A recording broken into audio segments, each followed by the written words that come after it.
You have the right to know what is the ransom our country is paying to US and why. Why is Hardeep Singh Puri still a minister? Why? Has anybody any answer to that? Leaders across, please don't interrupt right now. Leaders across the world have resigned. Hardeep Singh Puri is on record saying that he had no reasonable connection with Epstein. And Epstein is saying our Prime Minister in 2017 was doing song and dance in Israel to please Donald Trump. The same man who's putting this $500 billion ransom on India. Okay. So, no, you've made a laundry list of complaints, but I come back to the same thing. You said, you buried the headline, but I'm going to pick out the headline as a journalist. He said it's unfortunate the way the Congress party protested. That's all we're discussing. So, nobody's against protest, nobody's against voting out a government, nobody's against the fact that you can question the PM. By the way, when the US trade deal was to be discussed, or whatever was the agreement signed was to be discussed, the opposition disrupted the House. So, opposition has no legs to stand and say, you don't discuss issues in House. When was it discussed in Parliament? This government has not discussed the Indo-US deal in Parliament. Even Piyush Goyal, I don't know whether Piyush Goyal knows the deal or not. Well, can I just come? Okay, fine. We don't know. Let We don't know. Jaishankar, a senior most minister, says he doesn't know the deal. No, Ghanshyam, we wanted to hear the government on the US-Indo agreement, trade agreement, whatever it was that was signed. But for 3 days, 4 days after that, Nobody knows it. Piyush Goyal doesn't know it. But 3 days, 4 days after that, the House was not allowed to be functioned. Why? Because Rahul Gandhi wanted to quote from a book that was not published. Okay. What is this book?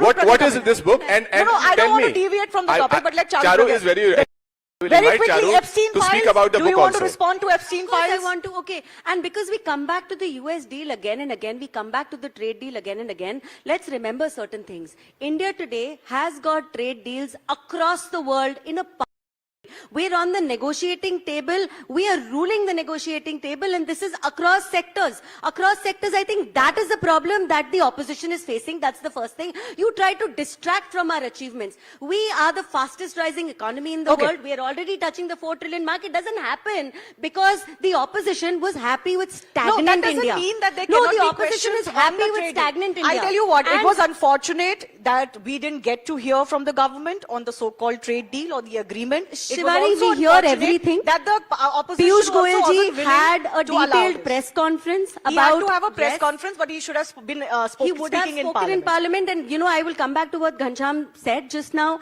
He wants our Honorable Prime Minister to wrestle his way through a group of women who are standing there to block his path, only to block his path, to even get to his chair in Parliament. And they're proud of this. They're proud of this. What kind of visuals are you waiting for? And why can you not allow the House to function the way it is supposed to function? You want to hear what the government has to say? Let the government say what it has to say. Every time the PM has to speak, you stage a walkout. Outstanding MPs, all of them, always standing outside Parliament, never sitting inside. Okay. I come back to the central issue. Kanchan Gupta, senior advisor to the government, what is the message that has gone out with the AI summit protest? Is it making the Congress look bad as much as the government hopes, or do you think even the government is coming across as too touchy on this subject? Yes, it was a little bit, out of order, but we've seen things like this happen. Thank you, Shivani, for having me on this panel, and thank you, CNN News 18, for inviting me to this summit.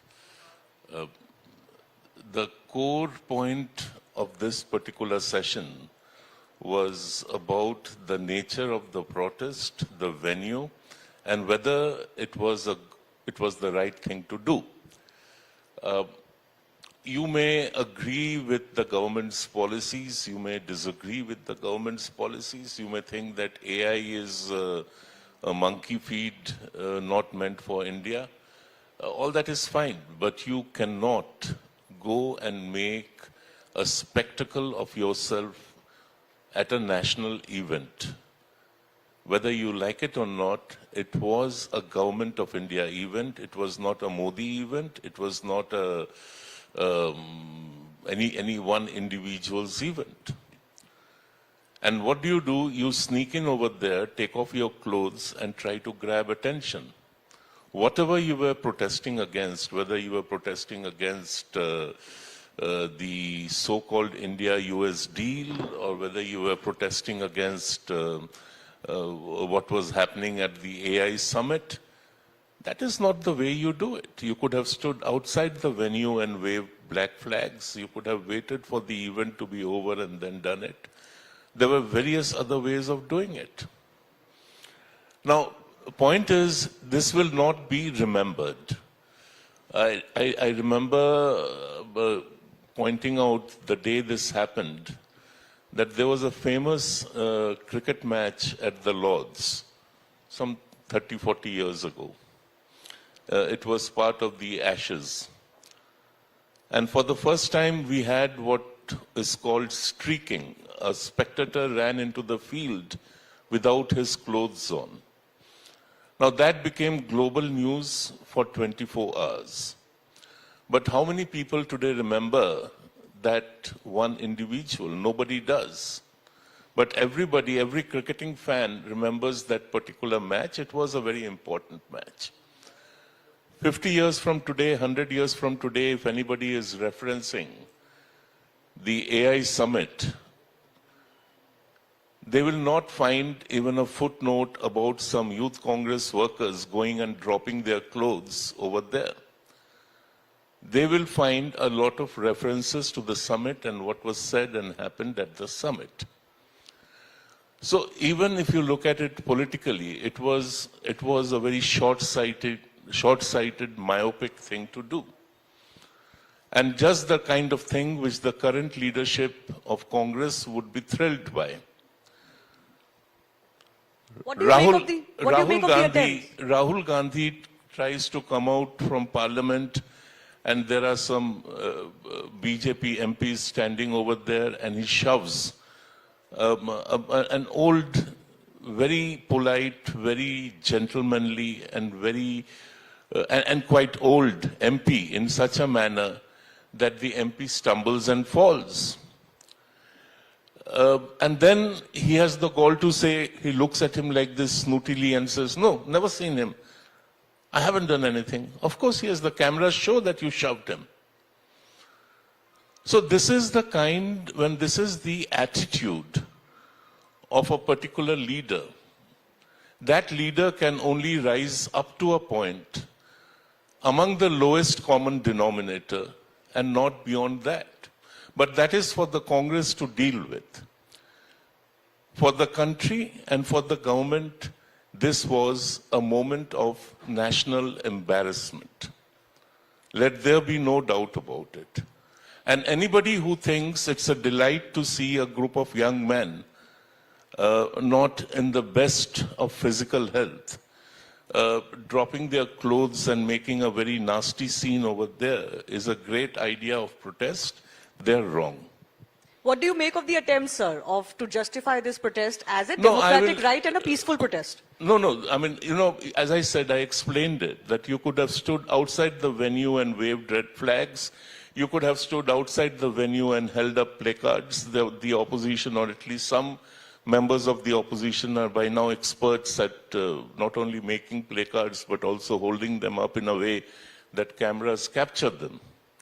Now, there were two other references made over here, and I feel compelled to sort of point out that they are not entirely founded. One is about removing the reference to the RSS being banned after Gandhiji's murder. Yeah. Now, that reference was removed with the purpose that the ban on the RSS has always been used as a lie, as a Goebbelsian lie, to implicate the organization in the murder.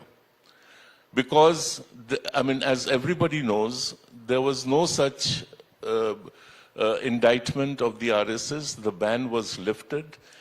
And Sardar Patel himself acknowledged in writing that it was incorrect to impose the ban. And in 1962, wonder of wonders, Nehru invited RSS to participate in those days what used to be the Republic Day parade. The other point which was made was about women MPs in Parliament not allowing the Prime Minister to speak, and the Prime Minister chickened out. The Prime Minister did no such thing. I think it was extremely mature of the Prime Minister not to create a situation where he would try to enter and or get to his seat, and you would have these women MPs egged on by certain Samajwadi Party MPs who have no sense of either decency or decorum. I don't want to take names. Kanchan Gupta ji, I think. No, one second. I did not interrupt you. We should use language which is decent. No, I did not interrupt Say you that when an you were MP doesn't talking. have a sense of decorum. Ghanshyam, let To people say an- finish. No, I if don't the say- moderator he didn't cannot say interrupt the you. MP No, doesn't, if the I object moderator- to No, this. he's talking about No, MPs. he Why? said, he's saying Samajwadi MPs don't have a sense of decorum. So that's I fine. object to That's this. his view. You He have can to say say, that. Ghanshyam. No, This is I'm just sorry. unfair. That's not. Let you He's have not your said say. anything indecent This is just- about I mean, it. this is actually what No, the no, this is opposition wrong. does. He hasn't They said think anything that they indecent about anybody. they can I'll- show rudeness I'll come to you. or rude power to put you down. I mean, that is what protests have come down to. Everybody talks of Ambedkar. And Ambedkar, in his concluding speech in the Constituent Assembly, had pointed out to the dangers of what he called anarchy. That unthinking protest in a democracy will only lead to anarchy. And this is the kind of protest. I mean, you are not even allowing the person who's trying to explain a situation to speak because you have your narrative and you want the world to believe your narrative. Of course, they were Samajwadi MPs, and I am not taking their names because decorum and correctness says that outside Parliament, unless I have evidence or I am able to provide over here evidence right now to show those individuals as egging on these women. We forget that it was a woman assassin who killed Rajiv Gandhi. Kanchan, And then to say that can I the Prime respond, or is Minister this a- did is not this a make an monologue? appearance. It's been a 10-minute. I mean, you have five that, no? MPs assaulting the Prime Minister. Just imagine the kind of scene it would have created. Okay. You think the opposition cares? They don't care. Can So I was it respond? only to grab I They would like don't to care, respond. just as they I don't would care like to whether, they get these 5 If this or monologue 10 is over, or I would like to 12 respond. I don't want you to young be speaking over boys each other. to I'm go coming and to drop you. their clothes in full public view. Those kids were used. Okay, sir, 1 second. Yes, Ghanshyam, very quickly. So 3 things very quickly. It will not be a monologue. 1, to compare a women MP to assassin is just unfortunate. It's very, very unfortunate. By a member who is part of the government, who's on the advisory to the ministry, calling. There was no such comparison made. Please don't Your interrupt. lack of understanding of To compare, English. please don't interrupt. Your lack of You just said understanding not of to interrupt. English. 3 points. Mr. 3 points. Ghanshyam Tiwari, you always do this. First 1 thing second, is comparing 1 second. a women MP with assassin. Number 1, my first objection. Second objection, to call out without naming, saying that Samajwadi MPs are indecent. It is important that again, either your ministry or you specifically put out. I will tell this to MPs to mention. Okay, Third okay, she and will do final it, point. she will Third do and it, final yeah. point. I said 3 points. Any of you can check. Again, we are in the age of AI. The role of RSS in the assassination of Mahatma Gandhi. RSS was accused. RSS stood in the dock. Sardar Patel banned RSS because of that reason. He believed, he sent a letter. RSS distributed sweets when Mahatma Gandhi was assassinated. And Godse and his entire family till this date, and members after that generation till this date, believe that Godse was a firm member of RSS. To come here and say something that will not be fact-checked. Every one of you today, right now, you raised your hands that you use AI, can check that as a fact. Don't check it by AI. I would just recommend that. AI gives you a lot of false information. Check it with your So we are history talking about textbooks. AI But, summit, or go and and do now we are it. saying Go and check source But you know, codes. Mr. we started Go with AI and check summit. source We started with AI summit, Go and and now we check are your starting. source We are books beginning to on say this. that AI is a Go and gem. read the letter I that just need to Sardar put Patel. something on record. Mr. Tiwari has a fascinating ability because of his ununderstanding or lack of understanding of the English language of twisting words either intentionally or unintentionally. No such comparison was made. Okay. This is a recorded show and the words can be played back. He has done this with me previously also. I do not want to go into the details of that. He always does it, Okay, and sir, I don't sir, care. sir, but Number two, he's threatening. He shall tell those MPs, please go ahead and tell those MPs, and I will appear before them and explain to them why I mentioned why I referenced No, them, I have a question. and I will then provide the evidence of their involvement. I have a question, because Ghanshyam said this, I don't want to make this discussion about this, but he said without naming the MPs, you can't call them indecent, right? He said Samajwadi Party's MPs. I are repeat, indecent. there were Samajwadi See, Party to- MPs. To call a member of so parliament who's let's not say, even here Ghanshyam, without you evidence. you can take is offense laughable. to it, but I'm not sure why your offense is greater than his freedom to say this. Just a fundamental can point. say, I'm just but saying, I am I saying, take I am offense. saying we live in a world where the prime minister can be called compromised. अभी right? आपने But अभी आपने that is कहा okay, कि but प्रधानमंत्री ने Samajwadi कहा MP, कि कांग्रेस cannot पार्टी be को called जूते मारे deceiving. जाएंगे. आपने कहा, think No, about no, it. if you We can have a throw, prime minister who if comes you to can Rising throw Bharat barbs, Summit one must and learn speaks to about listen the to take opposition it also. party I'm that sorry. led the freedom struggle of India. कि You उस cannot opposition just party throw को जूते मारे barbs and then जाएंगे. take offense when someone says, oh, some certain MPs of a certain party behaved indecently. He can explain himself, but if you can call everyone else everything else, We have a then prime minister you have who to take can- it too in politics. We have But I a want to go back to prime Nigar minister who says jute mare jayenge. No, I'm sorry, I have to go back to Nigar Dabas. Kanchanda touched on a point, and the Prime Minister said this as well, that विपक्ष का मतलब वैकल्पिक vision होता है. उन्होंने ये बोला है. इन्होंने सीए का विरोध किया, 3 तलाक कानून का विरोध किया. देश की जनता कांग्रेस को सबक सिखा रही है. उन्होंने बात करी 1984 में आपकी कितनी सीटें थी और उसके बाद 40 साल में आपके क्या सिचुएशन हो गई है. So I come back to the same question that to capture the imagination of the country, forget this AI summit protest or whatever it is. What is the alternative vision that the party is offering? Because the Congress party repeatedly gets this question that you criticize anything and everything that the government does, even the good, the bad, the ugly. So people can't distinguish what is it that you are standing for. See, Shivani, I do not understand why is this government so fragile to the scrutiny, to the auditing. I mean, when we are talking about the AI summit, precisely, we are talking about the measurable outcomes. What are the measurable outcomes? Because when we talk about globally, patents, the Indian investment to the patents is less than 2% in AI. And the R&D department of the total GDP, the budget is about 0.7%. I mean, that's too less. That is what we are asking the question.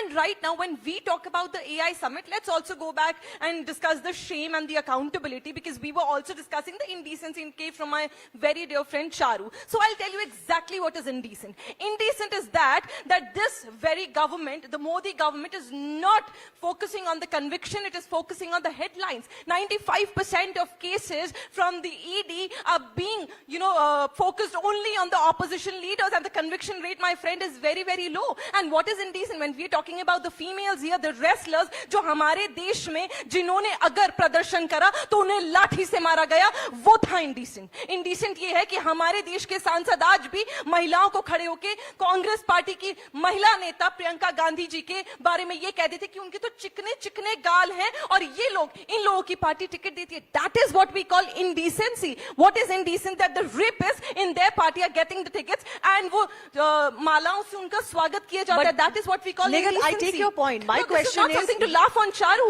Talk about the wrestlers. Talk Nigar, about the females. we Talk did about talk your about member the of parliament. wrestlers. If this is what you want to laugh on, sorry, I am standing in shame as a woman. Okay. You are an Indian first, then a BJP As a spokesperson. political party, you have to be smart about your messaging, is what I'm asking Of you. course it is, which is why we're talking about the measurable outcomes. So Please all tell of- roadmap. is the Congress मुझे party बताइए current- compute capacity roadmap क्या है, इन्होंने AI के लिए क्या किया है, मुझे बताइए इन्होंने budget के लिए क्या किया है. AI करना will not give you anything. But The 4 Nigar, jobs will my not question- give you I'll anything. tell you what. And this is the same party who my friend Communist Party of नहीं, China, नहीं, नहीं, जिसने शिवानी, कहा one second. Now she Arunachal has- Pradesh let me- is a part of China, उनके लिए red carpet बजाते हो आप BJP headquarters में, my friend. That is what I call indecency, and that is what is shameful, and you are accountable, you are responsible. Nigar, my question to you is this. Please. And I feel bad, Charu, that you are laughing on the wrestlers Yeah, and the ma'am, because females. I find this and you're laughing passionate at the rant, Communist Party. that's You're very hypocritical. spreading a red carpet. Nigar, for them. Nigar, I think hypocrisy has ashamed. been exposed by the Congress I spokesperson stand right in now. shame. Just because you're laughing, क्योंकि communist party के लिए तो red carpet ये बिछाते हैं और anti national हम हो गए. अब The मैं only बोल सकती narrative हूँ. you're creating is for the prime time See, and not for I'll- the people. I'll come and to you. the Charu, development I'll of come to you. India. We have That is 5 what my minutes. One question is. second. Can I just make No, one and- point, please? Sir, I very would quick. request you, just Yeah. 1 second. That's a very spirited response. I was and I about to say compliment you. exactly One that. second. 1 second. Hollow. But to But to claim that the government has only done an AI summit and not anything else. So with I all think- due respect, I question a lot of many other things also. I began by saying I compliment you for your spirited. Thank you, and sir. I'm not being patronizing. I'll learn from you. People who know me, they know that I am never patronizing. But to claim that the government has done nothing else is, I think, far-fetched. After all, we forget they have won 3 consecutive elections. And a certain number of people vote for them, which is more than the number of people who vote for the opposition. That's only one part of it. The second part, coming back to the main point of this discussion, when you have a national event where you are showcasing India, I have no doubts about it. It was meant to showcase Indian talent, young India's talent, Indian enterprise, Indian entrepreneurs, and India's AI success stories. To go and to disrupt that was not one of the brightest possible things you could do. It has rebounded on you. And it is, again, as I said, it is for the Congress to figure out whether it was a right thing to do or wrong thing to do, or it could have been done in a smarter way. But the fact is that it was not the best way of having of protesting. And is the Congress party making a mistake in digging in your heels? In terms of the government being too sensitive, which Ivani repeatedly was saying, I think this is one prime minister who's vilified morning, afternoon, and night by the opposition. Not now, but since 2002, when he was chief minister of Gujarat and subsequently as prime minister. So it's fine. I mean, if you think that pouring abuse or pouring unfounded allegations on him is going to get you anywhere, please continue to do that. And lastly, let me assure everybody over here, this is a canard that there is an India-US agreement on trade. There is no such agreement. To call a framework agreement, that is basically the agenda around which you will finalize you will talk and finalize your trade deal, as a deal by itself is, to my mind, an exaggeration. But sir, then that is And also lastly, a failure of the government to explain to take this. a claim made by President Trump, who changes his statement every second day. But he is what he is, and you have to deal with what they have. Okay, sir, sir, I have limited time, so I have to move to our other guests. But then in that case, if there is no trade deal, if there is no agreement, Shivani, I then I deserve think a it's a failure of response. the government to explain to the public and Shivani, even just the 10 media. seconds. The You may say, government what is has going been on? Give doing me this. that. They have been making this I point. don't think they've been very clear about what is going on with the US, and I think that much criticism the government must take. I just need 10 there seconds is and then an you may speak. agreement on the structure There is a of the phantom talks. agreement that only some people know. I come Donald in now? Trump Oh, know, Shivani, just 10 and the seconds. press can And report I on want to it, but respond to no, Nigat, the please. government cannot speak in parliament on it. Please go, sorry. Thank you very No, much. Can you just Nigat, make it 10 10 seconds? seconds, Just yes. 10 Now, seconds, Charu. 10 Just 10 seconds, seconds Charu, with your 10 seconds. permission, Yeah. my friend. So, what is a larger national shame? I'll tell you, because we also spoke about US. When the Indian business Now, groups Shivani, I'm involving in the interrupting and I'm LIC going and to the take this bank ahead. investment, the hard-earned money from the people of our India are facing the trials in the US court, and the Prime Minister says, Mum, that's the national shame. And when he uses that business group as his right hand is the national shame. And that's where I end. Okay. Okay. Charu, thank very you. quickly, because I have another question for her, which I'm not getting in. Yes, but I'm getting there. Now, in spite of that passionate outburst Nigat had, I will tell you what is happening in India and the roadmap that our Prime Minister has given our country. The grid of highways which exist today didn't exist 10 years ago. The fact that everybody can talk about AI today, it is because of data connectivity. The fact is that our airports have increased, our connectivity has increased, our security has increased, and that's why the world is wanting to invest in our country. We are rising on the international platform economically, culturally, in every possible way that you can think of. Nigat mentioned R&D. What what happened to the R&D budgets in UPA times? R&D was not even a thing Stop anybody bragging knew. about UPA time. Colleges, You've been in power since universities, 12 years, research Charu. budgets Start for taking even IITs. accountability. What was that? When was the last IIT commission in our country? And you cannot be somebody. Nigat, मैं आपके बीच में एक बात भी नहीं बोली. Nigat, सुनो, Nigat, 1 second, Nigat, I'm going to be decent even in the face of provocation. Shivani, this is not fair, and I will continue to be decent even in the face of provocation. And I'm going to do what I have been taught by my leader to do.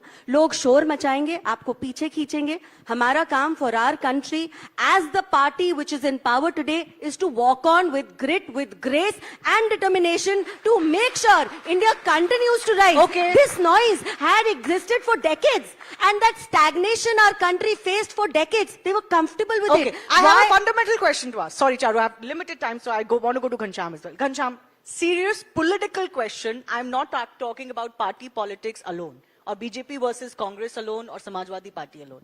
I am saying we need a robust opposition in this country, right? The opposition seems to be very frustrated with the fact that despite all of the failings of this current government that you point out, like Narendra Modi is getting repeated mandates. BJP governments and states are also getting repeated mandates. Opposition governments, mind you, and I think this is a problem for the opposition, they are not winning repeated mandates. Barring a Mamata Banerjee, in West Bengal, you can say Pinarayi Vijayan, we'll see what happens in Tamil Nadu, right? Other opposition governments are not winning repeated mandates, which is after being in 5 years government, they are not getting re-elected, which is a marker of how happy or how unhappy the public has been with you. BJP governments are getting it. So my question to you is this. Where is the opposition failing, if at all, in getting its message across? I don't think anybody wants to believe everything is hunky-dory in India or under a BJP government. But where are you failing in getting your message across? Do you need a new strategy, a different way of communication? India has 100 crore voters. The 100 crore voters came together and voted in 2024. When the Prime Minister called the opposition campaign as Mujra and made the campaign toxic against the minorities of this country. And not just him, Batenge Katenge, the entire party of Batenge Katenge. What was the result? From Ayodhya to Varanasi, they faced defeats. Varanasi, they barely won. 240 out of 400. At a time when BJP in the last 11 years have raised, mind you, more than 16,000 crore in donation. Compare it with all political parties ever. 16,000 crore in this donation. Disproportionate use of ED, CBI, Election Commission, all institutions that are there. Even with all that power, they could get only 240. After that, through SIR, they may be winning some state elections.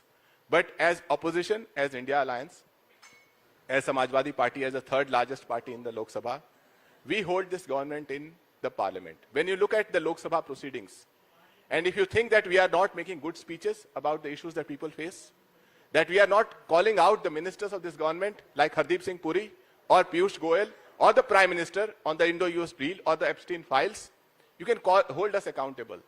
But just because through a phantom verdict in Bihar or Haryana or Phantom Maharashtra. verdict, come on, Ghanshyam, you can't do that. So, okay. You can't do that. Through a phantom, please allow me. Shivani, I've been Final a decent one in Final front of sentence. this Let him rowdy explain. opposition. Let him explain. You Please have have the allowed final them to interrupt Final every sentence. time I've opened Just my one mouth. final But let's not I follow have a not bad example. interrupted either Final of them. sentence. I am Final- done. final No. sentence. This is- Phantom Let him verdict. explain. When You the can- people you of can this say, you country can say. vote and choose their Let him government, it's explain. not a phantom Let him verdict. explain the Sorry, phantom Shivani. verdict. I will This just is not done. Respect the verdict of the people. What I you're will- calling a loss is a historical gain, because never in the history of India it has is a fine. government been I elected for the understand your third time in a outrage. row. I- No, it is I an understandable understand- outburst, I because understand you're your sitting outrage. here effectively calling the mandate of the people false. Okay, let him explain I- this. Let I him understand explain your this, Charu. outrage. I want to understand from I'm him. What just does a saying- I'm phantom just saying, verdict?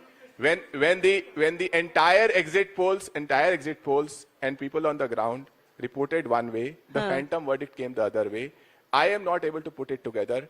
The So? SIR is going. Allow. Did you go to Bihar? Did you talk to people? Did you look at the millions of interviews? Charu, the hundreds let's of hear news from what channels he's have saying. put out? Let us Do hear. you even have your ear to ground So, reality? Charu, let's hear his answer- explanation. I think we will get to know a little bit more. Answer to Shivani's question is that we hold this government accountable in the parliament.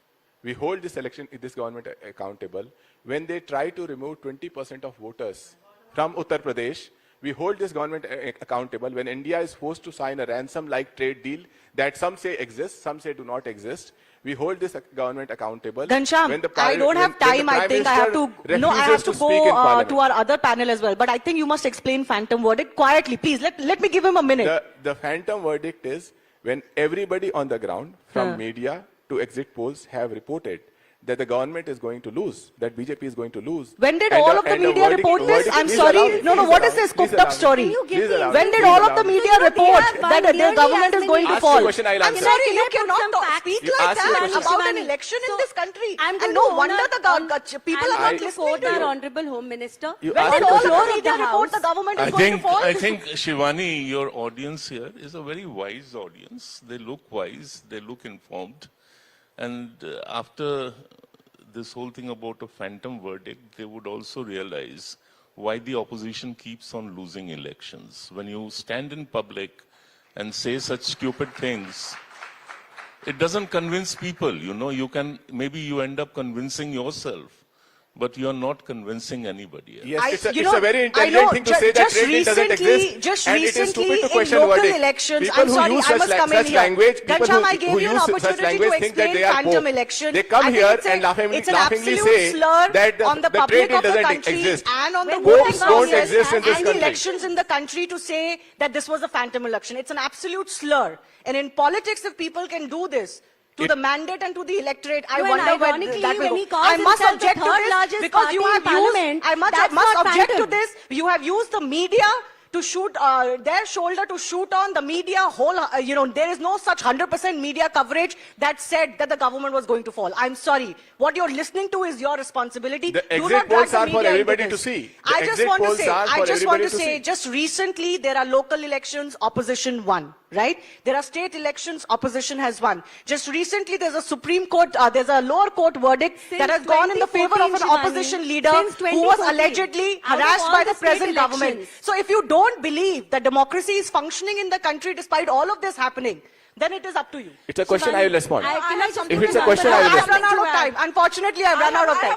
I'll give you 10 seconds. Let me put out this number. Since 2014, out of all the state elections that have happened in this country, and our Honorable Home Minister put this figure on the floor of the House, 44 elections have been won by my party and our allies, and 40 elections have been won by the opposition. So those 40 are not phantom. 10 seconds. Just last 10 When seconds. Ghanshyam You can also says his explain, party is the Charu. third largest in Parliament, those are not phantom I hope you votes. are not going So to what believe he in this gets is theory of clear phantom and fair. election. I'm not Because talking Congress about has in the election past results denied and election phantom. results. I'm not talking about that. I'm just not talking about that. I'm just saying that maybe Charu can explain us that why is that when you are talking about the allies कि जब BJP के साथ कोई है तो clean chit, जैसे ही BJP के बाहर है तो charge sheet. Okay. That is the question what the people of India All right. are asking, that how is that possible that corruption only exists outside of BJP? Okay, I've run out of time. I'm sorry, I've run out of time. We are over. I do thank all of Vese our... historically, Thank you. this whole thing was started by Mrs. Indira Gandhi, either with So me let's or just go against back to Indira Gandhi's time and let's not even All count right. the 12 years. We'll never what she end. has I'm given to sorry. us. I have a topic So which I will don't never expect end. this from you. But I 12 look years forward के to all the accountability debates है with he all of कुछ. our panelists soon as well. Thank A big you, thank you. thank you, And a thank big thank you for our audience. Thank you.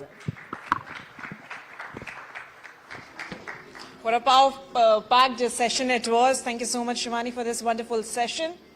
And moving forward, अभी तक की बातचीत काफी engaging रही, inspiring भी रही, लेकिन अब हमें यहाँ पर एक छोटा सा पॉज लेना होगा. पर यकीन मानिए एक क्विक लंच ब्रेक के बाद आपके लिए और भी बहुत कुछ आने वाला है.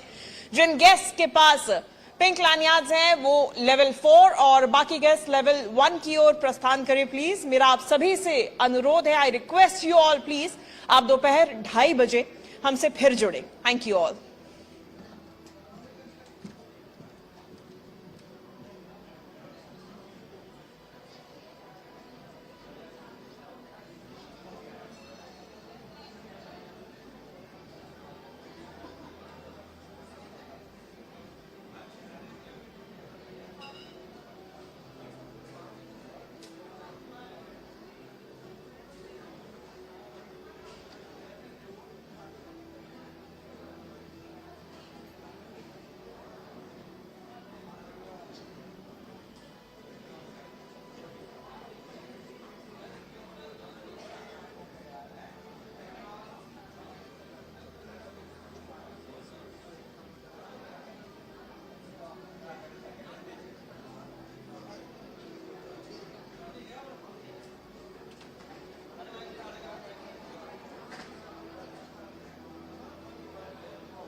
रुक जाओ यार, अरे माइक ऑन।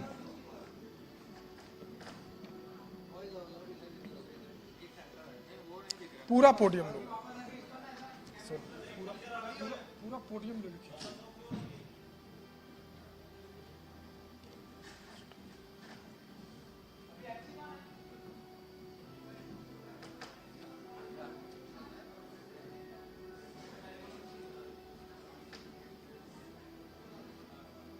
लाइट चला गया।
Welcome back everyone. I hope you all are recharged over lunch.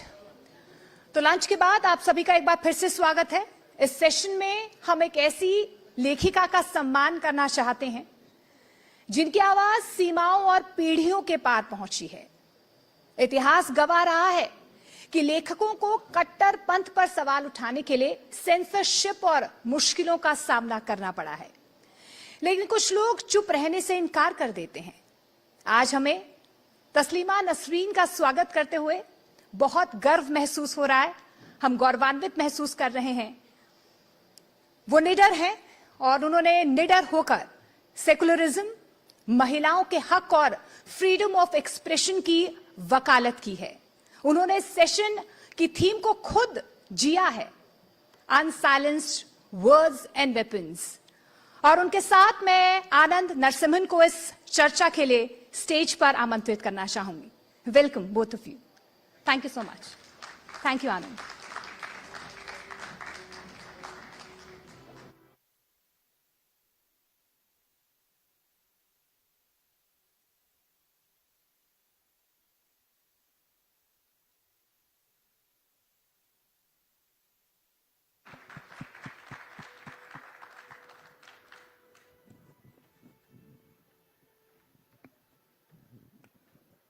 Namaste. Such an honor and a pleasure to meet you in person and also to speak with you, Taslima ji.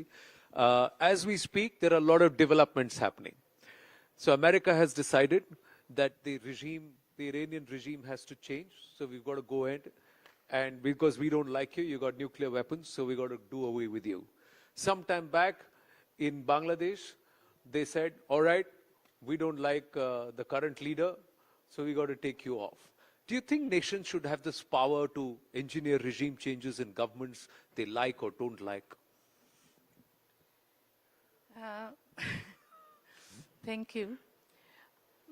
You know, all countries' situations are not the same.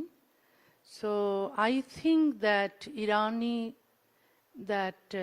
mullah regime should be changed, because you know that so many women were murdered because they did not want to wear the compulsory hijab. So this mullah regime must be changed, and a secularist government should be there in Iran. But in Bangladesh, what happened in Bangladesh, it was actually the jihadi supported government came to power, like Muhammad Yunus.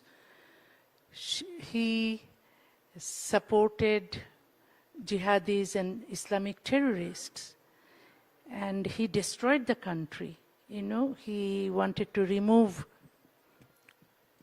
the history of 1971 war against Pakistan, and the people who were collaborators of Pakistani army in 1971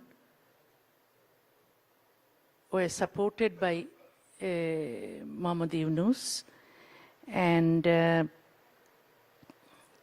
also Jamaat-e-Islami, the Islamist party, is also supported by Muhammad Yunus. And now it is better that not Jamaat-e-Islami, Bangladesh Nationalist Party in power after election. So it is good. So yeah, so I was trying to highlight this contradiction, but I put the question another way.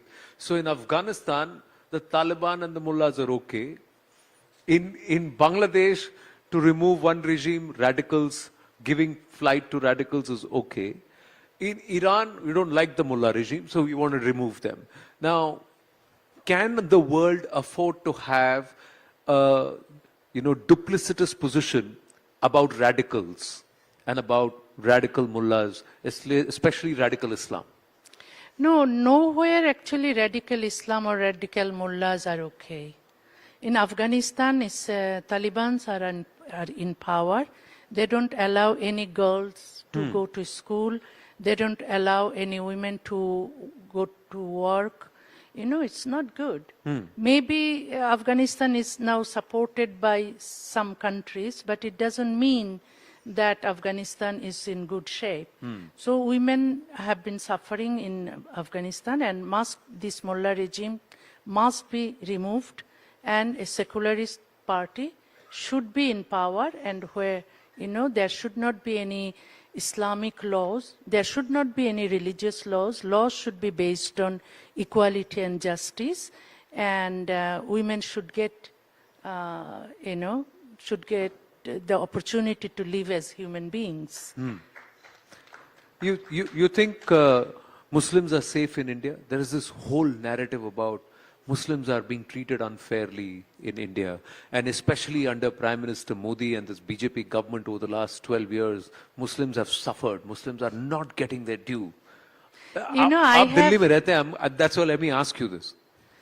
Even though I am an atheist and humanist, I came from Muslim family, but I have been living in India for many, many years. And also I met many Muslims here in India, and I don't think, or I didn't feel when I met them, when I talked with them, that they are unsafe here. In Bangladesh, the religious minority community, Hindus, they are in fear. Whenever they get any opportunity, they leave the country. They come to India or they go to Europe or America for safety because they are persecuted. Their houses are burned. Their shops and their belongings are burned by Islamists and jihadists, and they are persecuted only because they have different faith. They believe in Hinduism. So they live in fear, and whenever they get chance, they leave the country. But here, I have many Muslim friends. I have never heard that they said that they would leave this country. Muslims in India, they never think of leaving India for any Muslim country. So it means that they are living in safety in India, So actually Muslims are safe in Europe, America, India, and any non-Muslim countries. Muslims are most unsafe in Muslim countries. Well, if you put it that way, So, if you look at the reality, there are many it's true. Muslims from Bangladesh Ji. go to Europe and America to live. Okay. They never go to Saudi Arabia or any other Muslim countries to live because they know that there is no democracy in those countries, there is no freedom of expression under Islam, and there is no women's rights under Islam, there is no human rights under Islam. So they will be persecuted, they will be tortured, they will be oppressed, so they go to Europe or America or India, where they find that secularism exists, they will be able to live as human beings, whatever their religion or gender. True. How is a Bangladeshi Muslim perceived, let's say, in the Middle East? How are they treated? Are they seen as a fellow Muslim, or are they seen as somebody inferior? In rich Muslim countries in the Middle East, Bangladeshi Muslims are treated as miskins, that beggars, They are not, the Muslim unity or Muslims are brothers. Only the rich Muslims are brothers, not poor Muslims. They don't consider poor Muslims as their brothers. They are, from Saudi Arabia, the many women, Bangladeshi female workers, come back either as dead bodies or as pregnant, as oppressed, beaten up, because those Muslim men for whom they work, mostly the maid, their maids, in the houses, they're raped, by fathers and sons is very common, and they're oppressed. They're treated as sex slaves, and sometimes they die. They come back as come back home as dead bodies, or as a very sometimes they get psychological problems. So recently, yesterday actually, one woman came as pregnant because she was raped by the house owners, and also another woman came as mentally disturbed. This happens. Muslims are against Muslims, so you must not think that Muslims are always very good friends of Muslims. So they treat poor people like this way. They have no morality. So those people are rich, they know money, and they treat poor people, very bad. It's the same elitism game. I am richer than you, so I'm better than you. I'm superior than you, inferior. But when the projection happens, it's Muslim brotherhood. It's the entire Muslim world is the same. All Muslims are the same. But you present a very different picture, Taslima ji. Yes, ma'am. Muslim unity is a myth. 1971 war of Bangladesh proved that Muslim unity is a myth. Even though there was partition of India, I'm really against that partition, that you put Muslims together, even though East Pakistan and West Pakistan was 1,000 miles away. But Muslim couldn't live with Muslims because West Pakistani Muslims tortured or oppressed our East Pakistani Muslims. So finally, East Pakistani Muslims fought against West Pakistani Muslims. And we got a land, we got independence in 1971. And also you see that now Afghanistan and Pakistan are fighting with each other, and also Saudi Arabia and Yemen fought each other, and they are all fighting with each other. So it was not that there is a Muslim brotherhood, no Muslim brotherhood exists, or any Muslim unity, you don't see. Does Muslim sisterhood exist? When I say women are not spoken about in the Muslim community, see, again, they term themselves Muslim brotherhood. Again, it's very patriarchal, I agree. What do Muslim women think?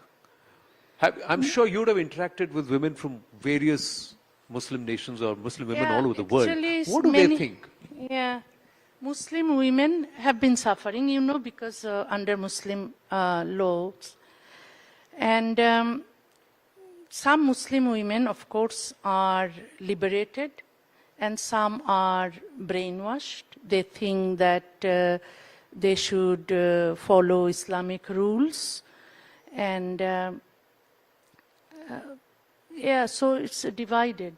Also in Iran, you will find that many Muslim women do not want to wear hijab, but some Muslim women want to wear hijab. So it's, but what I think is that all Muslim countries should be civilized. There should be secularism, means state and religion must be separated, and there should be democracy and human rights, women's rights, and freedom of expression. They must have.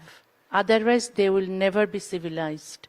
And women must have education and also economic freedom. Without economic freedom, women will never be liberated. So these Muslim countries that under the name of Islam, the rulers especially oppress Muslim women and also men, because they violate human rights. Yeah. And if there is no secularism, then the religious minority communities suffer a lot in all Muslim countries. So those Muslim countries should be civilized, and we, the people who are free thinkers, we criticize Islam and Islamic fundamentalism, jihadism, and terrorism. Why? Because we want Muslim society and Muslim countries should be civilized. Yes. And Islam must not be exempt from critical scrutiny that applies to other religions. And Islam must go through the enlightenment process by opposing inhuman, unscientific aspects of religion. We have limited time, but I have two questions. One is, how do you think this can happen?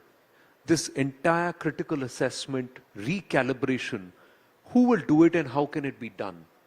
We are doing it. There are many free thinkers in Muslim countries, and we constantly criticizing or doing critical scrutiny of Islam. And I think that there's lots of people actually are leaving Islam, the Muslim people.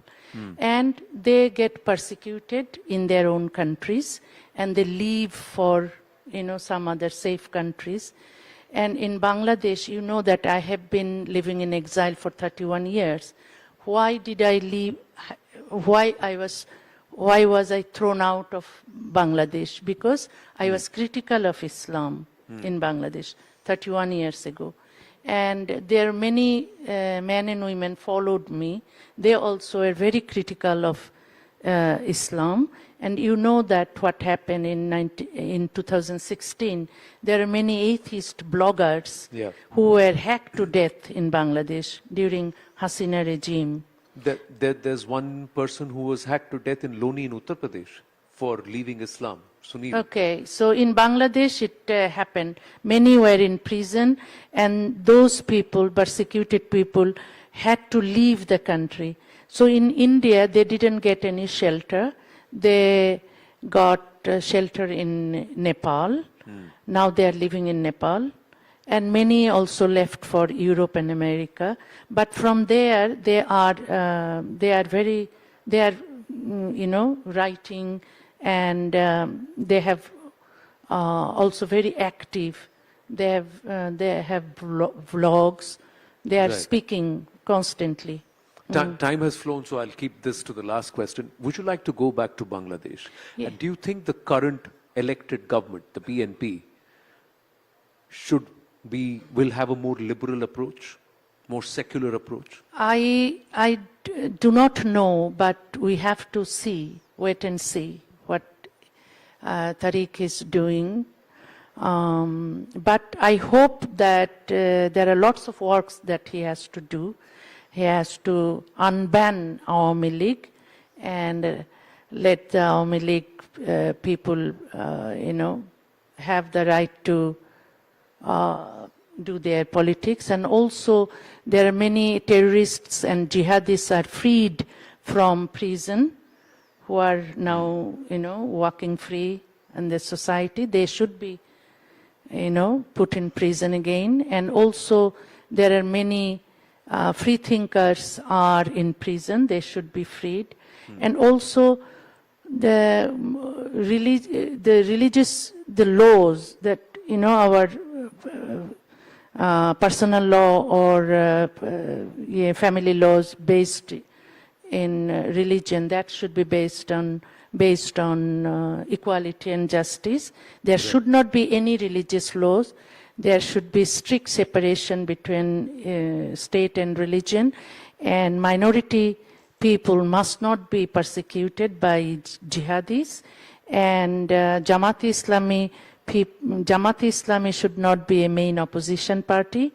Other secular party should be main opposition party. I don't know how much he will do, but I hope that he will do much better than previous governments. Well, we also hope so too. But till then, Taslima ji, we are always happy to have you with us here in Bharat. Thank you. So you're most welcome. Thank you. Thank you so much.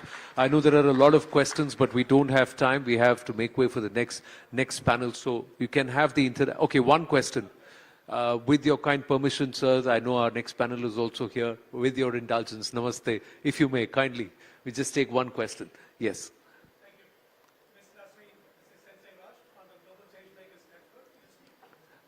We are bringing the mic to you quickly, so then you can ask the question. All right, I'll bring this down. Chali, let's not. Sure. Kind of you. So, Sensei Raj from the Global Change Makers Network. Ms. Nasreen, you have dared the Muslim world, as you said. How do you feel about the pogroms against the Hindus in Bangladesh itself, from the very backyard that you come from? 1947 to 2026? One sec. From 51% to less than 6.5%. Could you please shed some light on that? Thank you. Thank you. Thanks. Sure. Yes, ma'am.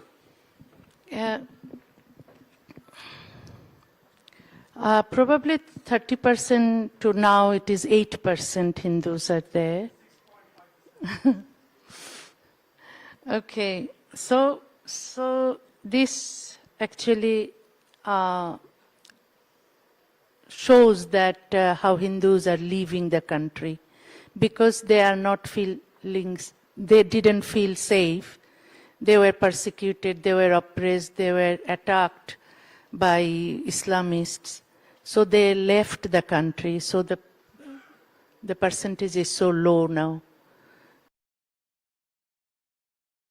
Well, she said that. She said either they've been hacked, or they've been forced to convert, or they've been forced to leave. So she was quite candid about this right at the top. Something that she's held back. But we've run out of time. So Taslima ji, I thank you very much. Thank you. Thank you so much for being so candid and so open about your thoughts. Always a pleasure to have you. Thank you. Thank you so much, Anand and Taslima ji, for such an inspiring and thought-provoking session. Taslima ji, your candid reflection on Muslims for Muslims can be myth more than reality truly sparked an on conversation on Bharat Mandapam, on Rising Bharat. Thank you so much. All right, ladies and gentlemen, moving forward. Rising Bharat की कहानी तब तक पूरी नहीं होती जब तक हम इसे ग्लोबल साउथ की आवाज के रूप में ना देखें। आज भारत सिर्फ लहरों के साथ बहता हुआ आगे नहीं बढ़ रहा है, बल्कि अपना रास्ता खुद बना रहा है। बदलते हुए अलायंसेस और सप्लाई चेन रीअलाइनमेंट्स के इस दौर में भारत एक बहुत ही पिवटल मूवमेंट पर खड़ा है। लेकिन यह भारत का वक्त है, यह हमें प्राउडली कहना होगा। भारत अपनी स्ट्रेटेजिक ऑटोनॉमी को बनाए रखते हुए अपनी ताकत को दुनिया में साबित कर रहा है और दुनिया भी इसका लोहा मान रही है। मैं CNN न्यूज 18 के राहुल शिवशंकर को अब मंच पर आमंत्रित करना चाहूंगी। हमारा अगला सेशन है India's global gambit navigating the strategic high seas. Bharat के 3 सबसे अनुभवी डिप्लोमैटिक माइंड्स को भी मैं मंच पर आमंत्रित करना चाहूंगी। Ladies and gentleman, put your hands together for Ruchira Kamboj, पूर्व अध्यक्ष संयुक्त राष्ट्र सुरक्षा परिषद, तरनजीत संधू, अमेरिका में भारत के पूर्व राजदूत, कमल सिब्बल, भारत के पूर्व विदेश सचिव। I request you all to please come up on the stage. A huge round of applause. Thank you so much. And Rahul Shivshankar will take this conversation forward. Thank you.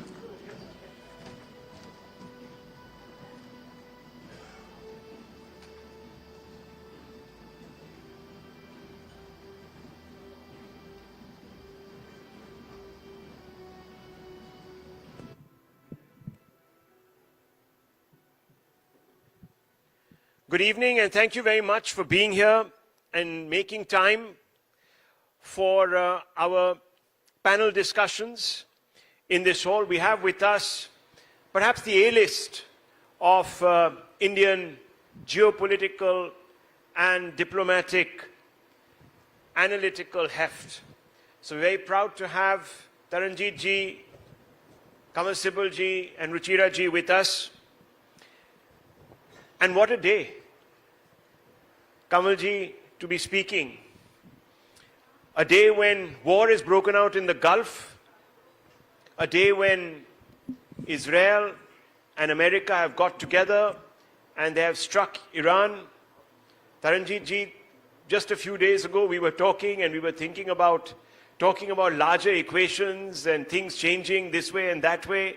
But here we have a scenario that has emerged that perhaps some of us were fearing would be very disruptive. So I want to first begin with you, Taranjit ji, and this is something that's important because clearly this is happening now in India's backyard. We have relationships both with Iran and Israel. With Israel, of course, you saw the bonhomie just 2 days ago where the Prime Minister and Benjamin Netanyahu were together. The Prime Minister addressed the Israeli Knesset and the Prime Minister said that we back Israel, that India backs Israel in the actions it needs to take to defend itself. Perhaps he didn't realize that there was going to be this sort of a consequence. But India will be now, questions will be asked of it, I'm sure, because we've assumed this posture of strategic autonomy. There are many stresses on India now because people expect us to align with this bloc or the other.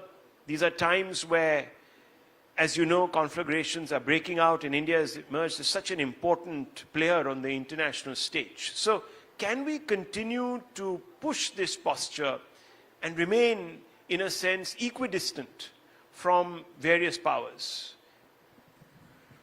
Thank you, Rahul. Thank you for having me, and it's wonderful to be with my former Foreign Secretary and my very good friend Ruchira here. Rahul, I'll slightly differ on that. I know there is an immediate issue which is at hand, and there is understandable excitement. But international relations between countries have always been complicated and complex. It's a different era. The crisis will be different. So coming to this part, I would say that, look, strategic autonomy is not a concept in vacuum. It's connected, one, in the environment which you live in, which has regional dimension and it has international dimension. And at some stage we can go into it, I know. Secondly, the capability and the capacity. And that has, again, many dimensions. That has an economic dimension, that has a defense dimension, that will have many other aspects also, again, on which we can go into. So that part also plays a significant role. And finally, if I may say, in both these, we always develop partnerships. And that's where strategic autonomy, it doesn't mean that, look, the non-alignment of Cold War was a different era. Today, things have moved. And every day we see the relationships move. So there are challenges. No doubt, strategic autonomy gives you the flexibility of having relations on specific issues. It doesn't mean that you go in for an alignment with X or Y. And once we go into details, I will certainly get into it. Okay. But let me give an opportunity to my other let's colleagues open up also. the floor. Mr. Sibal, Israel wants us to be part of the hexagon, though exact shape and who should be on it has not been enunciated upon by Prime Minister Netanyahu. He definitely has expectations of New Delhi. On the other side, we have deep and entrenched strategic interests in Iran, as you know. And some would say that Iran belongs to a certain other bloc. You could say in the background is China, Russia. We also have ties with China, Russia. How do we now navigate as we go forward with this Gulf War? And there are going to be implications for us, economic implications. There are strategic implications. What do? We keep sort of playing this game where we somehow slither between the two blocks, or do we have to now make up our minds? No, I think we've made up our mind that we are not going to join any bloc, and this is part of our traditional diplomacy right from the time of our independence. Non-alignment was a product of the Cold War, but the spirit behind non-alignment remains. And since we are targeted always about being non-aligned and to choose sides, therefore the vocabulary has changed. Now, therefore, we talk about multi-alignment or of strategic autonomy. But basically, it's the same thing, that we keep the independence of our, we retain the independence of our foreign policy as much as we can. No country is fully independent, but nevertheless, whatever margin of maneuver we have, we will maintain it and not choose side needlessly and make our strategic interests become a part of the strategic interests of other countries where we actually differ, where our national interests do not demand us to align ourselves. So that is the meaning of the strategic autonomy. And we will continue to maintain that. Now, you said whether we can do this in the context of what is happening, with constant pressure to choose sides and this and that and that. And it's not just pressure, Mr. Sibal. There will be a winning side in this conflagration if one is to believe what the US says, that we are going to ensure that Iran complies. If need be, we will even put in a regime that's favorable to us. So should we not be on the winning side because we have so many states? Well, I would ask the question that has the United States succeeded in creating a winning side for itself anywhere in this region? The only country is Israel. But apart from that, it has failed everywhere. It's failed in Iraq, it has failed in Libya, it has failed in Syria, it failed in Afghanistan. In fact, they have destabilized the entire region without actually being able to stabilize the region and promote their interests. And the reason why, and because they're not being able to do that, they have chosen another victim, and this time it is Iran. There's no reason for them to attack Iran. Iran has never committed aggression against the United States. So what is the reason for the United States to commit aggression against Iran? Yes, Iran has been very vocal in terms of Israel and denying their right to existence. I think that was a grave strategic mistake they have committed over the years. Rather than let the Arab countries take up cudgels on behalf of the Palestinians or Arabs, they have, for reasons I can explain, but this is not the platform to do so, they chose to be very aggressive in terms of protecting the Palestinian rights and therefore attracted the ire of Israel and United States and the West in general. But other than that, I can't see what is the casus belli. If, for example, the nuclear issue is the casus belli, United States helped Pakistan become nuclear. Iran has nuclear weapons. North Korea walked out of the NPT. Nothing has been done about it. United States has walked out of all disarmament agreements. They are now saying they're going to test again. Now, that is their own position with regard to nuclear weapons. But when it comes to Iranian nuclear weapons, then it becomes a casus belli.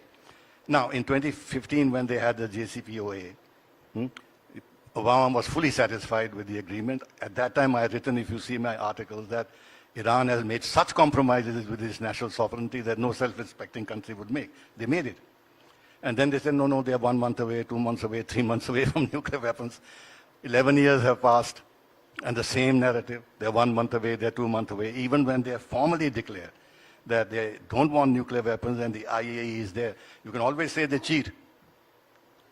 But that is just a way of saying things. So are you saying that Trump is joining Israel to attack Iran because he wants to either deflect attention from his domestic problems, or he wants to showboat and tell the world that America is still great, and this impression that the world is getting that America is sort of receding inwards is wrong? So, I mean, why is this happening then? I would say that a lot of what he's doing in foreign policy actually is a product of domestic policies. And that is where the problem is. And now that the elections in November are coming up for the House, now there is more concern that if he loses the House, His foreign policy is finished, his domestic policy is finished. And there are the Epstein files. There are a lot of things that are happening inside which actually, and plus of course the Israeli lobby and the huge amounts of money that he has got for his own election from the Israeli lobby. That explains why he's doing this. Ruchiraji, let me bring you into this conversation because, again, I'm going to ask you to explain to the gathering here. At UN, India has tended on certain issues, Ukraine, for example, to abstain. Is there a price? Has this translated, for example, into greater diplomatic leverage? Or have abstentionisms diluted our moral influence? People expect us to take a position to say that, look, you must do this, or we must vote for here, or there should be ceasefires, this, that, the other. Even on this Israel-Gaza issue, we sort of abstained. Is there going to be a cost? Is it an advantage? How do you view this? You've been in the UN system. No, thank you very much for that question. Let's look at the abstentions and the yes votes of India in the United Nations in recent years. So you're absolutely right. The abstentions have gone up dramatically. About 44% of the times India abstains on UN votes. And the yes votes too have gone down. They are at a historic low. So India is saying yes just half the number of times while the abstention votes are going up. Now what does it indicate? It indicates a more selective and nuanced approach to global issues within the wider ambit of multi-alignment in a multipolar world. Now, what I want to tell you is that don't imagine even for a minute that it's just India where the abstentions are rising. It is a broad trend with other countries too. It's Really? not just India, absolutely. So today, India's vote is more issue-based. It is not block-based. It's not an automatic alignment because the world is more messy, it is more complicated. And this is a broader trend with other countries as well. So that is the first thing. The second point is something that you raised in your initial intervention when you talked about India being critiqued for this policy of strategic autonomy. And you also inquired, I think, not explicitly but implicitly, whether the space for India to exercise strategic autonomy has shrunk. Well, let me tell you, of course, as Ambassador Sibal has just said, India is going to exercise its independence in decision making. Don't expect that to change. That is anchored in our history. That is anchored in our evolution. And it does indeed cut across the board. It cuts across the political spectrum. There is no walking this back. But ma'am, critics will say that, look, India's approach has been always based on a moral outlook, at least in the past. And I'll pick up that thread with Taranjit ji also. But I want to ask you this, and many people say these abstentions introduce a degree of hedging. India sits on the fence on important moral issues. For example, when Russia went into Ukraine, a lot of countries said that that was a violation of another country's sovereignty. China could do that and invoke the precedent against India tomorrow. We share a border which is unsettled with China. There could be Pakistan tomorrow that might resort to some sort of misadventure. And they do. So how do we square this with a moral... Yeah, no, you're absolutely right to raise this question. I think a lot of people are raising this issue, this difference between the principle of it and the practice of it. Indeed so. But whoever said that strategic autonomy is a risk-free policy, it is a very fine balancing act. You're balancing between the major powers. Let's say you have a resolution at the United Nations. Now, United Nations resolutions are not so simple. There are multiple clauses. There could be the language in a particular clause. There could be language on a particular issue. There could be something to do with the implementation schedule. There could be the prevailing geopolitical environment at the time of the adoption of the resolution. So India calculates all of this very carefully. And I would say to the critics that yes, indeed, India is being critiqued because there seems to be, and I stress upon the word seems, there seems to be a dissonance between the principle and the practice of it.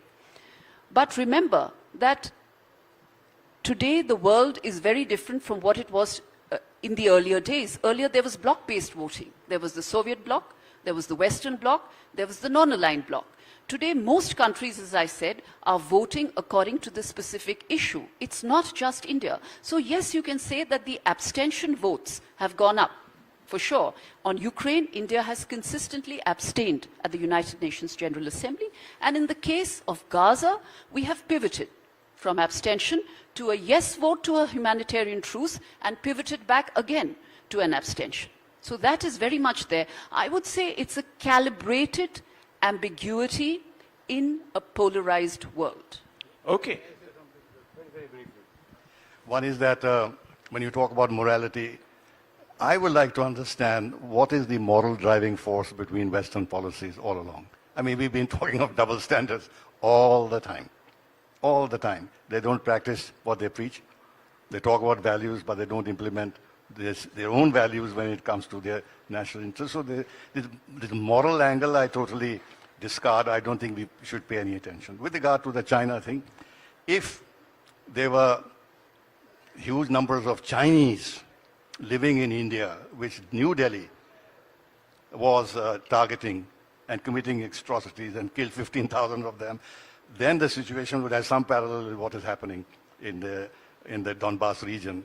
But I think the India-China border situation and the issues behind it are rather different, Okay. So, Rahul, just one tiny point, very quickly. You raised your eyebrows. You expressed some surprise when I said that, it's part of a broader trend in the United Nations. But might I give you very quick examples? Brazil has been abstaining. So has Indonesia. So has South Africa. And many other countries, whenever you have these polarizing resolutions, this is a development post-Ukraine. The polarization has become very sharp across the United Nations, a reflection of the times that we are living in. So whenever you have these polarizing resolutions, more and more countries, you could use the word, are hedging, or more and more countries are abstaining. okay, well, that's a great point and a data-driven point. So we're not alone. Taranjit ji, I have to ask you this because, you referred to geopolitical implications and you talked about regional implications. Now, let's come back to this subject of the Gulf situation that is unfolding. We have friends in both capitals, as I said, Tehran and Tel Aviv. There's also a political aspect to this because we have Muslims here in India, we have a big Shia population, and there's obviously an expectation among them also that we stand up for their brethren in Iran and so on and so forth. Now, do you believe that this Gulf crisis is going to put pressure, add to the complications that Delhi has to endure? There's a subplot, there's a Gaza-Israel thing going on, now there's a wider Gulf which could obviously engulf, to pun on the word, many more countries. Where do we go with this? So, Rahul, Ambassador Sibal mentioned about the moral part and putting it out. No, because the opposition, sir, is asking questions. Absolutely. Look, he's very right. On the moral part, everybody has an argument. So we will not get anywhere there. And it's only a debating point because at the end of the day, as you rightly said, any government of the day has to face the reality. That's right. And it's based on national interest. And national interest is seen by each country according to its own interest. So when you ask me on does this action complicate affairs, certainly. So did the Russian going into Ukraine on fertilizers, on a whole lot of, and we had to navigate that. I think on this particular issue, definitely there are going to be implications for United States, there are going to be implications for Iran, there are going to be implications for Israel, and a whole lot of us. And I think, again, I would say, and it's a general statement, we can definitely go into, there will always be challenges, but it is incumbent on us to convert those into an opportunity. So on this case of Iran, for example, there's pressure that we withdraw from Chabahar. I think we've given in. The Americans have an expectation. You've been our envoy to the United States. as recent as I think about 3 years ago. So you have perhaps the most updated idea of how the American establishment is thinking. You continue, I'm sure, to interlocute with them. So I want to ask you, sir, tomorrow the Americans are sort of dictating terms as to how we should deploy our strategic interest, where we should invest and so on and so forth. If we don't or are not seen to be taking a position that is backing the American intervention, because I'm sure a statement has to come out very soon from the MEA or from New Delhi, there's going to be a repercussion. So I'm saying, should we just throw in a lot with the US on this? And since you mentioned when I was the ambassador there, I also want to draw your attention. The CATSA waiver came at that time. yes, The S-400 were picked up. that's true. And also the oil issue was very much so. But Biden was more reasonable, people would argue. Well, I would avoid commenting on that because that's domestic polity. Yeah. The reality is, whoever is the president of the United States, it's not decided by India. You have to tackle whoever the administration is. So that's why I avoided commenting on this. Because look, commentary is the easiest. And especially when you are retired, you can comment on anything. But there is a bigger responsibility of the country. So the leadership is tackling this situation. And I do not certainly agree that somebody can throw tantrum on X or Y.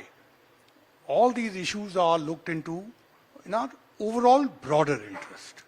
So if there is some give here, there's always a take there. And in this particular issue, I'm sure number of factors have gone in. You seem to be more aware than me what has been given in and what has been given out. I think you had Mr. Goel also yesterday at your forum. But I can tell you one thing, that from my experience, that it's the overall package which is important, including for President Trump. And I'm not giving any justification, but if you look at over a period of time, there is a necessity and importance of tackling all these. Now, as you said, for us, Iran has a certain implications, just like for Iran itself. Ultimately, on the ground, the strength of the economy, the strength of the defense, the strength of so many other aspects, including the people's morale, these all will be factors which will go into taking the final call on that. And as you said, I think we certainly need to very carefully watch how the situation evolves. So, Mr. Sibal, we've been engaging, of course, with the Iranians, and of course, we've just come off the back of a bilateral engagement with the Israelis. So, again, let me be very blunt, because that's the nature of my questioning. We have very deep interests in Iran. What do you think we should do right now? There's going to be an expectation, there's going to be pressure on us to say something. A, preempt what the Indian government could say. And secondly, where do we pitch our tent? Well, you know, let's look at hard facts. Yes. After we signed the nuclear deal with the United States, one of the conditions was that we will not have any defense relationship with Iran. We stopped doing exercises with them.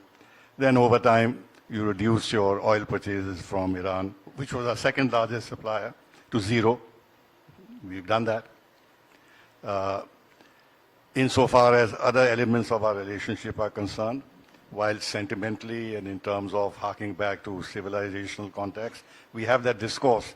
But on the ground, there's nothing very much as compared to our interests in the Arab countries, Gulf countries, and of course with Israel. So therefore, I don't think we should be too much concerned about maintaining that kind of a balance, because we've not maintained it in the past. However, Iran is a member of SCO, member of BRICS and all that. We need the Chabahar route for Afghanistan, for Central Asia, international North-South trade corridor with Russia. So strategically, Iran is very well placed. But beyond that, we have interest in the stability of Iran. Because if Iran becomes unstable, the Middle East becomes unstable, and the corollary of that is terrible for us because of our interest in the Gulf. Therefore, to my mind, the Americans are committing a grave, grave mistake Should we in tell them attacking that Iran. publicly? And now the problem would be, do we condemn it or we don't condemn it? Yes. I leave it to the ministry and the, What do you and the think government we to should do? decide. What do you think we should do? To paraphrase Taranjit ji, as a retired analyst. I think we should express our serious disquiet at what is happening. This is the least we should do. Would you go along with that? Well, I would put it this way, that India always acts according to the supreme national interest. According to me, when we have abstained on resolutions in the United Nations, it is with the national interest in mind. And I've already indicated that the voting today, the decisions that India is taking, they are more issue-based. And it is not a process of automatic alignment. It is a very fine balancing act. It's not an easy policy, that is for sure. We are constantly calibrating, recalibrating, calculating, recalculating. And as I said already, I do see us going forward with this independence of decision-making, retaining your sovereignty in a polarized world. So while I will hold back on the specific question, but what I will say is I'm confident that India will act in the national interest, what is best for us. And I think that is the stated policy position of the government of India. So Taranjit ji, final question to you, because we've run out of time. If it came to taking a position, Kamal Sibal Saab has said that we should perhaps condemn it. I said seriously express a serious disquiet about what is happening. Serious disquiet. Okay, serious But disquiet. condemn is a very sensitive word. Okay. Because the Europeans and the Americans have asked us to condemn Russian invasion. Right. And we've not condemned it. So we could say this is a serious, as you said, okay, we can play with the words. But if we were to take that position, how would Washington react? Would there be understanding that, okay, you know, we have said this because we have a political and, of course, financial and economic stakes in Iran. We have oil that's going to be coming through the Gulf that could get disrupted, that could impact our economy and so on and so forth. So would there be understanding? So as you have underlined, there are a whole lot of factors which would impact, and I will go into another dimension which I'll give. I mean, Ambassador Sibal, with much deeper experience, has mentioned that, so I will duck that. But remember, in diplomacy, there is an important art of talking. Irrespective of whatever you may say in the public. And I'm again mentioning it to you based on what we did. Now, how many people know that CATSA waiver was passed by the US Congress? Very few do. And imagine, and it was at that time, you said, okay, Biden, but remember, Biden administration was very strong on Ukraine. That's true. So sometimes quiet diplomacy is important. And if it's impacting our interest, national interest, as Ruchira said, deeply, definitely in conversations we can do that. Plus, another dimension is we also may be in a unique position to play a quiet role. Very We should say that we are seriously concerned. That is good diplomatic vocabulary, and nobody can actually take exception to that. And that will also convey that we are seriously concerned, which is true. It's an open-ended statement because it is an issue of concern. Yes, very quickly, ma'am. Yeah, very quickly. I just wanted to say that this matter is soon going to land in the lap of the United Nations. We were discussing that behind the scenes. So again, that's a chance for India to decide what it will do when the vote comes in the UNGA.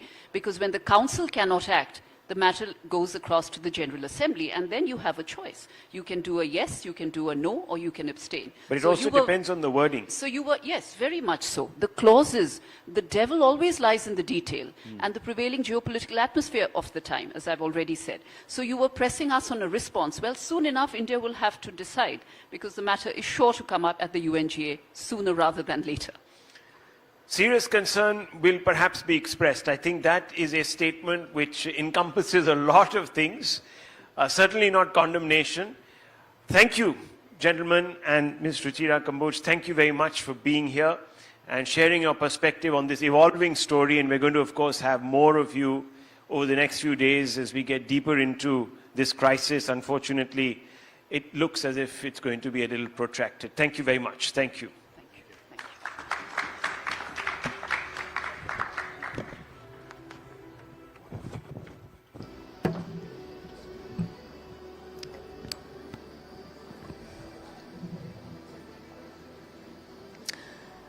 Thank you so much, Rahul, and our esteemed guests for an power-packed session for the day, and truly highlighting how India is strongly emerging as the strongest voice of Global South. Thank you so much.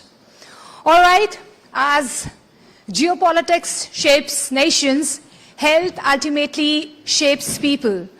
And that's where our next conversation begins.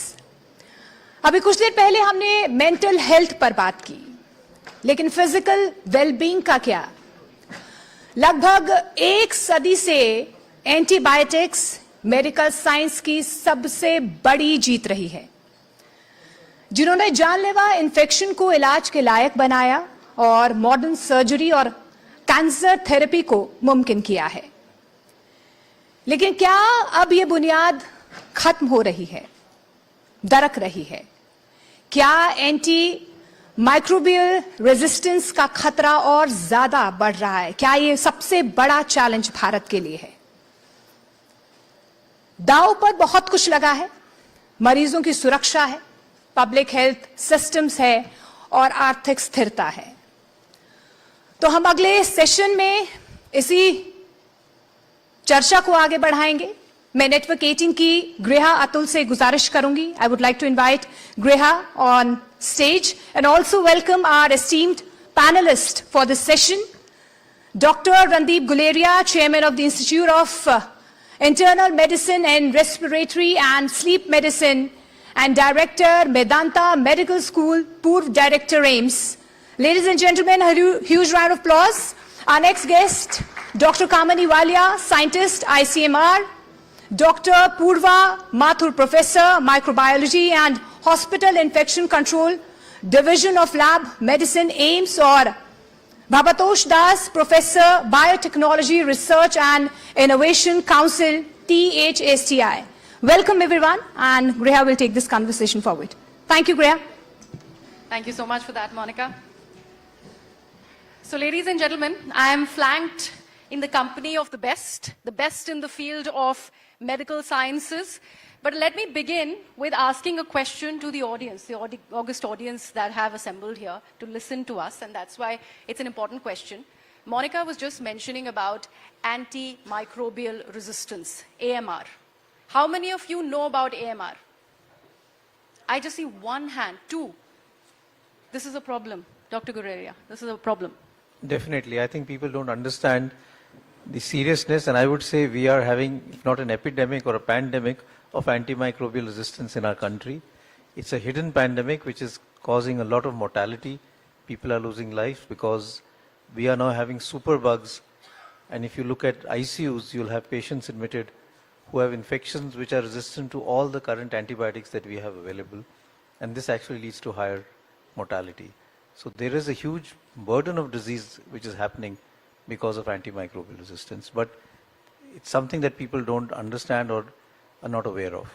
Absolutely. And you know why I asked that question to our August gathering here, Dr. Walia, is because even the Prime Minister has made a mention of how AMR is becoming a national health emergency. This needs to be in fact taken care of, and this is a problem that we have at hand currently. You are responsible for surveilling the data that's required to be looked at and how bad is the issue. But I want to understand from you, has it stopped or is it still rapidly worsening?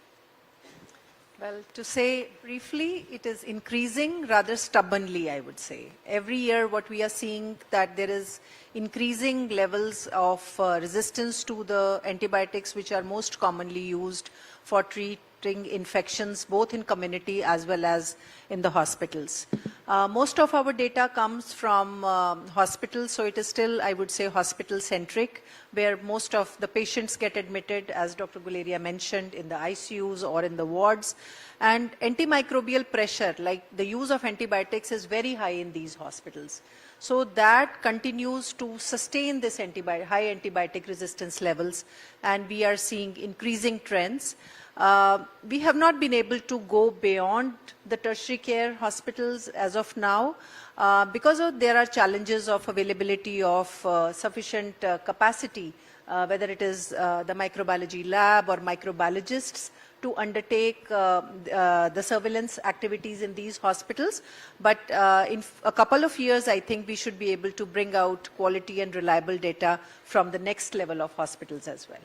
So, Dr. Purva, we're still in the National Capital Region. For people who are living in Tier 2 cities, the problem could be bad because, again, we're not just talking about surveillance data, it's about the infra that is not readily available in those smaller hospitals. What do we do about that? So, as we go into the Tier 2 and Tier 3 city, infrastructure and availability of microbiologists, availability of infection control nurses, availability of laboratories is a major problem. So when diagnostics are an issue, the clinicians will not get the appropriate antibiograms and they are forced to, treat empirically. Then again, there is problem of staff. I mean, if you don't have microbiologists and infection control nurses, you cannot really work on infection control, which is a major arm for prevention of antimicrobial resistance, because antibiotics are not panacea and they cannot cover for faulty infection control practices. The practices have to improve and the stewardship programs have to be very strong, which for Tier 2 and Tier 3 cities, we have a long way to go. So, Dr. Barbadosh, you're also responsible for not just educating people about what really is happening, but also about this research, the R&D part, and how important that becomes. I just want to know, is that happening at a war footing? Because if the Prime Minister of the country is really mentioning it and talking about how this has become a national health emergency, it needs to be dealt with on a war footing. So I think the Department of the Biotechnology, the Indian Council of Medical Research, they made substantial effort in the last 10 years to understand why these bugs is coming resistance, and whether these resistance are only restricted to the pathogen. You just need to understand that almost 99% of the microbes that reside in our body or the environment, they are not pathogens, they are commensals. Only 1% of the bacteria is the pathogens. So when the resistance is evolving, we just need to understand whether this resistance is evolving only to the pathogen or also to the commensal that normally reside in our body. We made large scales of the genomic study, getting support from the ICMR, DBT, and we made, I think, a national database also that the resistance is not only restricted to the pathogens. Now it's basically slowly spreading to all the bacteria, and that is one of the major problems. It's not only to the infections. Even if you go to the organ transplantations, you first need to sterilize, and the microbes that normally reside, if they are resistant, that is also a problem. This is a problem to the food industry. This is a problem also to the livestock, so everywhere. But research in terms of the India, we have generated substantial data that I feel. Dr. Guleria, we're told that major cases that have come up, which have become increasingly resistant, are cases of, in fact, UTI for that matter, also typhoid. And these are infections that were easily dealt with in the past, not anymore. And that's where, again, lies the problem. We're still talking about the problem because it is a man-made issue. We are self-medicating, we are popping pills, and this is where we've come. That's true. So if you look at how we were, let's say 20, 30 years ago, we had a lot of good antibiotics available, and treating urinary tract infection, simple chest infection was much more simpler. For that matter, typhoid, we had good drugs available, and this was something that as a general practitioner one was comfortable in treating. We moved way forward from that. that a lot of bugs which now cause UTI, complicated UTI, sometimes that infection goes up to your kidneys, causing pyelonephritis, infection in the kidneys, or you can have pneumonia which can cause sepsis and the infection can spread into your bloodstream, is occurring by bacteria which over time have become resistant to the antibiotics that we were using in the past. And this is a man-made problem because of the fact that a lot of people, the general public, doesn't understand that by just popping in pills or taking repeated courses of antibiotics when they are not required, you are actually allowing the bacteria to develop changes or mutate so that they become resistant to that antibiotic. And when you actually need that antibiotic, when you have an infection like UTI or a serious chest infection, the antibiotics don't work and you need to give higher end antibiotics, and you're reaching a stage where we are not having enough antibiotics to treat these infections. So multi-drug resistant infections are happening. We're seeing that very often, and it's happening because of a problem that we have created in terms of misuse, overuse of antibiotics. If you look at what people will do, if you're having a little bit of a viral fever, it's cold, you don't need an antibiotic, you'll go up to your chemist and just ask him for a course of an antibiotic without really consulting your doctor whether you need that antibiotic or not. Allow me to, in fact, take this to the people here. How many of you have family members or you yourself who would probably, after a running nose, will go reach out to your closet drawer and get an antibiotic pop-up pill? How many do that? Look at that. Almost few hands, and that's actually where the problem really lies. I mean, popping the pills yourself, self-medicating, but also doctors, Dr. Valia, are prescribing. Is the surveillance also looking at the prescriptions now? Yes. Thanks for that question. So initially we started looking at just the microbiology data, which is like an isolate-based data, you can say. The sample is sent to the lab, and we look at what is happening there, and we were monitoring trends from there. Recently, we started one study which is a patient-based study. Like a patient gets admitted to hospital, and if they have an infection, we follow up till the clinical outcome. And that is actually giving us very good insight into how many patients get infections in the hospitals, whether they bring infections from the community or they acquire those infections in the hospitals. This is the most difficult part to assess in India.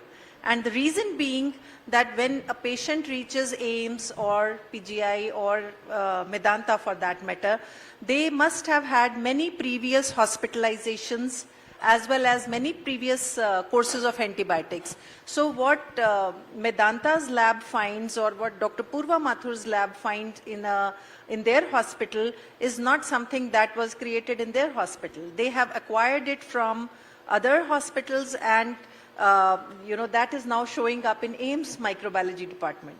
So that is the kind of problem that we were facing. But now with this study that we are undertaking, we find that the hospital-acquired infection proportions are very high. The patient gets admitted to the hospital within 48 hours or 72 hours of admission. If they have fever, that means they acquired infection while they were in the hospital. The infection control was compromised. So when in both the cases, Dr. Purva Mathur talked about diagnostic availability and also infection control being compromised. In both the situations, doctors will overprescribe because no doctor wants to risk their patient. Dr. Guleria, I'm sure, knows it better. So whenever there is poor infection control in the hospital and whenever there is a diagnostic uncertainty with respect to the culture report, the doctor is going to prescribe antibiotics. So if we really want our doctors to prescribe antibiotics rationally and responsibly, two things have to be done. The labs have to be strengthened and the infection control has to be improved. You know, Dr. Purva, if an outbreak really is hospital-centric, then obviously it's a problem for the doctors also. Are there cases where doctors are having to go ahead and discharge the patients? Even that happens? Because of outbreaks? Yeah. So that is not possible in Indian situation, especially the government hospitals, because there's such a long waiting list. In my experience, I have never seen that a ward had to be closed, although there may be cluster of cases of multi-drug resistant infections, but the policy is always saving patients, emergency surgeries, and so infection, at least for our country, takes a back seat when there's a long waiting list, and patients are admitted to AIMS for very serious conditions. So I have never seen that a patient had to be discharged or OT had to be closed. So we always maneuver out, because we if there's a cluster, we kind of cohort them. I mean, all the infected patients are shifted to one area, take proper infection control precautions. Even a patient with open tuberculosis has to be treated for any other surgical condition. So there the air handling unit has to be appropriate, that other patients are not, getting infected. So the priority is always to give good primary care rather than, closing or shifting out a patient because he or she is infected. Maybe this kind of training has been granted to us after that COVID pandemic. Can we say that as well? Because the hospitals had been so, they had to be equipped and handle so many cases. But, even in COVID, I mean, Dr. Guleria sir is here, we never refused any patient. They were highly infective. The doctors risked their lives, but no patient was refused. I mean, that was one situation which was exemplary, where the doctors, although there was a lot of panic, especially in the first wave, we didn't know what we were handling, but no one was refused. So that's a good example of how, the doctor community always comes forward to treat the patients, and they never refuse because the patient is infected. And Dr. Guleria has also mentioned COVID. Really wanted to understand, did it spiral out of control post the pandemic? So antimicrobial resistance was even there before. We've had a lot of, the ministry came out with a document more than 10 years ago. We had a super bug known as NDM1, New Delhi Metalloproteinase, which was, I think, more than 10 years ago. There was one declaration also known as the Chennai Declaration, also to try and handle antimicrobial resistance. But COVID, I think, sort of gave it another push. Because of the panic during COVID, COVID occurred because of a virus. We did not really need antibiotics to treat COVID, but people were so scared they did not know what they were dealing with. And that was true for a lot of physicians also. So there was a lot of misuse of antibiotics, or I would say overuse of antibiotics, with the fear that you could get a secondary bacterial infection, or maybe this will work. And there was a lot of things which was the infodemic that we had, that this antibiotic is useful. So one antibiotic like zithromycin was used extensively during COVID, but there was no data to back the fact that this is an antibiotic which works against a virus. So we had a lot of misuse of antibiotics, but I think that also has driven more awareness that, we don't need to use antibiotics. And even now for a common cold, which is viral, antibiotics still get prescribed. And I personally feel that not only doctors should ask themselves, but patients should ask the doctor, that do I really need an antibiotic for this cold that I have? Because if you are repeatedly taking courses of antibiotics for just a common cold, you are actually causing more resistance to develop in the bugs that are present in your body. This question is coming from a personal space. I'm a mother of a 2-year-old. Thankfully, my pediatrician has never ever prescribed her an antibiotic. And we as parents have not rushed to the doctor quite often, because we are told that children are still developing their immunity, and most of even a common cold that if they get inflicted with are self-limiting and they can take care of themselves. I want to understand, is AMR also impacting children? And if that is to be the case, then what should be done?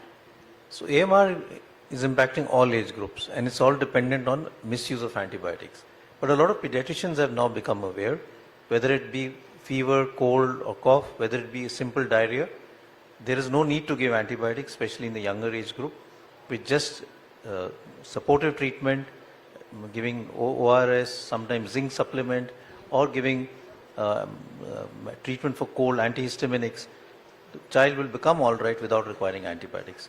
And I think if you start using a lot of antibiotics at that age, you're already trying to build up a resistant pattern in the child, which can cause problems in later life. Dr. Babatush, is there hope? Has the research managed to look at some sort of a silver lining since we've reached this stage? I think there is always hope. You just need to believe. Okay, so the antibiotic resistance is inevitable. When you are trying to kill anyone, they will try to survive. So it's not like that antibiotic resistance evolves. Antibiotic resistant genes present like more than 1.5 million years ago. It's only that since we are using antibiotics, actually those are the resistant bugs, they are dominating. So if you can precisely use antibiotic, there is a way to reduce the population of the resistant bugs. And there are a lot of alternative of antibiotic is also coming. So people started using vaccine as a preventives. People started using bacteriophages to not use antibiotic. Now people are also using the probiotics. The multiple way you have to think about. I can give example, at least for me, the last time I used antibiotic in 2008, almost like last 19 years, I have not used a single antibiotics. And also I try to pass the same message to my family.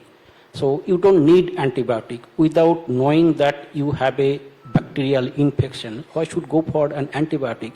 So if that message passed to the public, use antibiotic only after getting a consultation with a physician. Don't go to the chemist, give me an antibiotic. What Sarah was talking that during the COVID period, people use a lot of azithromycins. We did a large study in the India, particularly in the sewage water, and what we observed that in last 1 year, there's a huge range of azithromycin resistance bacteria. It's simply saying that you use antibiotic, resistance bug will come. You reduce the use of antibiotic, use properly antibiotic, you will always be possible to eliminate the resistance bug. So it's up to us how we are dealing with the antibiotic and antibiotic resistance bacteria. Dr. Walia, when we talk about AMR, of course, we keep using and hearing this term superbug. We are constantly talking about antibiotics. But what about cosmetic medication, general well-being medication, which is also part of a lot of self-medication that people usually do, especially in this day and age? Popping pills is not just restricted to antibiotics. Is that also some sort of a problem that could be connected with AMR, or that's just a far-fetched thought? Yeah, there is not much evidence to link that. But yes, the sanitizers, which we used a lot during COVID time, they were linked to alcohol as well as the triclosan sanitizers. They were linked to emergence of drug-resistant bugs. The good part about antimicrobial resistance is that when there is an antimicrobial pressure or the pressure of this kind, the drug resistance increases. But as you take this pressure away, it also comes down. Dr. Baptosh was referring to some. We have a very good example from our own country, which is the example for typhoid. We were using 3 drugs, amoxicillin, chloramphenicol, cotramoxazole in 90s, which led to emergence of multi-drug resistant typhoid. But as we stopped using these drugs and moved to another set of drugs, because these drugs have become redundant because of drug resistance, the levels to, the resistance to these drugs has come down. Now we see more susceptibility to these drugs, and these drugs are cheaper as well, and they are also well tolerated. So now we can use these drugs for typhoid. So we already have this example within our country where when you take the drug pressure away, the sensitivity does come back. But then the resistance also comes back very quickly if you continue to overuse these drugs. So this is a fine balance that we have to maintain. Regarding your question about other components that could be leading to emergence of resistance, sanitizers is one. And the other thing which is being linked to is the antibiotic residues in the food. Chicken, milk, honey. So, but we still need more evidence as to how much antibiotic residue actually results in emergence of drug-resistant pathogens within our system if we continue to take that food which has more antibiotics. So the evidence is evolving still.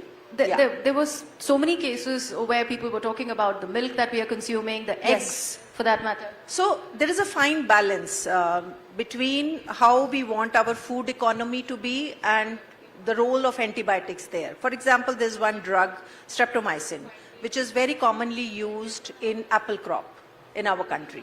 The streptomycin also earlier and in some few cases now is used for TB treatment. There is a push to completely stop using streptomycin in agriculture. So this will impact some part of our fruit economy because of the apple crop getting affected. So there has to be a fine balance. Indian Council of Agriculture is doing these studies and presenting this evidence to Parliament as well. But at the same time, there is a large evidence that the antibiotic misuse that happens in the hospitals, in the clinical settings, in community, that is driving the antibiotic use that we see in the clinical setting. So I don't think we should go around the problem when we already know what is actually causing the resistance. We should just, focus on improving our practices, how we are consuming antibiotics and how doctors are prescribing antibiotics. And on that note, in fact, Dr. Purva, and since let's now, as we have come to the end of the conversation, let's now begin talking about the solutions. Overprescription was one issue that was being dealt with. We've already spoken to our August audience and we've realized that, there are many here also who do go ahead and self-medicate. So essentially, from what I've gathered from this conversation is that there needs to be a rampant change in the medical culture in the country. Would you say that? Yeah, I think overprescription is part of the problem, but at least for hospital, breaking the chain of transmission is extremely important. So infection control has to be prioritized. And especially for countries like ours, there has to be due emphasis given to water and sanitation.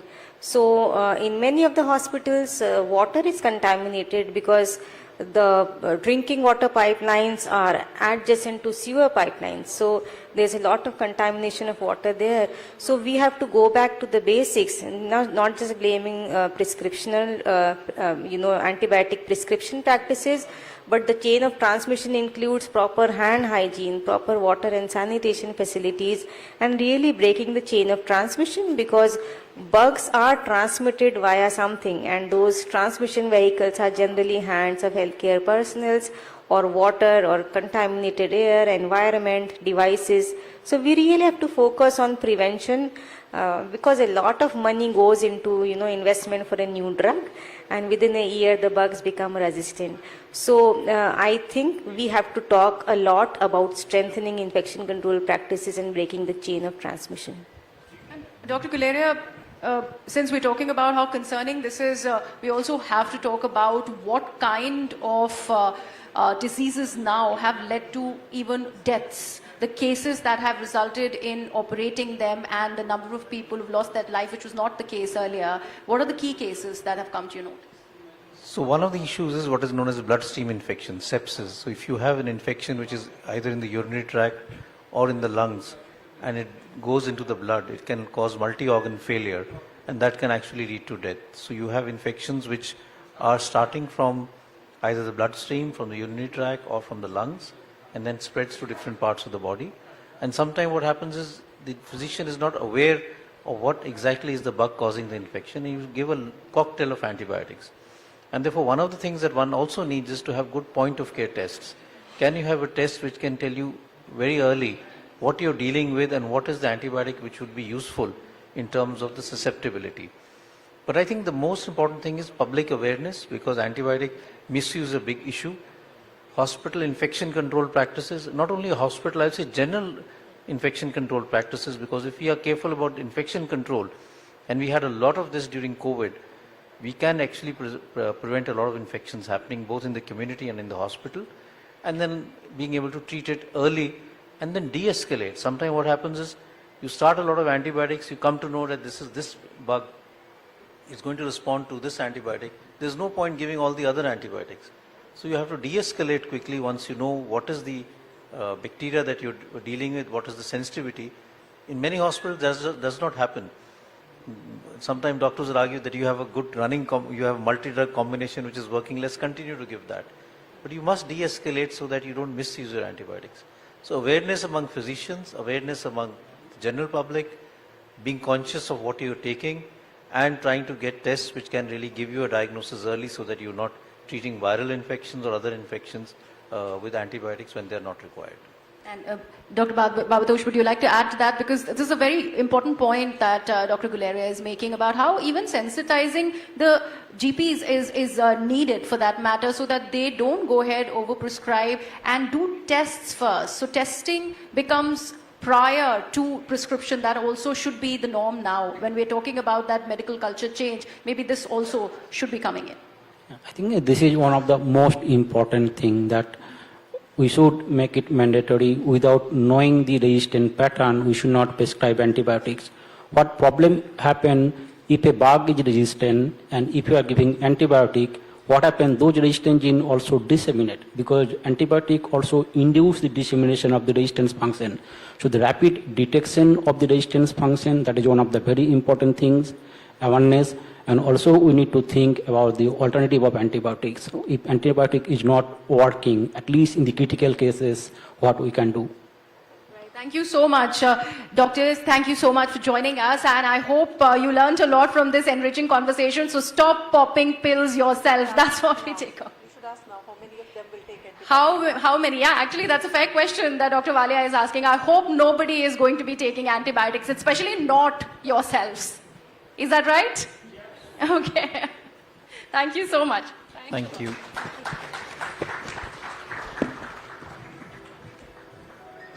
A huge round of applause, ladies and gentlemen. Thank you so much, Greha, and our esteemed guests for this insightful session. Thank you so much. And also truly highlighting how AMR is not just a medical challenge, but a priority for our nation that is affecting our life, system, and economies. Thank you so much. Okay, all right, moving forward. Now we are shifting the gears to a heated political debate. हमारा अगला session काफी fiery होने वाला है, क्योंकि politics हमारी रोजमर्रा की बातचीत का हिस्सा है. ये हमारी राय बनाता है, बिगाड़ता है, हमारे डिस्कोर्स पर हावी रहता है. आखिरकार यही राइजिंग भारत की कहानी को गढ़ता भी है, आकार भी देता है. भारत जैसे लोकतांत्रिक देश में हर पॉइंट ऑफ व्यू, हम स्वागत करते हैं हर पॉइंट ऑफ व्यू का. तो आज के सुलगते हुए इस मुद्दे का क्या आगे का चर्चा का विषय रहने वाला है, और ऐसा क्यों है कि हमारे राजनेता देश के बड़े मुद्दों पर एक मत नहीं हो पाते हैं. इन सभी बातों पर चर्चा के लिए मैं अमन चोपड़ा को मंच पर आमंत्रित करना चाहूंगी. A big round of applause for Aman Chopra. And also, I would like to invite Shehzad Punawala, National Spokesperson BJP, Farazuddin Kedwai, National Spokesperson Samajwadi Party, और Mumtaz Patel, Social Activist. A huge round of applause, and Aman will take this conversation forward. Thank you, Aman.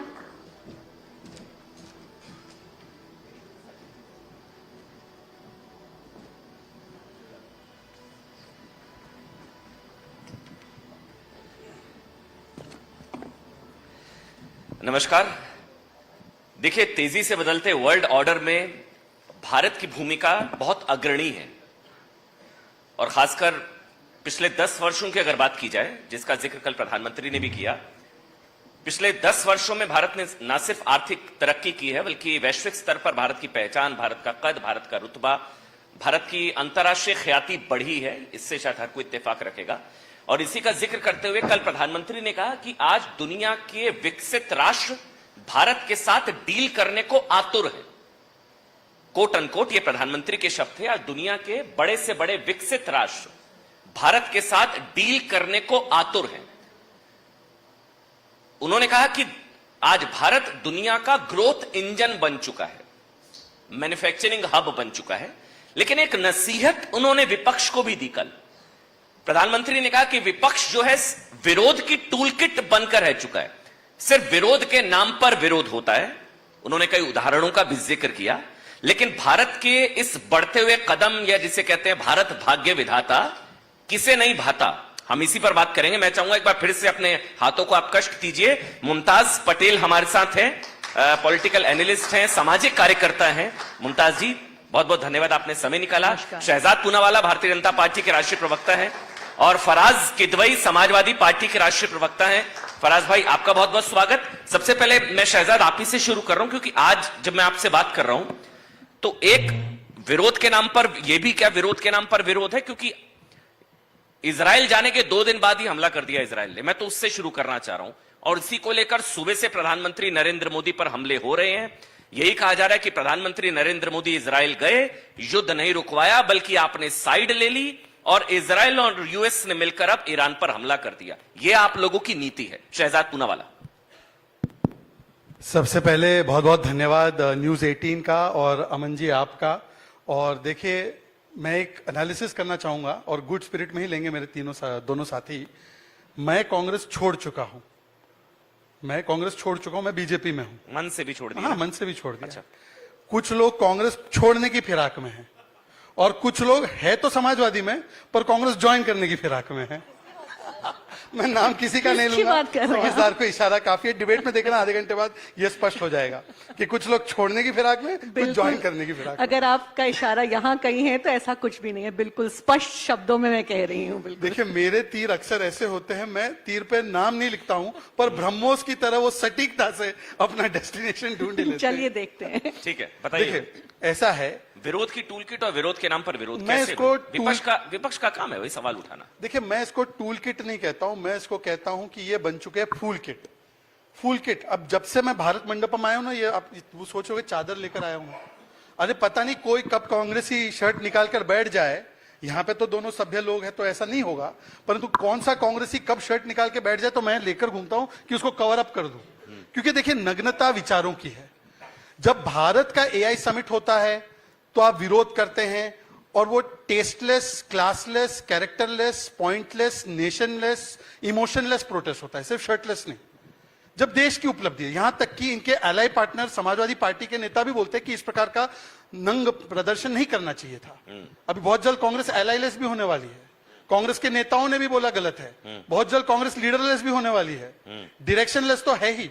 जब भारत की economic growth 8% होती है तो राहुल जी बोलते हैं economy dead है। जब भारत यूपीआई में एक सफलता हासिल करता है तो राहुल बोलते हैं कि यूपीआई में कुछ रखा नहीं है, हमारे देश के लोग अनपढ़ हैं।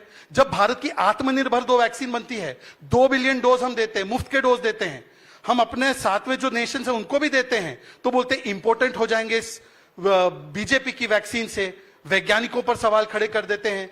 तो मैं कहता हूं कि ऑपरेशन सिंदूर तक को ये नहीं छोड़ते कि कांग्रेस के नेता बोलते ऑपरेशन सिंदूर में हम हार गए, 1 दिन में हमने सरेंडर कर दिया, भारत की सेना की आवश्यकता नहीं। तो जब भारत की उपलब्धि होती है तो कुछ लोग सुपारी लेते हुए मोदी विरोध में, देश विरोध में उतर आते हैं। इससे समस्या है, सवालों से समस्या नहीं है। अखिलेश जी ने कितने सवाल उठाए हम पे, हमको समस्या नहीं है। अखिलेश जी ने भी बोला कि जगह ठीक नहीं थी। शहजाद, आप क्या चाहते हैं? विपक्ष सवाल ही ना उठाए आपसे सवाल? मोदी शर्ट पहनकर उठाया है। शर्ट नहीं उठाया। हम चाहते हैं कि सारे सवाल उठाए, जैसे कि आप मुझे छोड़ दीजिए, आप मुझे छोड़ दूंगा। शहजाद पूनावाला बायस्ड है, बीजेपी चला गया है। आप उनसे पूछे जो बीजेपी नहीं आए हैं, उनसे पूछे कि अखिलेश जी ने बोला कि विदेशी लोगों के सामने जब $200 बिलियन का इन्वेस्टमेंट हो रहा है, जब बड़े बड़े नेता देश की प्रशंसा कर रहे हैं, कल प्रधानमंत्री ने नहीं बोलना चाहिए था कि यहाँ पर बब्बर शेरों को जूते पड़े थे, यही समिट में ही यहाँ के आम लोगों ने। ये बब्बर शेर नहीं, ये नेशनल शेम है। और ये नेशनल शेम है, ये मैं नहीं कह रहा हूं, सीनियर नेता है कांग्रेस पार्टी की जिनसे इनका अच्छा संपर्क है, हमारी बहन का, मार्गरेट आल्वा ने बोला कि इस प्रकार का प्रदर्शन नहीं किया जाना चाहिए था। अब मुझे बताइए कि कांग्रेस के नेता और अखिलेश यादव जी कॉम्प्रोमाइज है क्या? मैं इंसिडेंट स्पेसिफिक सवाल नहीं पूछता, मैं आज जो ब्रॉडर पिक्चर पर बात करूंगा। मुमताज, जो प्रधानमंत्री ने कहा, क्या विपक्ष सिर्फ विरोध के नाम पर विरोध कर रहा है? बतौर सामाजिक कार्यकर्ता आपको क्या लगता है कि विरोध की टूल किट बनकर रह गया है? ऑल्टरनेटिव विजन ऑपोजिशन नहीं दे पा रहा है देश को, ऑल्टरनेटिव विजन, आपके थॉट्स मुमताज जी? आज हम राइजिंग भारत के समिट में, नमस्कार, अस्सलाम वालेकुम आप सबको। Thank you Aman ji and thank you Shehzad, जो इंट्रोडक्शन आपको नहीं देना था वो आपने दिया, और फराज भाई। देखिए, राइजिंग भारत ये है थीम इस समिट का, और कल प्रधानमंत्री जी आए और उन्होंने बात करी, पर मैं ये जानना चाहती हूँ कि राइजिंग भारत की बात करते करते कांग्रेस पार्टी या विपक्ष इतना महत्वपूर्ण कहाँ से हो गया कि आपको फिर यहाँ आकर भी कांग्रेस बैशिंग करनी पड़ी? आज मैंने सोचा था कि इस मंच पे हम सब एक पेज पे होंगे, क्योंकि हम इंडिया की बात कर रहे हैं, भारत की बात कर रहे हैं, भारत की 140 करोड़ जनता की बात कर रहे हैं। तो मुझे लगा था कि यहाँ पे पॉलिटिक्स नहीं होगा, मुझे लगा था कि यहाँ पे नो बैशिंग, ना ही मैं बीजेपी को गिराने की कोशिश करूंगी, ना ही शहजाद भाई कांग्रेस को गिराने की कोशिश करेंगे, क्योंकि it is not about Congress और BJP, it is about India, right? तो आपने जो सवाल पूछा, मैं as a social worker, activist, मैं सोचती हूं जनता के हित में, और ये जो डिस्कोर्स अभी चलता है, चाहे प्रधानमंत्री जो बोल रहे हैं, चाहे विपक्ष भी, ये जो बैशिंग है, इसमें मैं यकीन नहीं रखती, क्योंकि मुझे लगता है कि आपकी और हमारी समस्याएं इससे बहुत ज्यादा बड़ी हैं, और मुझे लगता है कि we have to change the level of discourse. So इस चीज पे मैं आर्गुमेंट में पढ़ना ही नहीं चाहती हूँ। मैं विपक्ष से हूँ बिल्कुल, और बिल्कुल विपक्ष को पूरा हक है विरोध करने का। नहीं, मैंने भी इसलिए बोला कि मैं इंसिडेंट स्पेसिफिक नहीं जाऊंगा।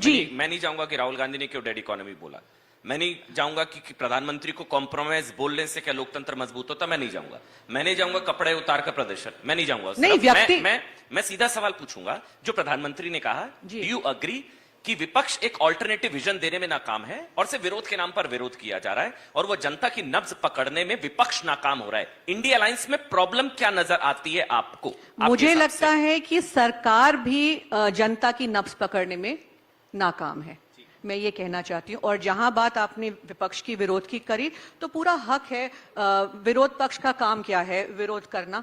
और जो आपने बोला लोकतंत्र की बात, बिल्कुल विरोध करना या असहमति होना कोई देशद्रोही नहीं बना देता आपको। आई थिंक इससे जो हमारी सबसे बड़ी ताकत है दुनिया में, कि हम सबसे बड़ा लोकतंत्र है, आई थिंक उसको मजबूत ही करता है। तो मुझे लगता है कि अगर आप विरोध को रोकने की कोशिश करें, तो उससे हमारे देश की छवि दुनिया में खराब होती है, क्योंकि we have to be a leading example of democracy in this world. PM को कॉम्प्रोमाइज बताना सही है? डिपेंड करता है कैसे, कहां, कब, इतना ही कहूंगी मैं। नहीं, क्यों नहीं, अगर कुछ गलत हो रहा है, और आज हमने देखा है कि ट्रेड डील में कॉम्प्रोमाइज अगर हमें फील हो रहा है और हम सवाल पूछ रहे हैं, या तो आप सवाल के सीधे सीधे जवाब दे दीजिए, आपके पास डिटेल्स नहीं है, आप सवाल के सीधे जवाब नहीं देते, आप हमला वापस विपक्ष में करते हैं। विपक्ष का काम है कि आप सीधे सवाल पूछे, आप जवाब दे दीजिए। अगर आपके जवाब से जनता संतुष्ट है तो जारी रखिए सरकार। इसका जवाब दे दीजिए। एक तो ये बड़ी, फिर मैं आपके पास आपकी इजाजत से, ये बड़ी शिकायत है, सवाल पूछने वाले को देशद्रोही की कैटेगरी में आप एंटी नेशनल बना देते हैं। मोदी का विरोध देश विरोध हो गया। कोई ट्रेड डील पर सवाल पूछ रहा है तो ये तो देशद्रोही है। किसी ने आकर शर्ट उतार कर प्रदर्शन कर दिया है तो देशद्रोही है। एप्स्टीन पे सवाल पूछा तो देशद्रोही, एप्स्टीन पे सवाल पूछा तो वो भी आप देशद्रोही पर सवाल पूछा तो देशद्रोही हो गया। ऐसा है, सबसे पहले एक ही इंस्टेंस है जहां पर किसी प्रधानमंत्री की आलोचना, देश की आलोचना मानी गई, जब देवकांत बरुआ ने कहा India is Indira, Indira is India. और आज तक कांग्रेस ने उस बयान का ऑफिशियल खंडन नहीं किया, क्योंकि देवकांत बरुआ उस समय पे कांग्रेस के अध्यक्ष थे। उस समय पर आज नहीं है, मुमताज जी, सॉरी, उस समय पर मुलायम सिंह यादव जी ने 19 मंथ्स उनको इंदिरा जी ने जेल में ठूस दिया था, क्योंकि उन्होंने सवाल पूछे थे। उस समय लालू जी ने अपनी बेटी का नाम मीसा रखा था, क्योंकि उन्होंने सवाल पूछा था। तो मीसा कानून, जिसमें कि जुडिशरी में जाना अलाउड नहीं था, वो रखना पड़ा। पूरे विपक्ष को जेल में डाल दिया। आज ये परिस्थिति है कि हर रोज मोदी को, अभी 2 दिन पहले मोदी जी की माताजी और पिताजी को गाली दे रहे हैं, और वो खुले घूम रहे हैं। शर्ट की जहां तक बात है, ये शर्ट की नहीं, ये साजिश की बात है। और साजिश मैंने नहीं मानी है। कोर्ट ने जब रिमांड कैंसिल की और रिमांड दी और बेल कैंसिल की, तो कोर्ट ने कहा कि केवल ये इवेंट बिगाड़ने का नहीं, देश के साथ खिलवाड़ था, और बेल कैंसिल की, जिसकी वजह से अखिलेश यादव जी को बोलना पड़ा। तो अखिलेश यादव जी क्या डिसेंट को कर्व करना चाहते हैं, इसलिए उन्होंने ये साइड ली क्या हमारी? दूसरी बात, जेल में डालने वाली तो बात तो आप लोगों ने भी जेल में डाला। विपक्ष के कितने नेता जमानत पर हैं आज? अब राहुल गांधी जी, सोनिया गांधी जी, सारे नेता जमानत पर है, सब पर केसेस है। अभी केजरीवाल वाला भी प्रकरण है, वो भी कितने दिन जेल में रहे। तो सभी नेताओं को तो जेल में आपने भी डाला। ऐसा है, सुनिए, मुझे तो समझ में नहीं आता कि अगर ये जमानत पे है, बेल में है, बेल पे है, अभी केजरीवाल जी बोल रहे देखिए मुझे क्लीन चिट मिल गई। अब मुमताज जी से पूछिए, शराब घोटाले की पहली शिकायत कांग्रेस ने की थी, कांग्रेस के। अच्छा, दूसरी बात, मेरी बहन भरूच से आती है, ऑफिशियली जब गुजरात में कांग्रेस पार्टी और आम आदमी पार्टी एक साथ होना चाहते थे, दिल्ली में हो गए थे 24 में, तो मेरी बहन ने इसका विरोध किया कि ये भ्रष्टाचारी, महात्मा गांधी विरोधी, शराब घोटालेबाज, शीश महल बनाने वाले, 4 लाख का कमोड बनाने वाले, इनको मैं भरूच में घुसने नहीं दूंगी। कैंपेन नहीं किया बहन ने। अब बताओ, मैं उनके खिलाफ जो आज भी कांग्रेस केजरीवाल के साथ नहीं है। हाँ, आज भी कांग्रेस का जो अब यही आपने बोला, तो कहते बीजेपी की बी टीम है। अब लास्ट बात बोल देता हूं। मैं जब सुबह उठता हूं और मैं स्टेटमेंट देखता हूं एक एक की, तो केजरीवाल जी मना रहे हैं उत्सव कि भाई मुझे देखे जश्न मना रहे, हमको क्लीन चिट मिल गई। अब मैंने इनकी साइड का स्टेटमेंट देखा, पवन खेड़ा जी का, वो तो कुछ और कह रहे हैं कि नहला धुला के आगे कर दिया। और इनकी साइड का स्टेटमेंट देखा तो बोल रहे कि ये देखो ये वेंडेटा पॉलिटिक्स था।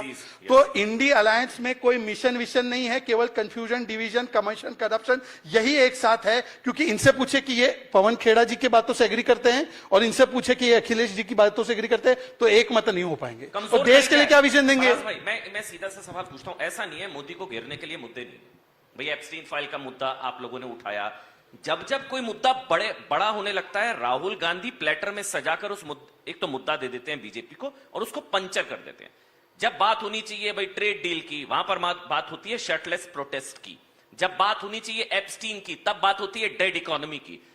कमजोर कड़ी आपके गठबंधन की, क्या मैं सीधा सवाल पूछ रहा हूं, कांग्रेस है, राहुल गांधी है, समाजवादी पार्टी से और आप लोगों ने भी विरोध किया था उस शर्टलेस प्रोटेस्ट का। फराज किदवई, मैं आपका अमन जी ये क्वेश्चन डग बिल्कुल नहीं करूंगा, लेकिन हमारे छोटे भाई शहजाद पूनावाला जी ने क्योंकि शुरुआत की कि मुमताज को कांग्रेस छुड़वा दी और मुझे समाजवादी पार्टी छुड़वा दी, लेकिन अगर इनको मस्जिद में बैठ करके कसम खिलवा दीजिएगा तो ये रिग्रेट कर रहे होंगे कि इन्होंने बीजेपी क्यों ज्वाइन कर ली। लेकिन उसके लिए शर्त यह है कि इनको मस्जिद में बैठ के कसम खानी होगी। Very good. दूसरा यह है कि इनको बड़ा अफसोस होता है कि बीजेपी में रह के इनके मंत्री कहते हैं कि शहजाद पूनावाला हरा सांप हैं। तो ये सब चीजें जो हैं इनको बहुत ज्यादा कहीं ना कहीं हर्ट करती हैं। इनके एक मंत्री हैं ना नितेश राणे, उन्होंने कहा था शहजाद भाई कि इस देश का मुसलमान जो है वो हरा सांप होते हैं, यानी मैं भी हरा सांप, आप भी हरा सांप, मुमताज भी हरा सांप। खैर आगे बढ़ते हैं। अमन जी प्लीज। मैन्युफैक्चरिंग की बात हुई शुरुआत में, मैं तो सिर्फ दो चीजें, क्योंकि मुझे पता है टाइम बहुत कम है और यहां पर काफी नौजवान लोग बैठे हुए हैं। एक बब्बर शेर आया था दहाड़ता हुआ जब आदरणीय मोदी जी आए थे और उन्होंने कहा था, क्योंकि देखिए हमारे देश के वो प्राइम मिनिस्टर हैं, उनकी पूरी रिस्पेक्ट है, इसीलिए मैं उनके नाम के आगे हमेशा आदरणीय लगाता हूं। आदरणीय प्रधानमंत्री जी ने कहा कि मैन्युफैक्चरिंग सेक्टर का जो कंट्रीब्यूशन है in the GDP it would be 25%, that was the target. और आज मैन्युफैक्चरिंग का जो हाल है वो ये है कि यूपीए के टाइम पे भी, बच्चों चेक करना आप लोग, कि यूपीए के टाइम जो कंट्रीब्यूशन था उससे भी कम हो गया है।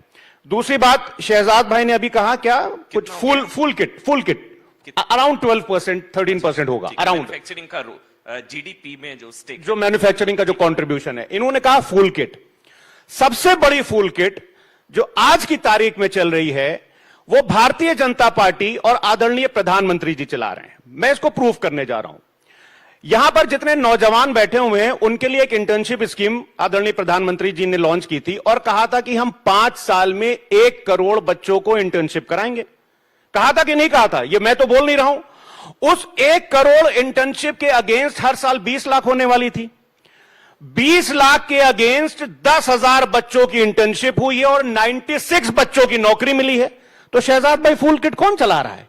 आदरणीय प्रधानमंत्री जी चला रहे हैं, हम चला रहे हैं। आगे आते हैं। आदरणीय प्रधानमंत्री जी 2014 में आए थे सरकार में, मैं 2 करोड़ नौकरी, 4 करोड़ नौकरी, इन सब किसी चीज की भी बात नहीं कर रहा हूं, लेकिन बार बार प्रधानमंत्री जी ने क्या कहा? देखिए राइजिंग भारत जो हमारा आज पंच लाइन है, राइजिंग भारत में किसान भी आते हैं, राइजिंग भारत में वुमेन भी आती है, राइजिंग भारत में मजदूर भी आते हैं। प्रधानमंत्री जी ने कहा कि हम किसानों की आय दुगनी कर देंगे। मैं उन डिटेल्स में बिल्कुल नहीं जा रहा हूं, आप लोग जाकर के चेक करिएगा कि जिस रेट से हमारी कंट्री ग्रो कर रही है अराउंड 8%, हमारा एग्रीकल्चर ग्रो कर रहा है 3.5% से, and 45% of the population is engaged in agriculture. मैं गारंटी लेता हूं with this pace in the agriculture 2047 का 2147 तक हम नहीं बन पाएंगे इकोनॉमी, स्ट्रॉन्ग इकोनॉमी की जो बात करते हैं प्राइम मिनिस्टर साहब। ठीक है, सुपर पावर। मेरा सवाल, आपने बोला था आप डक नहीं करेंगे, लेकिन आप डक कर गए सर। मेरा सवाल, ये सारे मुद्दों की हवा कौन निकाल रहा है?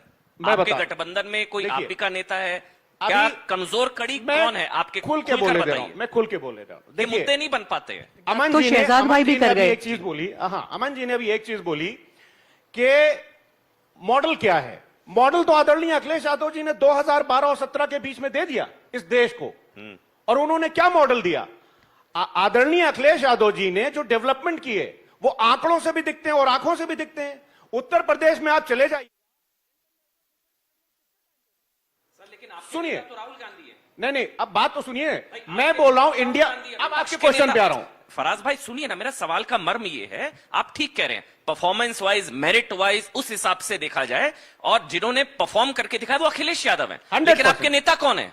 विपक्ष के नेता राहुल गांधी, इंडिया अलायंस, विपक्ष के नेता राहुल गांधी है, जनता के नेता अखिलेश यादव जी। तो क्या राहुल गांधी से बड़े नेता अखिलेश यादव? मेरे लिए बड़े हैं। क्या राहुल गांधी से बड़े नेता अखिलेश? मेरे लिए बड़े हैं। राहुल गांधी से बड़े नेता Akhilesh Yadav? As a worker of Samajwadi Party, honourable Akhilesh Yadav is the tallest leader in the Rahul country. Fit for LOP? Sorry, आपने सुन लिया सवाल? नहीं, अब उनके नंबर ज्यादा हैं जी, वहां उनके नंबर ज्यादा हैं। Rahul fit for LOP? 100% he is fit, उसमें कोई दो राय नहीं है। ठीक, लेकिन इंडिया अलायंस को मैं ये मानता हूं। देखिए, अखिलेश जी का एक बड़ा बहुत ही अच्छा एक स्टेटमेंट मैं बताता हूं। जब 2024 के बाद जो स्टेट्स में इलेक्शंस हुए थे उसमें हार हुई थी, तो बस 20 सेकंड, अखिलेश जी ने कहा था उसमें, आदरणीय अखिलेश यादव जी ने, कि हमको अपनी हार से बहुत कुछ सीखना चाहिए। ठीक, ये अखिलेश जी ने कहा था। तो मुझे लगता है अगर इंडिया अलायंस का नेतृत्व, उसकी लीडरशिप आदरणीय अखिलेश यादव जी को मिल जाएगी, तो 2029 में आदरणीय अखिलेश यादव जी इस देश के भावी प्रधानमंत्री बन सकते हैं। इंडिया अलायंस का नेतृत्व अखिलेश यादव को मिलना चाहिए, ये दावा आज जो है संभवतः पहली बार किया गया। मतलब राहुल गांधी से नहीं हो पा रहा है, सीधी सी बात है। नहीं, मैं नहीं, मेरी विश है as a worker of Samajwadi प्रवक्ता है ना समाजवादी पार्टी के प्रभु, तो समाजवादी पार्टी का पक्ष हुआ ना, राहुल गांधी से नहीं हो पा रहा, आप कह रहे हैं अखिलेश यादव को। मैं ये नहीं कह रहा हूं राहुल गांधी से नहीं हो पा रहा। तो राहुल गांधी में क्या कमी है जो आप कह रहे हैं कि इंडिया अलायंस की कमान अखिलेश जी को सौंप दी जाए? मैं ये नहीं कह रहा हूं राहुल गांधी से नहीं। पहले एक बार मुमताज, फिर आप जवाब दे दीजिएगा। मुमताज जी, कमजोर मतलब मैं कह रहा हूं कि प्रॉब्लम कहां है? प्रॉब्लम यहाँ है कि हमें कहा गया था my vision of India, rising Bharat पे बात करेंगे। टॉपिक तो इन्होंने भी डॉज किया, क्योंकि सवाल ये पूछा कि सरकार क्यों नहीं जवाब देती, तो इंदिरा गांधी पे पहुंच गए। ठीक है, उनसे पूछा गया तो इंडिया अलायंस पे आपने पहुंचा दिया। आज मैं यहां पूछना चाहूंगी कि आपका और हमारा क्या, आपको और मेरी लाइफ में, अगर आज मैं पॉलिटिक्स से हट जाऊं एज अ नॉर्मल सिटीजन, आपकी और हमारी लाइफ में क्या फर्क पड़ रहा है कि इंडिया अलायंस का लीडर कौन है, मोदी जी ने इजराइल में जाके क्या किया, आज आपकी जिंदगी में क्या फर्क पड़ रहा है? माय विजन फॉर इंडिया अगर आप सुनना चाहेंगे तो मैं शहजाद जी के बाद बोलूंगी, पहले उनका शिफ्ट सुन लूं मैं, उसके बाद जरूर बोलना चाहूंगी, क्योंकि this is what it is about. एक मैं जरूर शहजाद, हाँ, ये इजराइल वाला क्या जिक्र है? ये इजराइल वाला जिक्र ये है कि आज हम हमारे और आपके बारे में बात नहीं करते, सोचते नहीं है, बस टॉपिक शिफ्ट एंड डाइवर्ट कर रहे हैं। इस वक्त भी हमें कहा गया कि we are going to talk about a vision for India. Why are we discussing India alliance and the problems within and trying to put each other down? This is about all of us. ये हमारे बारे में है, ये India के बारे में, ये हर नागरिक के बारे में है। किसी एक के हाथ में इंडिया, हिंदुस्तान के भविष्य की कलम नहीं हो सकती। ये 140 करोड़ जनता के हाथ में हिंदुस्तान का भविष्य होना चाहिए, चाहे सरकार आज भाजपा की हो, चाहे सरकार कल कांग्रेस की आए। हमें एक ऐसा हिंदुस्तान चाहिए जहां पे नफरत की राजनीति के बजाय आप शिक्षा, सुरक्षा और रोजगार की बात करें, जहां पे धर्म की राजनीति की जगह आप विकास की राजनीति करें, जहां पे अगर मंदिर में घंटी बजे या मस्जिद में अजान हो तो किसी को डर नहीं लगना चाहिए, जहां पे प्यार और मोहब्बत होना चाहिए, नफरत नहीं होना चाहिए, जहां पे महिला सुरक्षित होनी चाहिए, छोटे बच्चे को सरकारी स्कूल में अच्छी शिक्षा मिलनी चाहिए, जहां पे बेरोजगार को नौकरी मिलनी चाहिए, जहां पे किसी के घर में ऐसा ना हो कि चूल्हा ना जले, जहां पे अच्छी सड़कें हो, जहां पे अच्छी फैसिलिटीज मिले, जहां पे हर एक नागरिक खुश हो। This is the India that we want. जो सरकार ये ला सकती है वो सरकार हमें चाहिए, हमें इस डिबेट में नहीं पड़ना। और वो आपको अभी नहीं नजर आता? 30 सेकंड। हमें ये नजर आएगा जब यहां पे ये सब फालतू डिबेट करना बंद करें, सुनना बंद करें और अपनी हक की आवाज उठाएं और लड़ाई करें। मैम देखिए, एक तो ये नहीं, आपने ठीक कहा, मगर अमन जी अभी आने दीजिए, क्योंकि फिर समय क्या है, समय खत्म हो जाता है। बोलिए। अमन जी, नफरत की बात नहीं होनी चाहिए। राहुल गांधी बोलते हैं राम मंदिर प्राण प्रतिष्ठा नाच गाना, एक बार पाक हज के बारे में बोलकर दिखाए। राहुल गांधी के साथी प्रियंक खड़गे बोलते हैं हिंदू धर्म मलेरिया और एड्स की तरह है, एक बार किसी और मजहब के बारे में बताए। यहां पर आकर कहना नफरत की राजनीति नहीं होनी चाहिए, अच्छी बात है, पर अपने नेता की जुबान पर लगाम लगाना भी उतना ही महत्वपूर्ण है। यहां पर आकर ज्ञान देने से पहले प्लीज सुनिए, 50 वर्ष तक मैं गरीबी हटा दूंगा ये परिवार नारा देता रहा। आज नरेंद्र मोदी के आने के बाद 25 करोड़ लोग गरीबी से हटे, इन्होंने नारा दिया, बीच में नहीं, देखिए आप बीच में नहीं, बीच में कोई नहीं बोलेगा। इनके 50 वर्ष में 2 लाख घर गरीबों के नहीं बने, आज 10 वर्षों में 4 करोड़ गरीबों के आवास बने। इनके 50 वर्ष में 20% लोगों के पास ना हेल्थ की कवरेज थी, ना टॉयलेट की कवरेज थी, ना टैप वाटर की कवरेज थी। आज 100% टॉयलेट की कवरेज है, जिसमें कि मोहम्मद को भी मिलता है, मुमताज को भी मिलता है, मोहित को भी मिलता है, शिल्पा को भी मिलता है। आज 80% वाटर की कवरेज टैप वाटर से आती है। आज जिस प्रकार से 50 करोड़ लोगों के पास आयुष्मान भारत का हेल्थ कवर आता है, आज पर कैपिटा इनकम दुगनी होती है। आपने अर्थव्यवस्था छोड़ी 5% के जीडीपी ग्रोथ रेट पे, आज 8% की जीडीपी ग्रोथ रेट है। आपने इन्फ्लेशन छोड़ा 12% पे, आज 2.5% पर इन्फ्लेशन रेट है। आपने 11वें स्थान पर इकोनॉमी को छोड़ा, आज 4थे स्थान पर इकोनॉमी है। आपने मैन्युफैक्चरिंग को 16% ऑफ $1 ट्रिलियन इकोनॉमी छोड़ा, आज हमने उसको $4 ट्रिलियन की ऑलमोस्ट 450 बिलियन टू $500 बिलियन की मैन्युफैक्चरिंग है। आपके समय पर 2 मोबाइल फोन की मैन्युफैक्चरिंग यूनिट थी, आज 200 मोबाइल फोन की मैन्युफैक्चरिंग यूनिट है। आज एप्पल का, सैमसंग का, गूगल पिक्सल का फोन हमारे देश में बनता है। आपने कट्टे बनवाए, हमने डिफेंस इंडस्ट्रियल कॉरिडोर बनवाया। आपने जिस प्रकार से मुख्तार अंसारी जैसे क्रिमिनल्स की पैरवी की, हमने उनको मिट्टी में मिलाकर उनकी संपत्ति गरीबों में बांटी। जिस प्रकार से आज मैन्युफैक्चरिंग इतना बड़ा है कि डिफेंस एक्सपोर्ट्स 23,000 करोड़ हुए हैं, और टॉय का एक्सपोर्ट, छोटी मोटी चीज की बात करता हूं, टॉय का एक्सपोर्ट जो 70% चाइना से आता था, आज 230% टॉयज के भारत से एक्सपोर्ट होते हैं। तो मैं पूछना चाहता हूं, इसकी बात राहुल गांधी करते हैं क्या? और आखिरी बात, देखिए 10 सेकंड मुझे भी अपनी बात रखने दीजिए, क्योंकि लंबा बोले दोनों बोले ना, दोनों मिलाकर बोले। सांस ले 10 लीजिए सेकंड, हाँ नहीं, ब्रेथलेस तो होंगे। मैं तो कहता हूं बाकी सब मस्जिद में बैठकर, मंदिर में बैठना छोड़ दीजिए। लोकतंत्र में सबसे महत्वपूर्ण पर्व होता है लोकतंत्र का चुनाव का, और चुनाव के पर्व में 3 बार लोकसभा के चुनाव, उत्तर प्रदेश के चुनाव 2 बार, उत्तराखंड के चुनाव back to back, Maharashtra, Haryana, Bihar, Odisha, हर जगह चुनाव में कांग्रेस को रिजेक्ट करके अगर भारतीय जनता पार्टी को मौका मिल रहा है, तो देश की जनता बिना इसको मापे कर रही है। ये तो मानना पड़ेगा। देश में जनादेश सर्वोपरि है। अगर इनमें इतनी प्रॉब्लम होती, नफरत की राजनीति, ये वो, तो फिर जनता बार बार क्यों चुनती?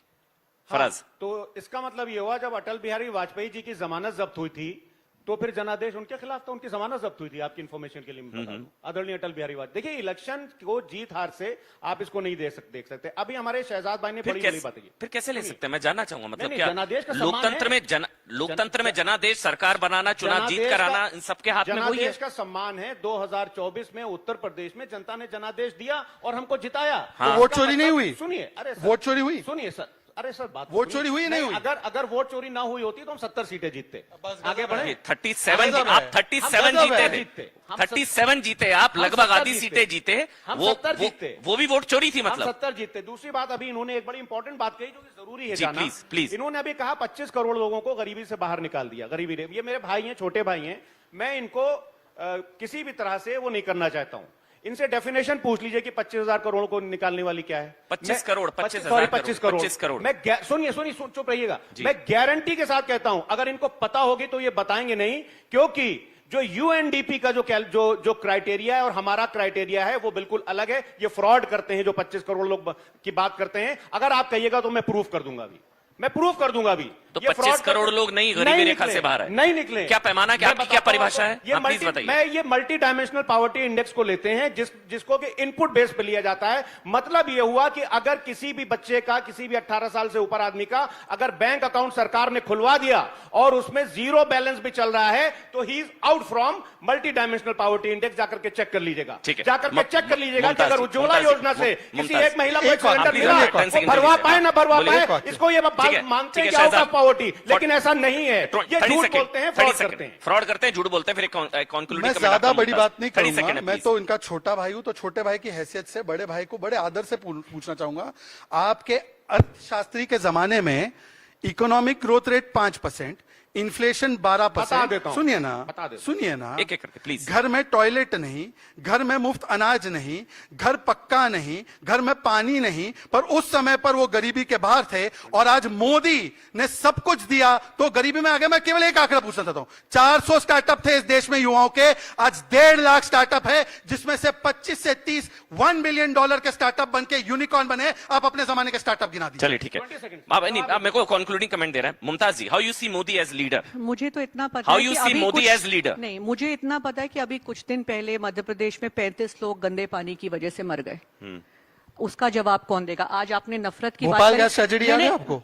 हम नहीं, याद है हम ना? इतिहास में क्यों जी रहे हैं? आज आप मुझे विपक्ष को आप हर चीज में इतिहास से तो घेर इंदिरा नहीं गांधी सकते। और राहुल गांधी की राहुल गांधी इंदिरा जी को क्यों बार बार इन्वोक करते हैं?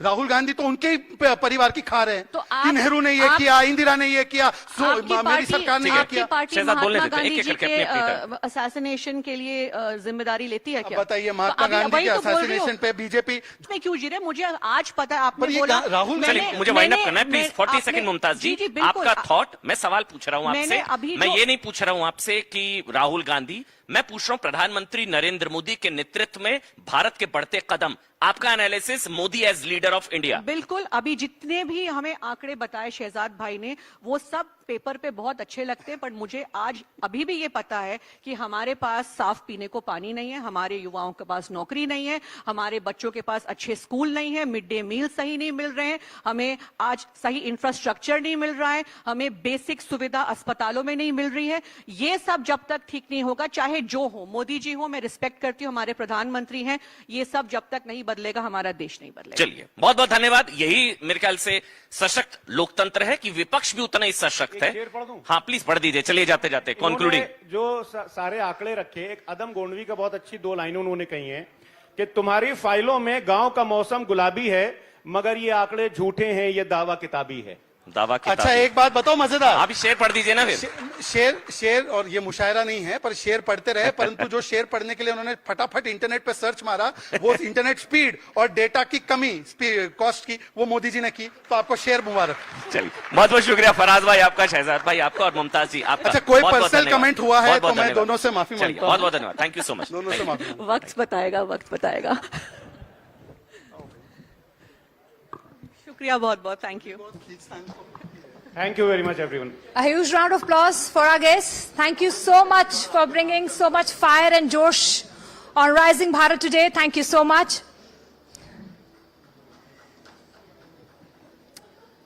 आगे बढ़ते हैं, अगले सेशन की तरफ बढ़ते हैं।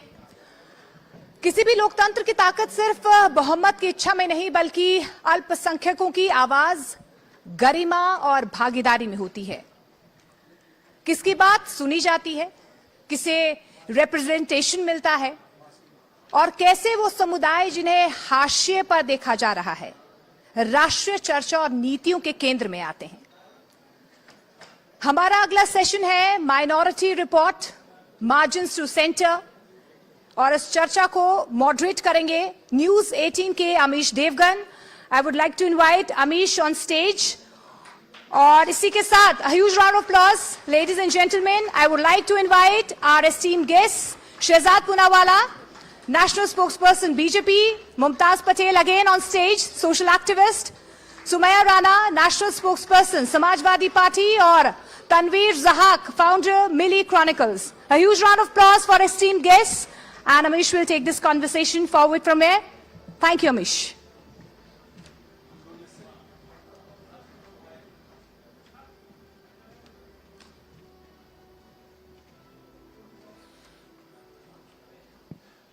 Thank you so much. जोरदार तालियों से अभिनंदन करिए इस सेशन का, क्योंकि इस देश में हर बार कहा जाता है, बार बार कहा जाता है, पिछले 12 सालों से कहा जाता है कि अल्पसंख्यक खतरे में है। जब से नरेंद्र मोदी का शासन आया है देश में, जब से योगी का शासन आया है उत्तर प्रदेश में, तब से मुसलमानों को उनका हक नहीं मिल रहा है। उनके हक और हकूक की बात कोई करता नहीं है। तो आज राइजिंग भारत के मंच पर सवाल उठेंगे और जवाब भी मिलने चाहिए, क्योंकि ये सवाल कुछ बहुत बड़े हैं। बीते 12 सालों से क्या आपको एक ऐसी योजना, ऐसी स्कीम याद आती है, याद पड़ती है, जिसमें धर्म के आधार पर नरेंद्र मोदी के शासन ने भेदभाव किया हो? सरकार की तरफ से दिए जाने वाले ऐसे कोई फायदे जिसका लाभ देश के मुसलमानों या अल्पसंख्यकों की तरफ ना मिला हो? यह सब तब होता रहा है जब घोषित तौर पर, यह बात हम सभी जानते हैं, आरोप लगता है कि मुसलमानों को देश की सत्तारूढ़ पार्टी का वोटर नहीं माना जाता है। विपक्षी पार्टियां अक्सर यह सवाल उठाती हैं कि बीजेपी का टिकट क्यों नहीं मिलता है। और इसी तरह किसी भी चुनाव में पहले उन्हें बीजेपी का डर दिखाया जाता है और माना जाता है कि अगर वो एकत्रित हो जाएंगे तो बीजेपी का खेल बिगड़ भी जाएगा। और ऐसा कई बार हुआ है, उत्तर प्रदेश में हुआ है, महाराष्ट्र में हुआ है कि मुसलमान वोट एक मुश्त हुआ है, उसके साथ दो जाति आई हैं तो बीजेपी चुनाव हार गई है। क्या 27 का चुनाव योगी आदित्यनाथ हार जाएंगे क्योंकि मुसलमान एक तरफ आ जाएगा? ऐसे भी कई बार सवाल खड़े होते हैं। क्या 29 का चुनाव मोदी हार जाएंगे अगर मुसलमान एक तरफ आ जाएगा? ऐसे भी सवाल आए हैं। या फिर एम फैक्टर का मतलब बदल गया है नरेंद्र मोदी के राज में? ये कई बड़े सवाल हैं और इन बड़े सवालों का बड़ा जवाब ढूंढने के लिए आज हम इकट्ठे हैं। ये देश की चर्चा बहुत महत्वपूर्ण है, इसलिए मैं आपका सहयोग चाहूंगा। एक बार फिर जोरदार तालियां हमारे पैनलिस्ट के लिए। तमाम लोगों का अभिनंदन है। शहजाद पूनावाला भारतीय जनता पार्टी के प्रवक्ता हैं, नेता हैं, अल्पसंख्यक समाज से आते हैं। मेरे साथ मुमताज पटेल हैं, उनका अभिनंदन है, ये भी अल्पसंख्यक समाज से आती हैं। मेरे साथ सुमैया राणा जी हैं, समाजवादी पार्टी के नेता प्रवक्ता, वो भी अल्पसंख्यक समाज से आती हैं। मेरे साथ तनवीर जहाक साहब हैं, जाने माने प्रोफेसर हैं, लर्नेड आदमी हैं, उनका भी अभिनंदन है, ये भी अल्पसंख्यक समाज से आते हैं। तो मुझे लगता है कि ये अल्पसंख्यक कहना गलत है और मैं इस पॉइंट से इस चर्चा को शुरू करता हूं। दूसरे बहुसंख्यक, अल्पसंख्यक नहीं, दूसरे बहुसंख्यक। और ये बात किस लिए? देखिए, बड़ी सीधी सी बात है, अल्पसंख्यक तो जैन भी हैं और इस देश की इकोनॉमी में उनका बहुत बड़ा योगदान है। कहते हैं पाकिस्तान की कुल जितनी जीडीपी नहीं है उतना हमारे जो जैनी भाई हैं उनका धन अगर एकत्रित कर लिया जाए तो उतना खड़ा हो जाता है। सो मैं इस चर्चा की शुरुआत करता हूं और पहला मौका मैं सुमैया जी आपको देता हूं। क्यों लगता है आपको इस देश का मुसलमान मोदी और योगी के शासन में, भारतीय जनता पार्टी के शासन में सुरक्षित नहीं है? बार बार उनके हक और हकूक की बात होती है, लेकिन तमाम हक तो मिले हैं, अब कौन सा हक चाहिए? सबसे पहले मैं आप सब लोगों का शुक्रिया अदा करती हूं। अमीश जी, आपका शुक्रिया, मुझे आपके चैनल ने ये मौका दिया कि मैं अपनी बात यहाँ रख सकूं। और यकीनी तौर पर ये एक बहुत ज्यादा इंपॉर्टेंट टॉपिक है, क्योंकि मैं बहुत सारी चीजों से गुजरती आई हूँ। सब लोगों को शायद ना मालूम हो, लेकिन ये आप समझ सकते हैं कि जिन चीजों का, जिन बातों का जिक्र इस वक्त अमीश देवगन जी कर रहे हैं, वो चीजें मैं अपने ऊपर गुजार के आई हूँ। और उसके लिए एक बहुत मशहूर शायर थे, उनका एक शेर है कि ए तासुब के आईना खानो, तुमको आबाद किसने रखा है, कोई दीवार तक नहीं हिलती, संगे बुनियाद किसने रखा है। ये जो आरएसएस की मानसिकता जिसकी आप बात कर रहे थे, जिसकी बात यहाँ हो रही है कि एक मुसलमान को मोदी राज में या योगी राज में क्या दिक्कतें हो सकती हैं, उन दिक्कतों का सामना करने वाला एक मुजस्समा जिसको सुमैया राणा कहते हैं, वो आपके सामने बैठी हुई है।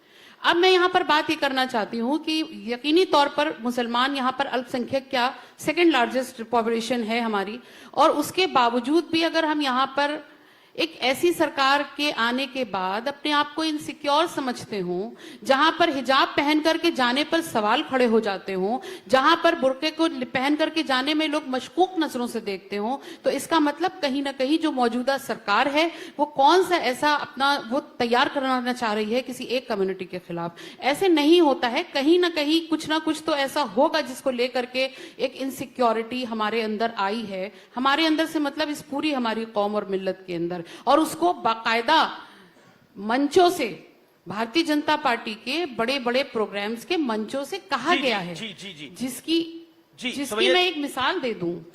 आप अभी हाल में ही बिहार के मुख्यमंत्री द्वारा, जो नीतीश कुमार जी द्वारा जो एक महिला का हिजाब खींचा गया, उस पर अगर कोई महिला यानी कोई माइनॉरिटी की महिला ऑब्जेक्शन करके और थाने पर रिपोर्ट लिखाने जाती है तो उस पर उल्टा मुकदमा होता है। मुख्यमंत्री जी पर तो नहीं होगा क्योंकि वो बीजेपी का ही एक अंग है, लेकिन मुकदमा किसके ऊपर होता है? सुमैया राणा के ऊपर होता है। तो इसका मतलब अब ये सवाल अगर सुमैया राणा या विपक्ष पूछे तो इसमें कौन सी बुराई? सुमैया जी, आप कह रहे हैं नरेंद्र मोदी के आने के बाद ये सब कुछ हो गया, लेकिन एक एग्जाम्पल है, यूसुफ खान जाने माने एक्टर हैं, उनका असल में नाम वैसे मतलब उनका जो फिल्मी नाम था वो दिलीप कुमार था, असल में नाम यूसुफ खान था, तब कौन सा डर था। मैं जानना जरूर चाहता हूं। ये जरूर बताइएगा कि तब कौन सा डर था। लेकिन शहजाद पूनावाला, ऐसा क्या कर दिया है 14 साल के आपके राज ने, यानी भारतीय जनता पार्टी के राज ने, कि सुमैया राणा को, जो मनोहर राणा जी की दिवंगत मनोहर राणा साहब की बेटी हैं, और साथ ही साथ उनको भी डर लग रहा है, मतलब इतना मजबूत परिवार है, उनको भी डर लग रहा है। तो कुछ तो गलत किया होगा आपने।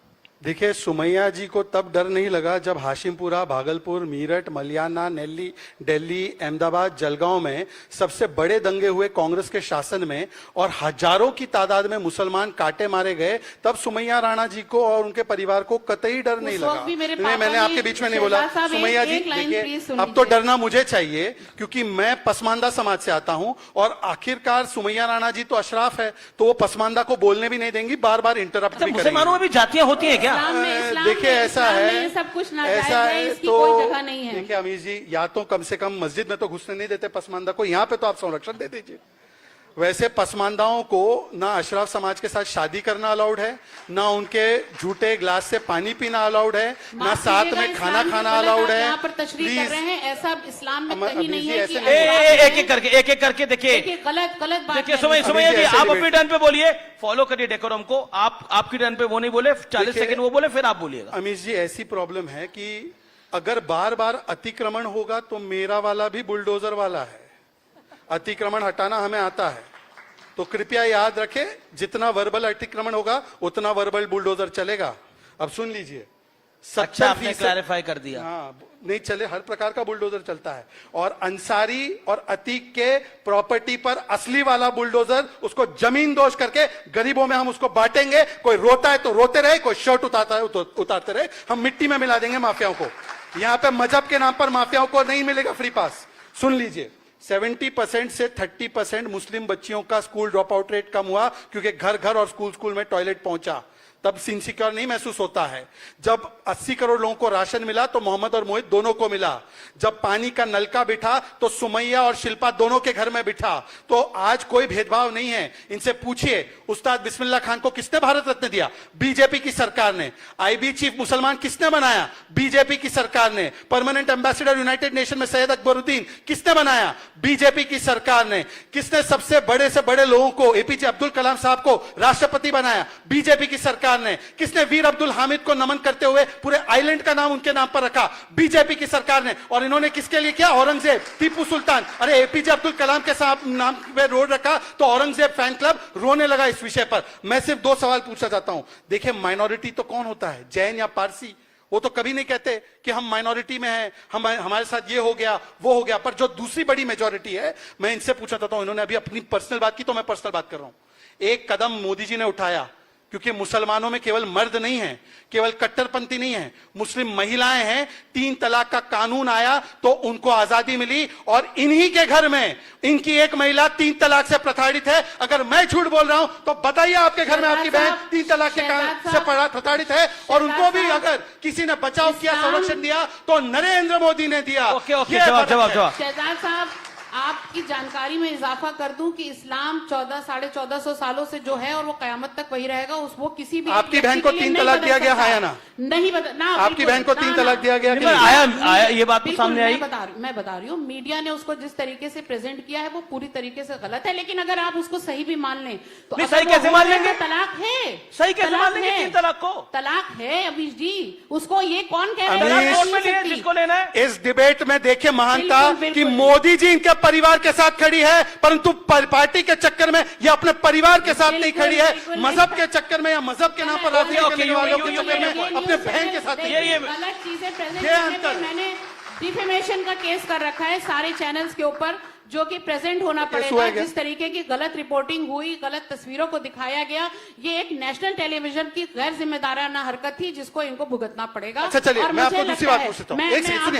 यूसीसी के, आप संविधान वाले हैं ना, यूसीसी के पक्ष में खिलाफ है? आप संविधान वाले नहीं है। हम तो है ही, इसलिए मैं ब्लू कलर पहन के बता रहा हूँ आपको कि यूसीसी चाहिए कि नहीं चाहिए। आप बोल रहे हैं यूसीसी हाँ या ना? वाले नहीं है। यूसीसी सही है गलत है? किसी भी इंसान के साथ ना गलत हो ना गलत करने वाले को छोड़ा जाए। यूसीसी सही है गलत है? एक एक करके यूसीसी पे बता दीजिए। एक सेकंड। Uniform civil code. ठीक है, लेटर आंसर। यूसीसी का मतलब आप जिसको समझ रहे हैं, इस्लाम में बहुत सारी चीजें ऐसी हैं जिसको संविधान ने हमें उसका अधिकार दे रखा है, उसको बदलने का किसी को अधिकार नहीं है, और इस्लाम के कुछ नॉर्म्स हैं जिसको किसी भी हालत में नहीं बदलना। इस्लाम ऊपर या संविधान? ऑब्वियसली देश में रह रहे हैं, संविधान बड़ा है तो संविधान में यूसीसी है, संविधान में यूसीसी है, संविधान में यूसीसी है, तो उसी संविधान में यूसीसी है भाई। अरे शहजाद पुनावाला जी, उसी संविधान ने अधिकार दिया, आप उस संविधान अच्छा, को कैसे निकाल सकते हैं? उस संविधान ने यह अधिकार दिया है उस संविधान ने यह अधिकार एक सेकंड दिया सुनिए, है एक सेकंड, उस संविधान ने यह अधिकार दिया है कि मुस्लिम महिलाओं को हिंदू महिलाओं की तरह राइट नहीं मिलेगा। एक ब्रॉडर टॉपिक है, मुझे लगता है कि इसको हमको बार बार संविधान की बात है, विषयांतर नहीं होना चाहिए, टॉपिक डाइवर्ट नहीं होना चाहिए, विच इज वेरी वेरी हम संविधान वाले हैं। आज जान के बहुत खुशी हुई कि हम संविधान वाले। जी जी, मैं एक रुक करता हूं मुमताज जी का। मुमताज जी, आपकी पार्टी की भी बात कर लेते हैं। आपकी पार्टी पे इल्जाम लगता है कि आप तुष्टीकरण करते हैं। मोदी जी का भाषण सुने, गृह मंत्री अमित शाह जी का भाषण सुने, तुष्टीकरण करते हैं। शहजाद पूनावाला को डेली डिबेट पे सोचते हैं, बोले कांग्रेस तुष्टीकरण कर रही है। अब आप, मुझे समझ में नहीं आता, आप तुष्टीकरण भी कर रहे हैं, आपको वोट भी नहीं मिल रहा। शकील अहमद आपके नेता हैं, वो कह रहे हैं राहुल गांधी डरपोक है, वो मुसलमानों के लिए कुछ करना नहीं चाहते। ऐसे कई नेता हैं, ऐसा बोल चुके हैं। तो आप किस तरफ हैं? ना आप इधर जा पा रहे हैं, ना आप उधर जा पा रहे हैं। मुझे वो एक फिल्म याद आ रही है, गोविंदा साहब की थी, जिसमें जॉनी लीवर हमेशा कहता था कादर खान को मैं आपकी तरफ हूं, लेकिन वो उसकी तरफ होता नहीं था। कहीं खेल ऐसा तो नहीं? देखिए, ये हाल ही के कुछ दिनों में मैं काफ़ी बार कह चुकी हूँ मीडिया के माध्यम से भी कि कांग्रेस पार्टी जिस तरीके से पहले खुलकर समर्थन करती थी, शायद कहीं ना कहीं बीजेपी के नैरेटिव में फंसकर या डर कर अब खुलेआम से मुसलमानों का समर्थन नहीं कर पा रही है। ये मैंने खुद कहा है, शायद पार्टी लाइन के खिलाफ भी बोल रही हूँ। अभी हमने बहुत सारी बातें सुनी। सबसे पहले तो जितना मुझे नॉलेज है इस्लाम के बारे में और जिस तरीके से मेरी परवरिश हुई है या जो मैं जानती हूँ, इसमें कोई जाति और डिवीजन उस तरीके से नहीं है। जितना हमें पता है सेक्रेटेरियन है, सुन्नी शिया, उसमें भी अगर आप कहेंगे तो मैं उसमें भी डिफ्रेंशिएट नहीं करूंगी सर्टेन प्रैक्टिसेस, पर फिर भी the tenet of Islam is the same, ला इलाहा इल्लल्लाह मुहम्मद रसूलुल्लाह। अब आगे जो मैं कहना चाहूंगी, आपने भी दिलीप साहब की बात करी कि उनका नाम यूसुफ खान था। जी, ये अभी 2014 से लेकर की बात नहीं, मेरे खुद के जो दादा थे उनका नाम था मोहम्मद इसाक पटेल, गुजरात से थे और उनका निक नेम था कांति भाई पटेल। आज भी उनको याद रखते कांति भाई पटेल की तरह, क्योंकि जब वो जाते थे ट्रेडिशनल गुजराती फैमिलीज में उनके घरों पे अपने दोस्तों, हाँ वही बता रही हूँ मैं, वही बता रही हूँ कि उस जमाने में भी जब वो हिंदू फैमिलीज के यहाँ जाते थे, गुजराती फैमिलीज, तो शायद वहां की जो महिला थी कि कोई मुसलमान लड़का घर पे आया है तो दोस्त लोगों ने ये बोलना शुरू किया कि कांति है, ताकि पता ना चले कि मुसलमान है। तो ये मैं बोलती हूँ और बिल्कुल था ये सिर्फ, पर अभी हम बात कर रहे हैं मुसलमानों की इस देश में। तो देखिए, मैं एक अच्छी बात आपने कही, और क्योंकि मैं पॉलिटिक्स में नहीं पढ़ रही हूँ, मैं इस वक्त मुस्लिम समाज के रिप्रेजेंटेटिव के हिसाब से बोल रही हूँ। देखिए, रेगुलर हम टीवी डिबेट करते हैं, लेकिन ये बड़ा मंच है तो एक बड़ा मैसेज जाना चाहिए। जी, आपने कांति भाई पटेल अपने दादाजी की बात करी, एंड मैंने अहमद पटेल आपके फादर साहब का ये देश बहुत रिगार्ड करता है, जी, former member of parliament, veteran Congress leader. लेकिन आप बताइए, आपके दादाजी को भी अपना नाम कांति भाई पटेल करना पड़ा, जी, शासन कांग्रेस का था, जी, तो कहीं ना कहीं आप मानेंगे ना कि जब 47 से बंटवारा हुआ तभी से, क्योंकि मुसलमानों को एक देश मिल गया, धर्म के आधार पर एक देश मिल गया, वो बंटवारा सभी से था। ये कोई नरेंद्र मोदी नहीं लेकर आया है 2014 के बाद। मैं बताना चाहती हूँ, फर्क ये है कि उस टाइम पे अगर उन्होंने अपना नाम कांति पटेल रखा, आज तक लोग उनको जानते हैं, उसमें कोई तकलीफ नहीं आई। आज मैं आपको फर्क ये बताना चाहती हूँ, मैं भी उस जमाने में बड़ी हुई हूँ, आज मेरे बच्चे एक मुसलमान परिवार में बड़े हो रहे हैं।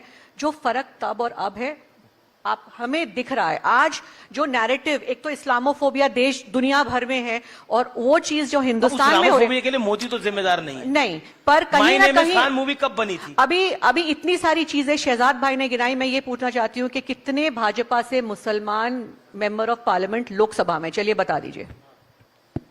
मुझे गर्व है कि नरेंद्र मोदी जी ने मुसलमान है इसलिए लोकसभा नहीं भेजना है, मेरिटोरियस है इसलिए लोकसभा जाएगा, मुसलमान होने के लिए नहीं जाएगा। ये जिन्ना का देश नहीं है।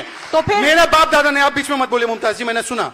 अभी मैं बोल रही थी, मैंने आपसे एक सवाल पूछा मेरी बात तो जान दीजिए, फिर आप बोल लीजिएगा। मुझे बहुत गर्व है कि मेरे दादा जिन्होंने, उनको भी इसी प्रकार की परिस्थितियों का सामना करना पड़ा, पर उसने कहा था कि मैं भारत में रहूंगा, यहां का हिंदू और यहां का सेकुलर विचार हमको स्वीकार्य है। हम उस देश में नहीं जाना चाहते जहां पर मुस्लिम तो बोलते हैं पर सबसे ज्यादा शिया मारे जाते हैं पाकिस्तान में, सबसे ज्यादा। लेकिन शहजाद, एक सवाल का जवाब, मुमताज पटेल का जो सवाल था, देखिए ये बात मैं मोहन भागवत जी को कोट करके बोलता हूं। मोहन भागवत जी ने एक बात बोली दिल्ली में विज्ञान भवन के कार्यक्रम में, और बड़े स्पष्ट रूप से बोली कि मुसलमानों के बिना इस देश की कल्पना करना नामुमकिन है।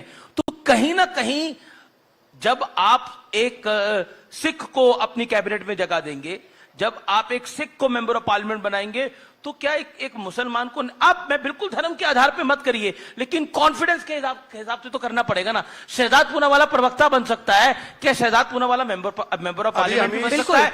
मेरा पॉइंट यह है कि कॉन्फिडेंस तो आना चाहिए। बहुत अच्छी बात है अमीश। सरकार में आप हैं, सबका साथ, सबका विकास, सबका विश्वास आप कहते हैं, तो विश्वास में लेने के लिए कुछ तो करना पड़ता है। जैसे सपोज SC ST में से आप मंत्री बनाते हैं, दलित को आप मंत्री बनाते हैं, आदिवासी को आप राष्ट्रपति भी बना देते हैं, लेकिन मुसलमान को कुछ भी बनाने से डरते हैं, तो कॉन्फिडेंस बिल्डिंग कौन करेगा? आप नहीं करेंगे, आपका शासन नहीं करेगा। देखिए अमीश जी, मैंने तो अभी आपको बताया कि हमारी जो सरकार है वो नेशनल सिक्योरिटी पे सबसे स्ट्रांग मानी जाती है। ऐसी सरकारों में तो IB डायरेक्टर मंत्रियों से भी ऊपर की पोस्ट मानी जाती है, एक दिशा से देखे तो। और वहां पर तो आसिफ इब्राहिम बैठे थे, तो कैसे बैठ गए? और दूसरी बात मैं बताना चाहता हूं, देखिए अमीश जी, अगर रिप्रेजेंटेशन की बात है तो आनंद रंगनाथन दिख रहे हैं मुझे सामने, उनका एक बहुत फेमस एग्जांपल है। आनंद रंगनाथन ने एक बार बोला डिबेट में, ऐसे ही सवाल आया, अमीश जी ने पूछा होगा, तो उन्होंने बोला कि कांग्रेस ने कितने पारसियों को टिकट दिया, मतलब पारसी विरोधी है, कांग्रेस ने कितने, अभी आजकल वो होता है ना होमोसेक्सुअल एक्सेट्रा, तो होमोसेक्सुअल को कितने टिकट दिया है, तो मतलब कांग्रेस होमोसेक्सुअल्स के खिलाफ नहीं। अब आप बोलेंगे, अरे वो तो माइक्रो माइनॉरिटी है भाई।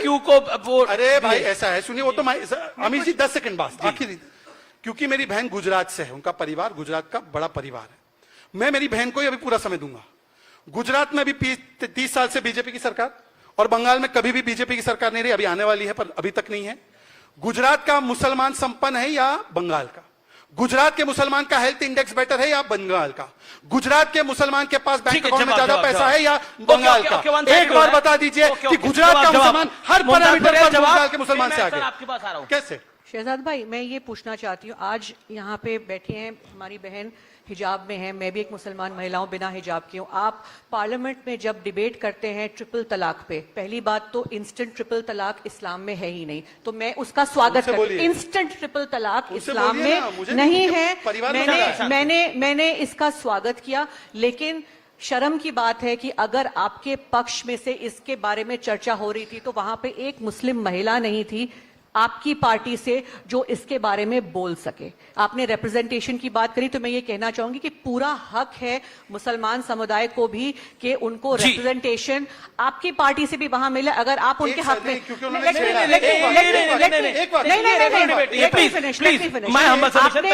तनवीर आएंगे इसके बाद। मैंने, देखिए, मैं न्यूट्रल बात कर रही हूं, मैं यहाँ पे बीजेपी कांग्रेस में इससे पहले के भी शो में मैंने यही कहा था, मैं नहीं पढ़ना चाहती हूं। मैं आज ये कहना चाहती हूं, हालात इसलिए खराब हैं। आज आप देखें लोगों को, शाहबानू का वर्डिक्ट आया उस समय पर कांग्रेस ने ओवरटर्न किया, तब कितनी मुस्लिम महिलाओं की सुनी? एक सवाल, शाहबानू का वर्डिक्ट आया, ओवरटर्न किया राजीव गांधी की सरकार ने, कितनी मुस्लिम महिलाएं खड़े होकर पार्लियामेंट में, शायद मैं करती, बता दीजिए।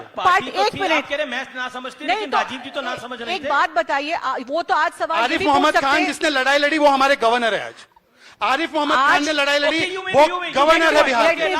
आज अगर बंटवारा हुआ और एक धार्मिक बेसिस पे पाकिस्तान बना, तो जो मुसलमान यहाँ रह गए वो उनको हक संविधान नहीं दिया यहाँ रहने का। अगर मेरे बाप दादा यहाँ रुक गए और आज मैं यहाँ हूं, तो आप उसका जिम्मेदार मुझे नहीं ठहरा सकते। अगर आज मैं मुसलमान के हक में कुछ बोलूं तो मुझे बोला जाता है पाकिस्तान जाओ। मन से क्यों पाकिस्तान? आपके बाप दादा रह गए, मैंने ये नहीं कहा, आपने कहा नहीं, मेरे बाप दादा रह गए तो मैं नहीं रहना चाहती, मैंने ये नहीं कहा। मैंने कहा अगर उनकी चॉइस थी, ये मैं नहीं थी, आप उसकी जिम्मेदार मुझे नहीं ठहरा सकते। और आज आप मुझे ये नहीं कह सकते कि आप पाकिस्तान जाए, बांग्लादेश जाए।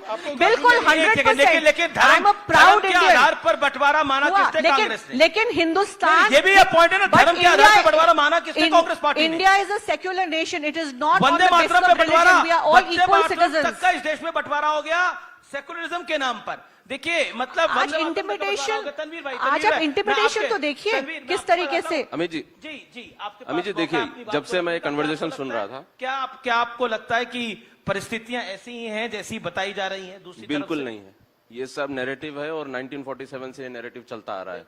और मौलाना अबुल कलाम आजाद ने उस टाइम पे भी बोला था कि ये माइनॉरिटी बता कर जो डराया जा रहा है कि भाई मुसलमान माइनॉरिटी है, इनको मार दिया जाएगा, इनको ये कर दिया जाएगा, वो कर दिया जाएगा, ऐसा कुछ नहीं होने वाला है।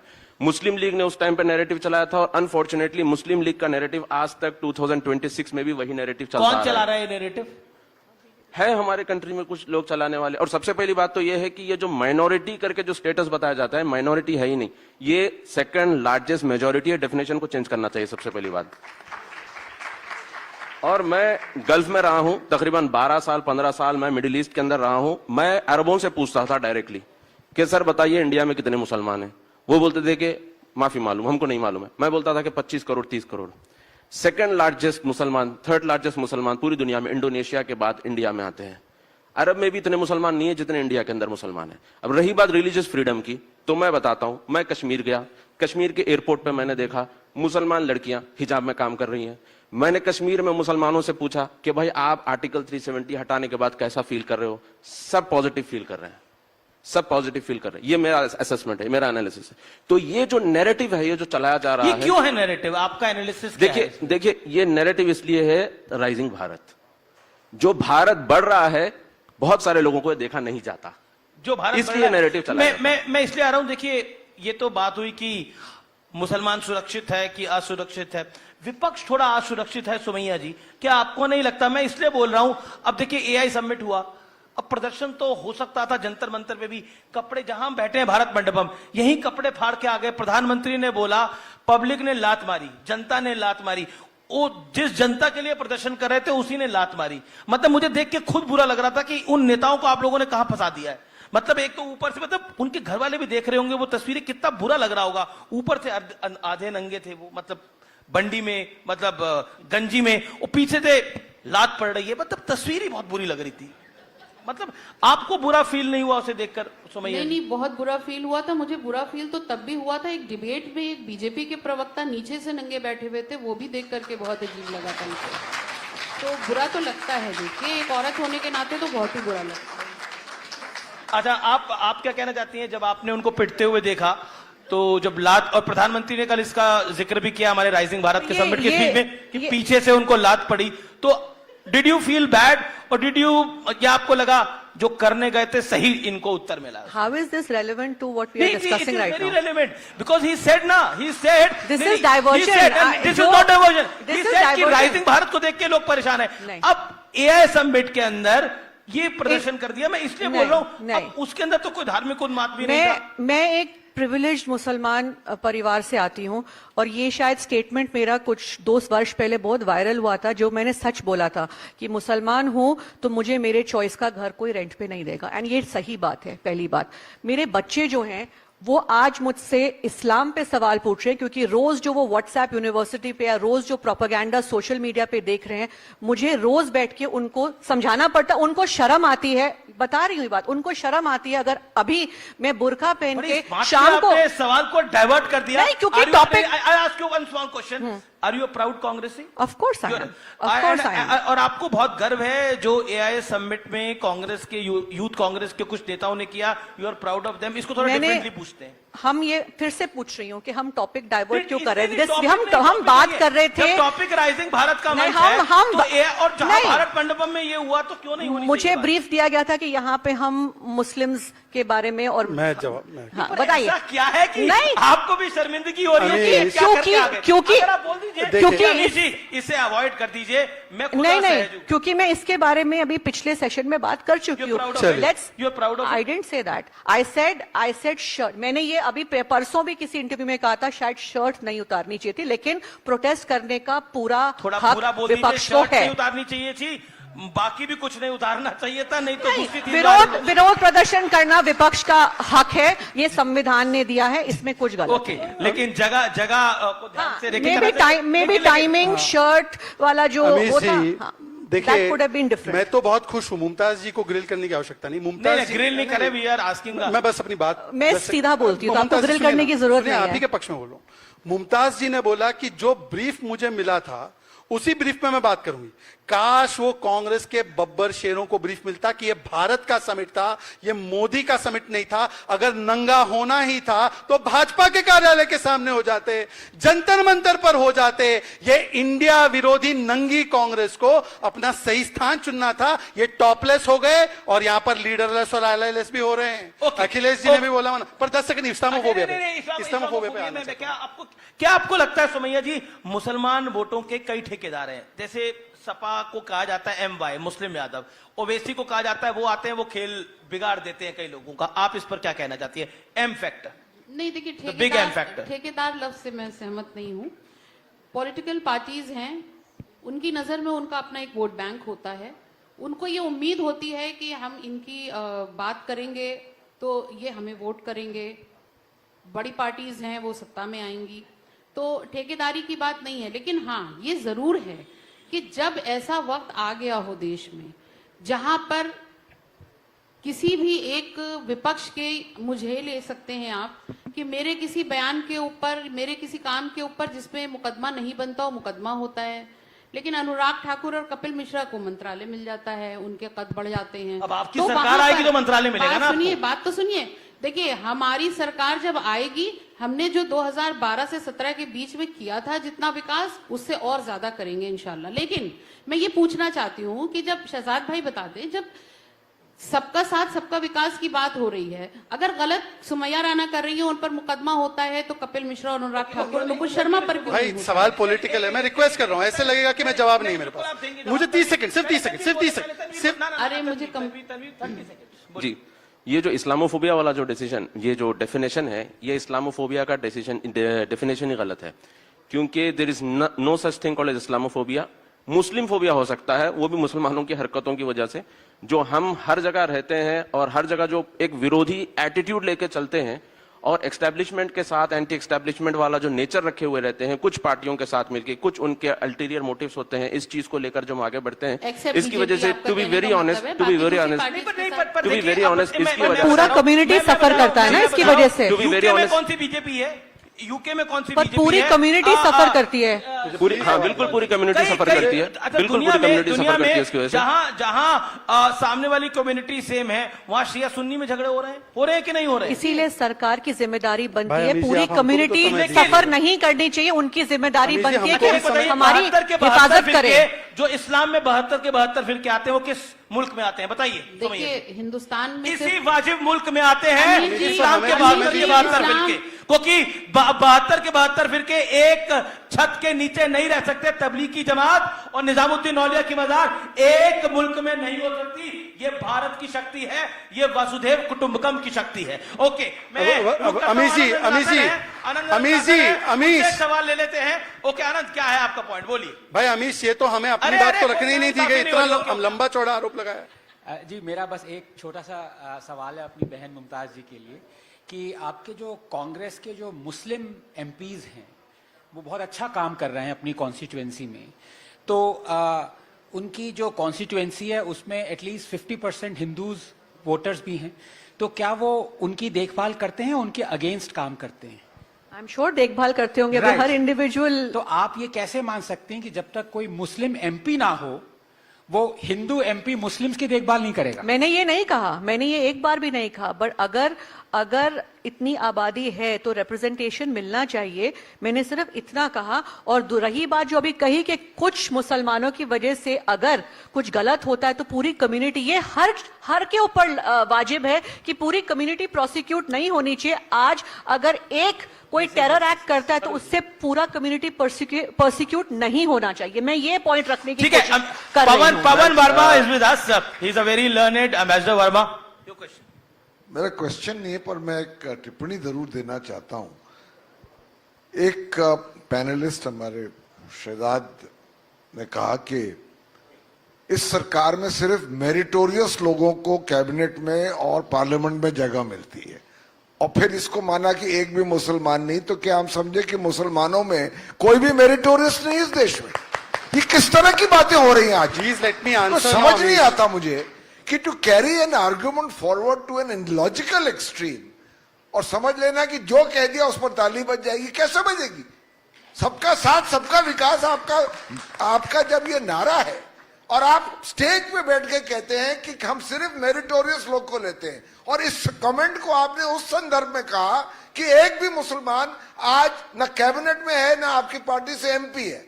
How can you make such a statement? Amish, can I answer? अभी राइट टू रिस्पॉन्ड मिलेगा कि नहीं मिलेगा? या ऑब्वियसली राइट टू रिस्पॉन्ड, सबसे ज्यादा मौका मिला आपको, बोलिए। पवन जी हमारी फॉरेन मिनिस्ट्री में स्पोक्स पर्सन भी थे, सेक्रेटरी भी थे, बड़े ओहदे पे रहे, पर उनकी कॉम्प्रिहेंशन स्किल्स इतनी खराब है।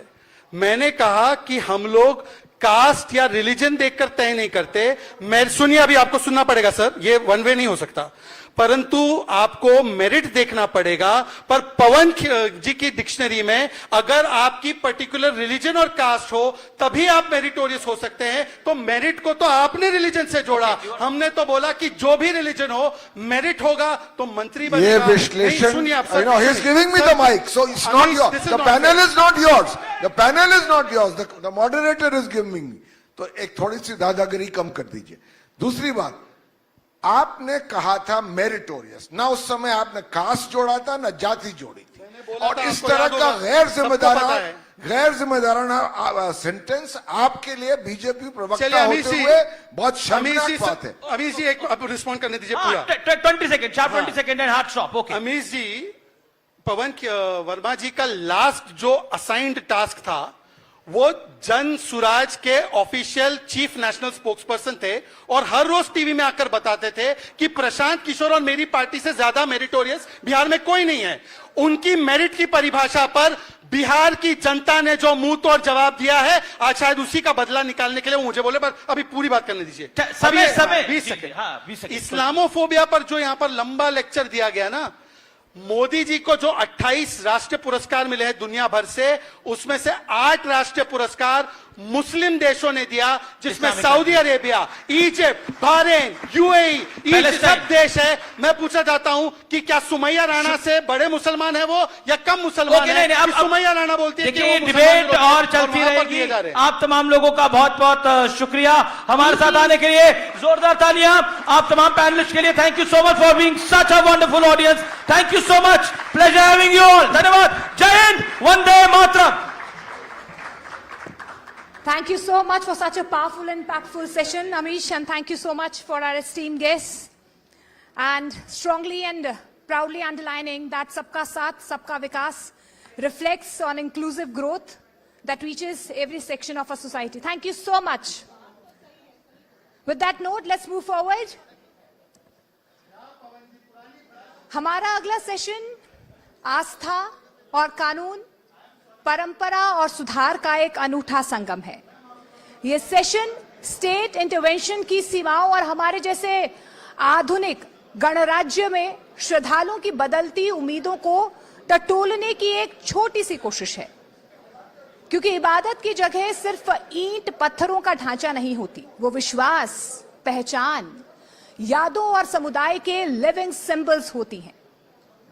फिर ऐसा क्यों है कि मंदिर और अन्य धार्मिक स्थल तेजी से कानूनी लड़ाइयों के घेरे में आ रहे हैं, और इसका नतीजा क्या होगा? हम इसी पर आगे चर्चा करेंगे सत्र में, gates of faith, who decides. और इस बातचीत को आगे बढ़ाने के लिए मैं मंच पर आमंत्रित करना चाहूंगी CNN News 18 के राहुल शिवशंकर को। I would like to invite Rahul Shivshankar on stage, and also welcome our esteemed guests, Anand Ranganathan, scientist, लेखक और political commentator, Anas Tanvi, Supreme Court के वकील, राहुल ईश्वर commentator और पवन के वर्मा, राजनयिक, राजनेता और लेखक। Rahul Shivshankar will take the conversation forward. Thank you, Rahul. Thank you, everyone.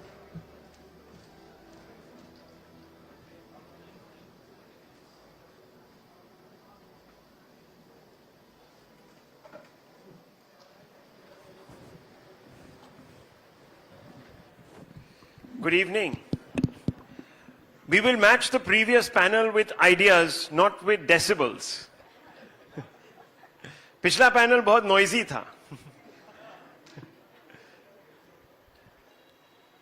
काफी गरमैश पैदा कर दी कमरे में, बट अच्छा था, जबरदस्त था। अमीश आप बैठो, थोड़ा हमारे से भी सवाल लेना। Okay, please, everyone settle down. We're going to start in about a minute.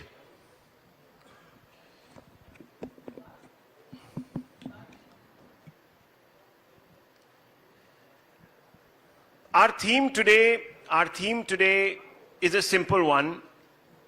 There are many contestations, as you know, Sabrimala issue, where the Supreme Court, in all its wisdom, the Milords decided that women should be allowed entry into one specific temple, the Sabrimala temple, to ensure gender equality. There were other instances where you know that certain places of worship are contested between Hindus and Muslims. And now there is another demand from the Hindu community. Clearly they're upset because they see on many occasions their places of worship being defiled, being encroached upon. So there is this demand. जैसे आपने देखा होगा हरिद्वार में और एक दो other जगहों में कि भाई ये सारे इलाके जो हैं, they should only be, the entry should be only restricted to Hindu people and other people should not be allowed to enter. Therefore, we have termed our discussion Gates of Faith. Who decides? Who enters? Who should stay? And so on and so forth. And that's the way we're going to now begin this debate, now that there's some calm in the room. And I want to begin by asking Pawan Verma ji, I understand that there is a need to ensure gender equality and that can't be compromised at all in society. But there are certain places where, for example, the deity, and I think Rahul Ishwar is an authority on that subject because he has been part of Devasam board in the past, continues to be. And he was one of the people who agitated when the Supreme Court decided to open Sabrimala's doors to women between the age of 10 and 50. So, Mr. Verma, do you think this was a progressive move that will actually further the cause of gender equality, or were at some points the sensitivities of the Hindu community ignored? Thank you, Rahul. I'll answer your question briefly at two levels.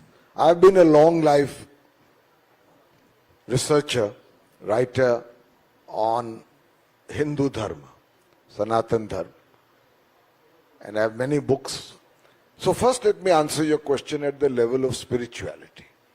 The most powerful philosophical movement in the Hindu Dharma is the Advait movement, according to me, the Vedantic system of thought, which postulates briefly that there is one undifferentiated, indivisible, absolute, attributeless, cosmic, pulsating consciousness in every human being, animate or inanimate objects. And because it is in us as our Atma, which is the same as Brahm, we are that consciousness once we realize who we really are. And therefore, in such a system, if we are all one of the same consciousness, there can be no hierarchy of men or women or caste or rigidities.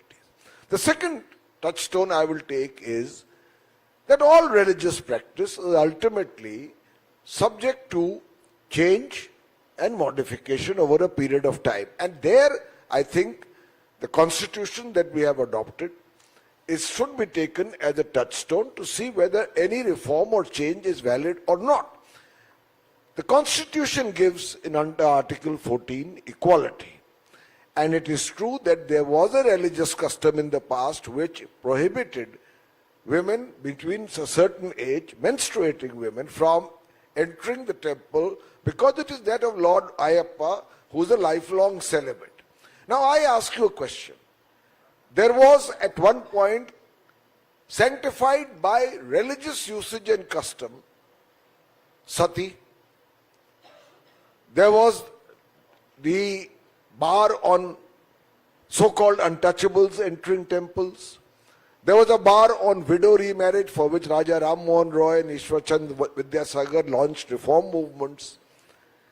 These changed, even though they claimed to have sanctity of religion with time, in order to be able to conflate themselves with the constitutional guarantee that came later of equality between all people. And may I add a last point, from the spiritual context, Lord Ayappa is the symbol of the divine. Who are we as humans to circumscribe the benevolence and grace of that divinity by saying that his in any way diminished by our norms of who should enter and who should not?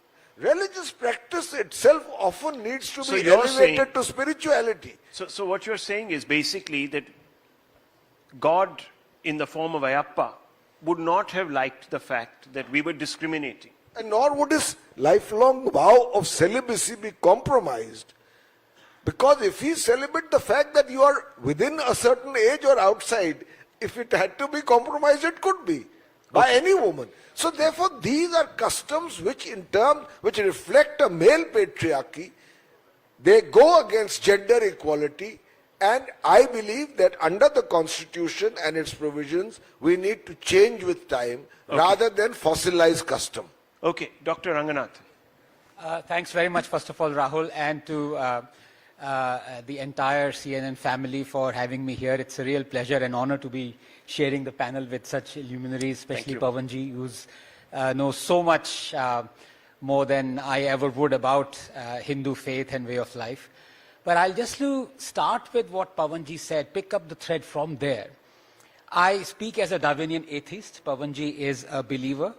And when he says that Lord Ayappa's wish of being a celibate would not be diminished, that means he actually believes that Lord Ayappa said that he is celibate of Sabrimala.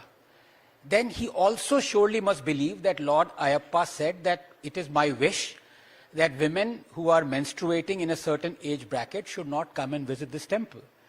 If you believe Lord Ayappa said this, then you must also believe Lord Ayappa said that. And by not agreeing to one of the wishes that he said, I'm afraid you're contradicting.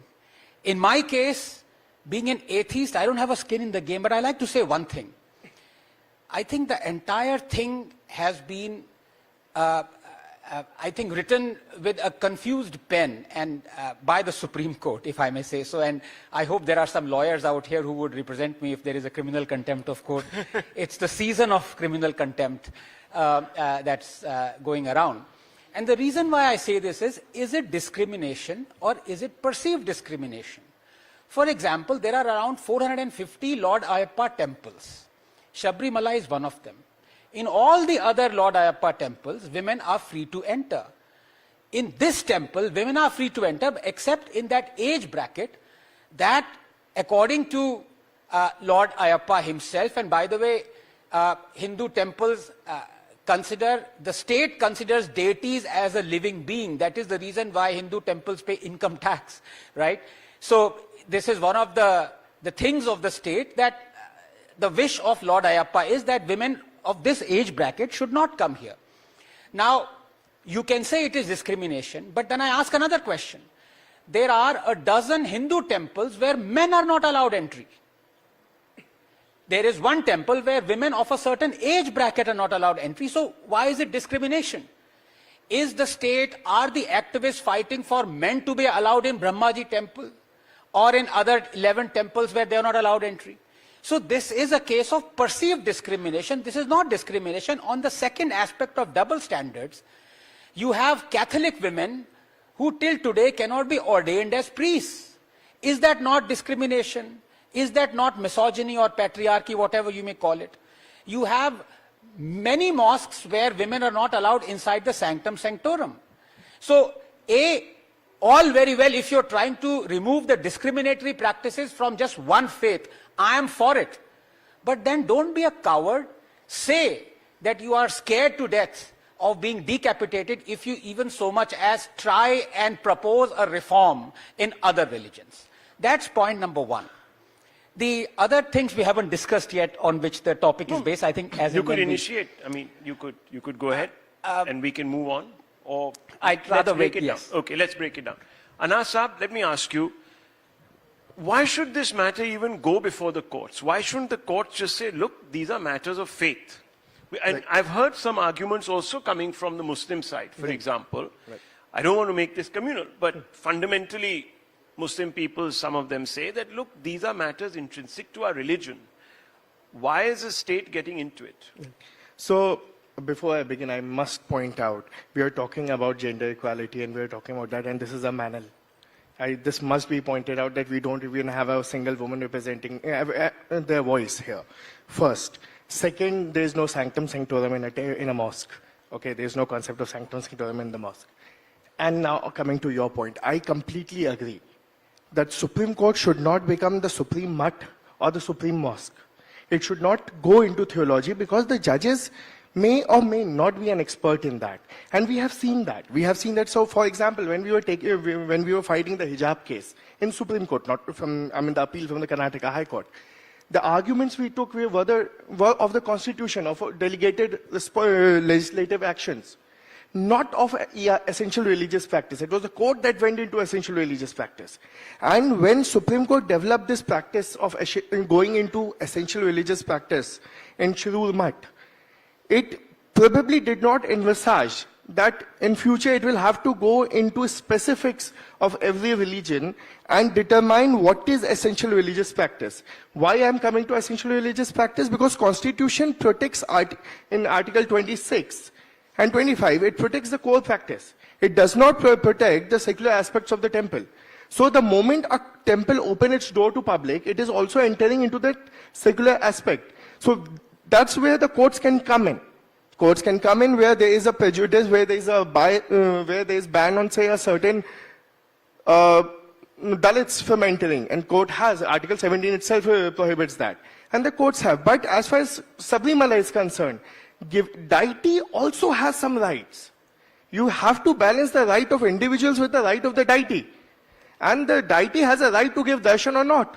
And if the deity has a rule saying that I will not appear before, I will not give darshan to someone from the age of 10 to 50, then that right also has to be respected. We respected that and right. if the deity says that I don't want to get darshan from an untouchable inside, we should agree to that also. No, so because it is human beings who are interpreting the deity. See, if I think Rahul will be in a better position to answer that, but if I understand it correctly, there are certain rituals that are to be performed before visiting Sabrimala. And given the nature of those rituals, among the fasting of the 41 days and all, perhaps it is not. And I will defer to you, sir, also, and defer to Rahul also on this, because it is not my subject matter. Okay. But my understanding is that there should be a right of deity also. Okay, right. Just a couple of things, I think, on fun. On the first topic, when my good friend said, we are talking about women's rights and this is a manel. With due respect, I think it's embarrassing, but one need not be a dog to be a dog rights activist, you know. You can be a man and at the same time care more about women than some women do. So I think one must take from Raj. Again, we will get on the last panel. We would have benefited by our women. No, 1 second. No, so I don't think we have the prerogative to speak for them. No, I think that's a wrong Don't compare women to dogs, if you believe in science, if you believe in the nobility of what scientific wisdom tells you, then I think it doesn't matter which sex or gender you are. You will have the same empathy, same benevolence for every human being, every life form. Who is a woman, who is a man, comes secondary, and that is where politics enters into this. That you have to be a Dalit to think of the welfare of Dalits. You have to be a Muslim to think of the welfare of Muslims. I think that's a wrong way of looking at it. You have to believe in science to think of the welfare of human beings. That's the way I look at it. Number two, I think it is wrong to say that the rights of the deity supersede every other right. And Rahul, as I've been saying, there is a fundamental contradiction between Article 21 and 25 of our Constitution. I did If not you say follow supersede, one, but just... Sir, please don't interrupt. I'm sorry, but I did didn't not interrupt say supersede. I said there has to be balance. I did not say supersede. No, for example, Don't put words in my mouth. Pawanji kind of trapped you into the thing where when you say, well, some of the rights we have to... No, you can't be subjective. Otherwise, tomorrow somebody will say, my religion says that you shackle women with iron balls. Now, should the Constitution ignore that? No. There are religions that say women should be beaten, wives should be beaten. Now, do you think the Constitution has no right, the state has no right to get into that? That's wrong. So that's what I'm saying, Article 21 and 25, there is a contradiction and there are enough judgments. Pawanji mentioned one, for example, there is a 1954 ruling as well, there is constitutional amendments as well and articles where untouchables not being allowed in temples has been removed. It's a criminal offense. Now, why would that be? That is because some rights have been superseded by constitution and moral and ethical rights, and that we have to follow that. So it is incorrect to say that religion or whatever Allah or some deity or Jesus or anybody wants will supersede every other right. That's wrong. Okay, I'll come back to you. Yes. Swami Sharanam, Jai Sri Ram. I will speak as a Hindu activist who was arrested 3 times and jailed for 20 days during Shabarimala protest. First of all, let me point out with all humility that lakhs of women visit Shabarimala every year. Not even thousands. Lakhs of women visit Shabarimala every year. For especially a North Indian audience, I have taken some pictures too. This was the picture of my grandmother who was the first person to be arrested during the Shabarimala protest. This is the picture of our Draupadi Murmu, our Honorable President of India, paying respect to Ayyappa. So there is only an age regulation. You can agree with it, you can disagree with it. There is no issue. From the age of 10 to 50, the young ladies have an age regulation. You are absolutely free to believe it or not to believe it. But Shabarimala is a place where those who believe can be practiced that form of Naishtika Brahmacharya. That's only your humble submission. And like earlier panelists point out, there is Ladies Shabarimala too, Attigal. It is in the Guinness Book of World Records for the largest congregation for women. So there is no discrimination, but there is an intelligent cultural differentiation which you can agree or which you can disagree. There is no compulsion to believe. But the core question here is, every temple, the second submission is, every temple has its own uniqueness. You know, Pawanji rightly pointed out regarding casteism, which was a curse among the Hindus. But Shabarimala 1991 Kerala High Court verdict points out that Shabarimala had no caste or religious barriers for centuries. Because every caste, every community, even before Temple Emperor Proclamation was accepted by Shabarimala. And many of you will be surprised to know that Shabarimala has a mini mosque inside it, respecting the Ayyappas too. Ayyappa had 2 best friends. One was a Muslim called Vavar and one was a Christian called Velitta. And there is a mini shrine for Vavar inside the Shabarimala temple in which Draupadi Murmu was offering the prayers. So it's a very pluralistic, secular, sabka saath, sabka vikas, whichever name you want to call it. It's a religious, ritualistic, spiritual base that is there. But the uniqueness is, the men who go there have to observe Naishtika Brahmacharya. The only submission we have is, there needs to be a balance between, when you interpret Article 25 and 26, there needs to be a balance. The right of the deity, the right of the temple should be there. And the core legal question, and answering Pawanji, just one humble submission is, temples don't follow Advaita. Temples follow something called Agamas. It's the Agama philosophy or the Tantric philosophy that temples are following. Shankaracharya also says there are 2 levels. To be precise, Shankara says about 3 levels, but broadly, Paramarthika Satya and Vyavaharika Satya. I have read his great book on Shankaracharya, an absolutely marvelous book. So this is a Vyavaharika level deity which has its own regulations, and we are only asking, every temple, church and mosque is not a public place. It's a special place for the devotee and the deity, or the devotee and that particular faith, and please grant us freedom to practice our faith. You know, I noticed that the mic hand has Gandhiji's. Now, he tested his celibacy in a very unique way. That's true. But we remember Mahatma Gandhi. Influenced by him. No, we remember Mahatma Gandhi. Are there any Gandhi files? We must test the deities. I remember Gandhiji for his Pune Pak stand where Gandhiji said, I will die, but I will not let Hindus be divided. So I think that's a better part of Gandhi. Rahul, I greatly respect your activism on a matter of what you believe. Having said that, you mentioned the Paramarthic, the transcendent, and the Vyavaharik, which is at the level, practical level, and you may even say at the level of ritual.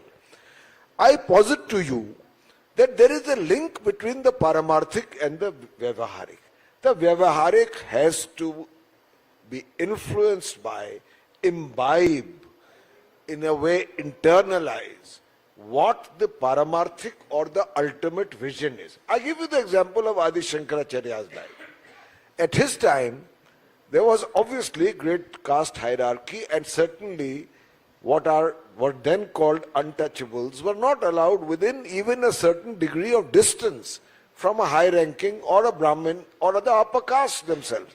And there is the famous story of Adi Shankaracharya in Varanasi. In a narrow alleyway, a Chandal, as it is called, is coming towards him, and his disciples move the Chandal away.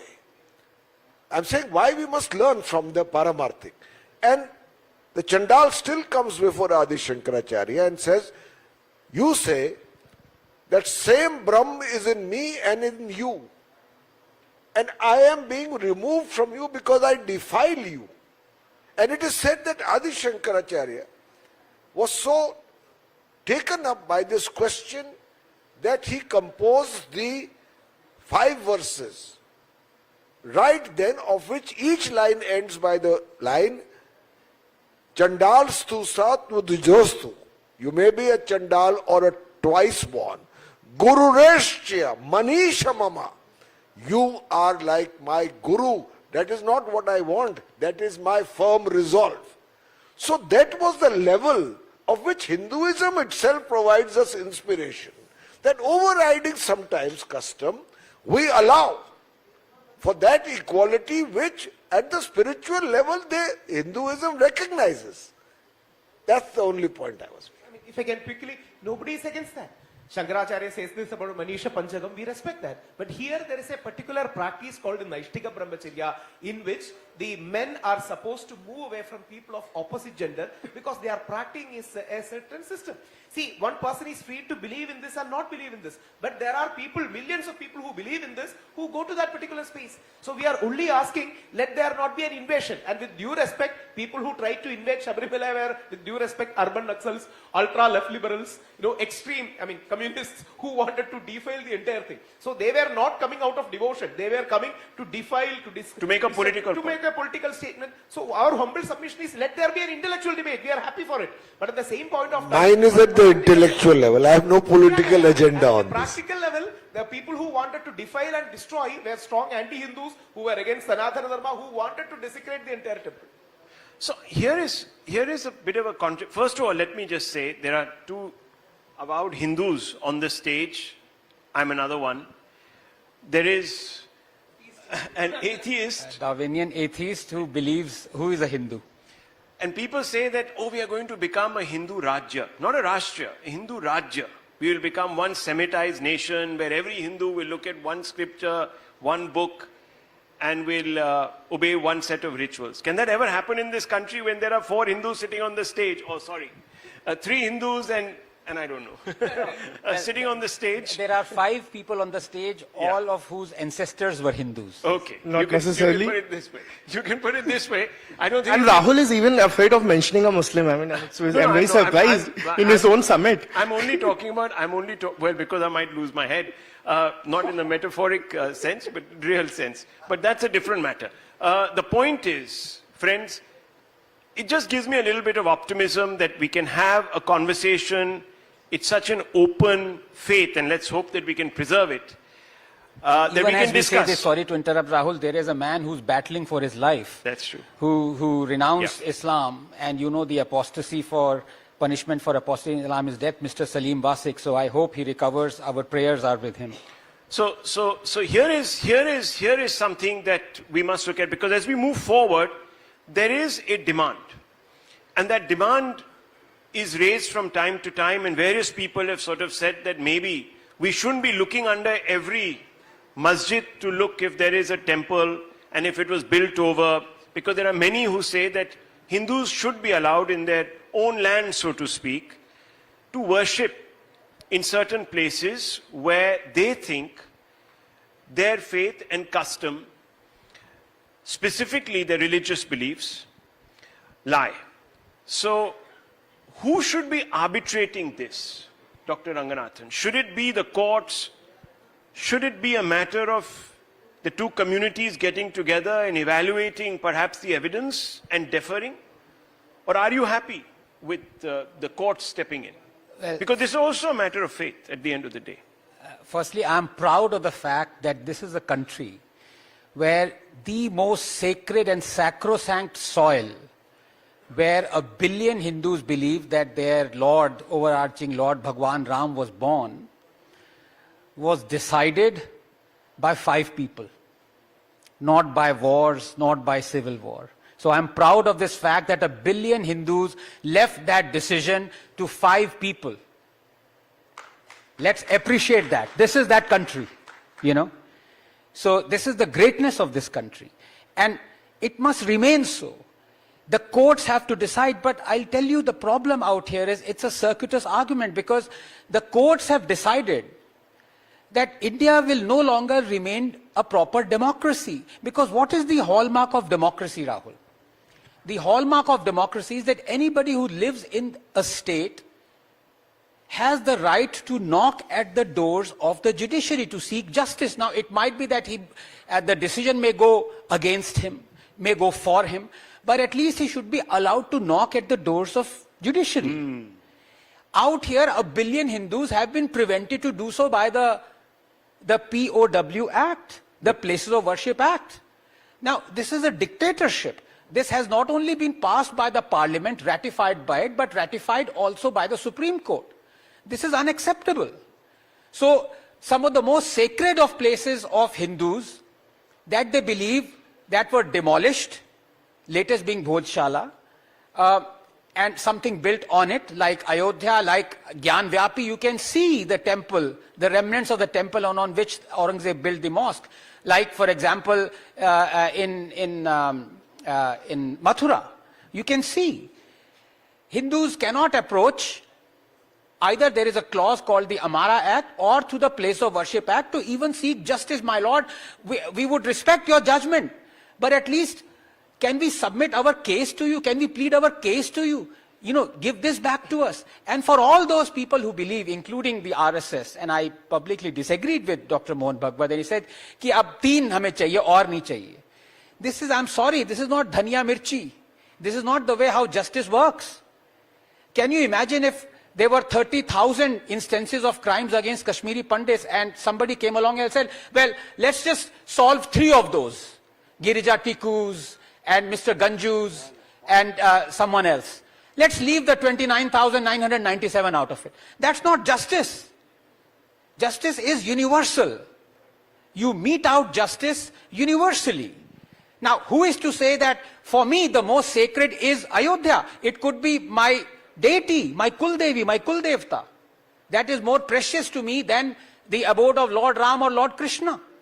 Who is anybody to decide? And tomorrow, for example, what happened, you saw Yusuf, just 30 seconds, you saw Yusuf Pathan, maybe out of ignorance or I don't know, I just want to say, be benevolent and say it was out of ignorance that he's posing in front of Adina Mosque.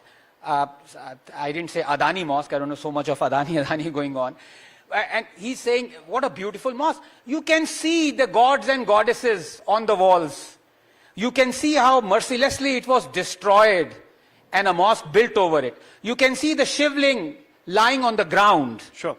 And for somebody to say Hindus should not be even allowed to reclaim that, I think that is sacrilege. And just before I bring in Pavanji, I just want to say one thing. When I was researching my own book, came across some debates in Parliament, and Uma Bharti ji, on the day this bill was being adopted, the Place of Worship Act under the UPA, she made an intervention pretty much like what Dr. Ranganathan is saying, that at least we should be allowed to exercise our fundamental right and approach a court for redress, to which Mani Shankar Iyer Sahab got up, and he was in the Congress then, and he said, what is the need? He's not in the Congress now? No, well, I don't know. They say, well, what is the need? After all, what greater ode to secularism, to our Ganga Jamuni Tehzeeb, than to see the arrangement at Gyanvapi?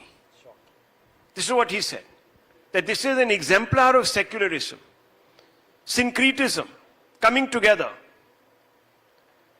So I find that rather strange that the courts have decided in their wisdom that Hindus can't even knock the door of justice. So what is the recourse then?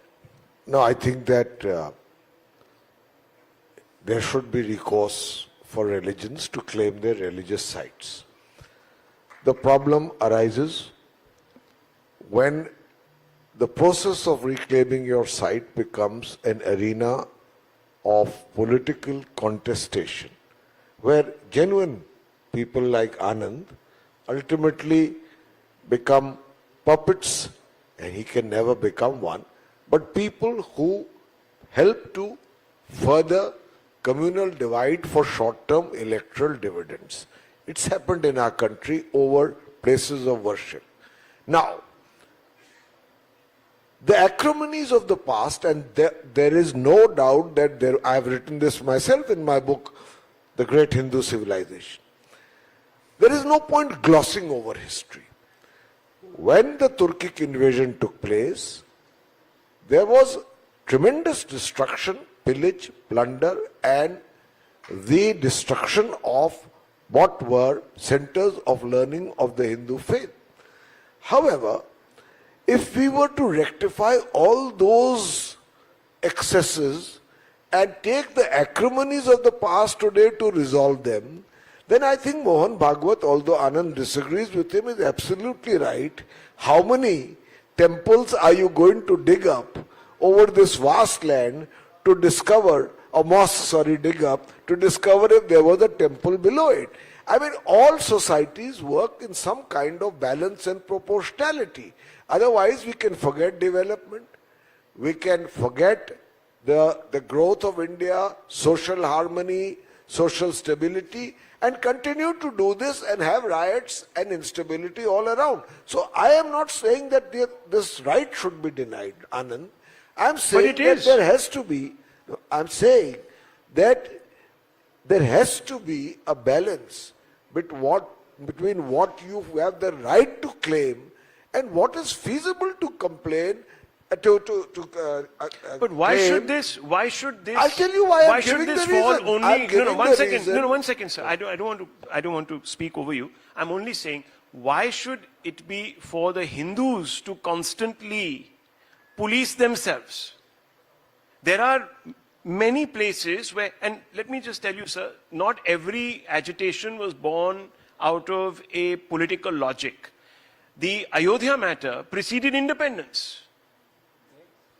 So there was no RSS trying to polarize this, that, the other. It preceded, the case was 130 years long in our courts. And the other agitations also, for example, Kashi, preceded independence, where the British were called upon to use their vernier calipers and their underdeveloped sciences at that time to determine the religious character of that place. So this has got nothing to do with extant politics that we see now, polarizing politics, trying to prop one vote bank or the other. So let's first of all acknowledge that there is a desire amongst Hindus to reclaim their place of worship. That is also a premise I question. At the time of the movement led by Lal Krishna Advani ji, a survey was held across India among Hindus as to how many people want this process to continue. If I'm not inaccurate, Anand, you are a great researcher, you can check it. The majority of Hindus said that this is a rightful claim, and I'm equally proud that it was decided by a judicial verdict. No, let's not gloss over the fact that the building was demolished. Yeah. So there was a problem, and we did apologize. I'm saying Mr. Advani did apologize for it. Yeah. Therefore, there has been no recompense. So I'm just coming as far as justice is concerned. My main point was that at that time a majority of Hindus themselves said that we want to now get on with our lives, reap the dividends of a secular India, reap the dividends of an India where people live in harmony and stability, see that our children get a good education and not be continuously mired in the acrimonies of the past. So, now this is what the survey why showed. Wasn't a survey conducted? Yes.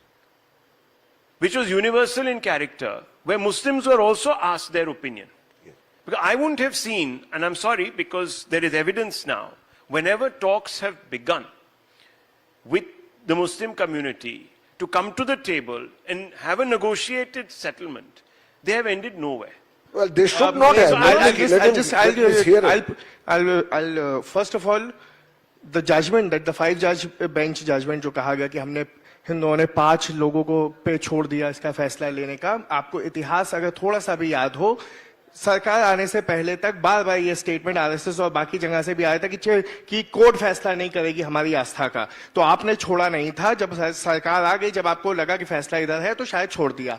दूसरी बात, आप कह रहे हैं कि सत्ता बदल गई तो जज के रवैये बदल गए। ये बात तो भाजपा की सरकार के मंत्रियों ने कहा है, आपके लोगों ने कहा है। एक सेकंड, अभी एक बात और मेरी होने दी। ये जो फैसला आया है, कंस्पिरेसी थियरी का तो कोई रिस्पॉन्स नहीं हो सकता। ये फैसला सुन लीजिए, ये फैसला से पहले एक मीडिएशन हुआ था जिसमें श्री राम पंचू जी मेन मीडिएटर थे, श्री रविशंकर थे और एक वो जस्टिस खलीफुल्लाह थे, if I am not mistaken. और ये जो फैसला आया है, इस पे सारी पार्टीज ने अग्री किया था, इस पे साइन हो जाता, आखिरी मोमेंट पे रह गया। आपसे एक सवाल पूछ लेता हूं। देखिए, अगर आप मथुरा जाएं तो आपको क्या दिखेगा? काफी प्लेनली लिखता है। राम टेम्पल की बात छोड़ दीजिए, क्योंकि वहां पर एएसआई को इन्वेस्टिगेट करना पड़ा। आज की डेट तक लोग कहते हैं कि एएसआई ने ठीक किया, नहीं किया, जो भी है। और आप मथुरा देखें, ढांचा देखें, आपको क्या दिखेगा? You will see the remains of A Hindu temple. Why is the Muslim community, why isn't the Muslim community saying, and hang on, Hindus were allowed to practice there, by the way. Kashi Vishwanath the same. Hindus were allowed to worship there, specifically when it came to both these temples. Suddenly the Samajwadi Party comes in and they issue governmental orders saying that Hindus can't go in there. And the area, the sanctum where the Hindus were allowed was shut. Now, you know, that, am I responding to Samajwadi Party? I'm only asking you a basic question. आप सत्ता की बात करते हैं, बदल जाते हैं, मैं एक चीज मैं आपको एक चीज बता दूं। प्लेसेस ऑफ वर्शिप पे भी चाहता हूं कि मुसलमान समाज जानती है कि इस पर्टिकुलर संस्था पर आपके हिंदू भाई कहते हैं कि भाई ये हमारे लिए बहुत इंपॉर्टेंट संस्था, हमारे को आप वापस दे दीजिए, क्योंकि ये लगता सरेआम किसी को देखने पे ही लग जाता है कि this is a Hindu temple. Why don't you do it? दो चीजें बोलना चाहूंगा। जो दिख रहा है, आनंद भाई ने बहुत अभी अच्छी बात कही कि ये मोहन भागवत से डिसएग्री करते हैं कि सिर्फ 3 लेंगे, हम तो 300 से 1700 1800 की लिस्ट है तो वो ले लेंगे, तो हम देते रहते हैं, ठीक है, क्योंकि कहीं ना कहीं कुछ ना कुछ आप खो देंगे। आपने जो वो बना है कॉरिडोर बनारस का, उसको खोदिए, 1500 शिवलिंग मिलेंगे उसके नीचे। आप उस पे दिल क्यों नहीं रो रहा है? मणिकर्णिका के टूटने पे क्यों नहीं रो रहा है? आप हमसे मांग रहे हैं, ठीक है सर। जो काशी विश्वनाथ कॉरिडोर है उसके लिए सिगरा थाने में शिवलिंग पड़े हुए थे सालों तक। इसीलिए मैं आपको कहना चाहता हूं, अभी मैं इस पे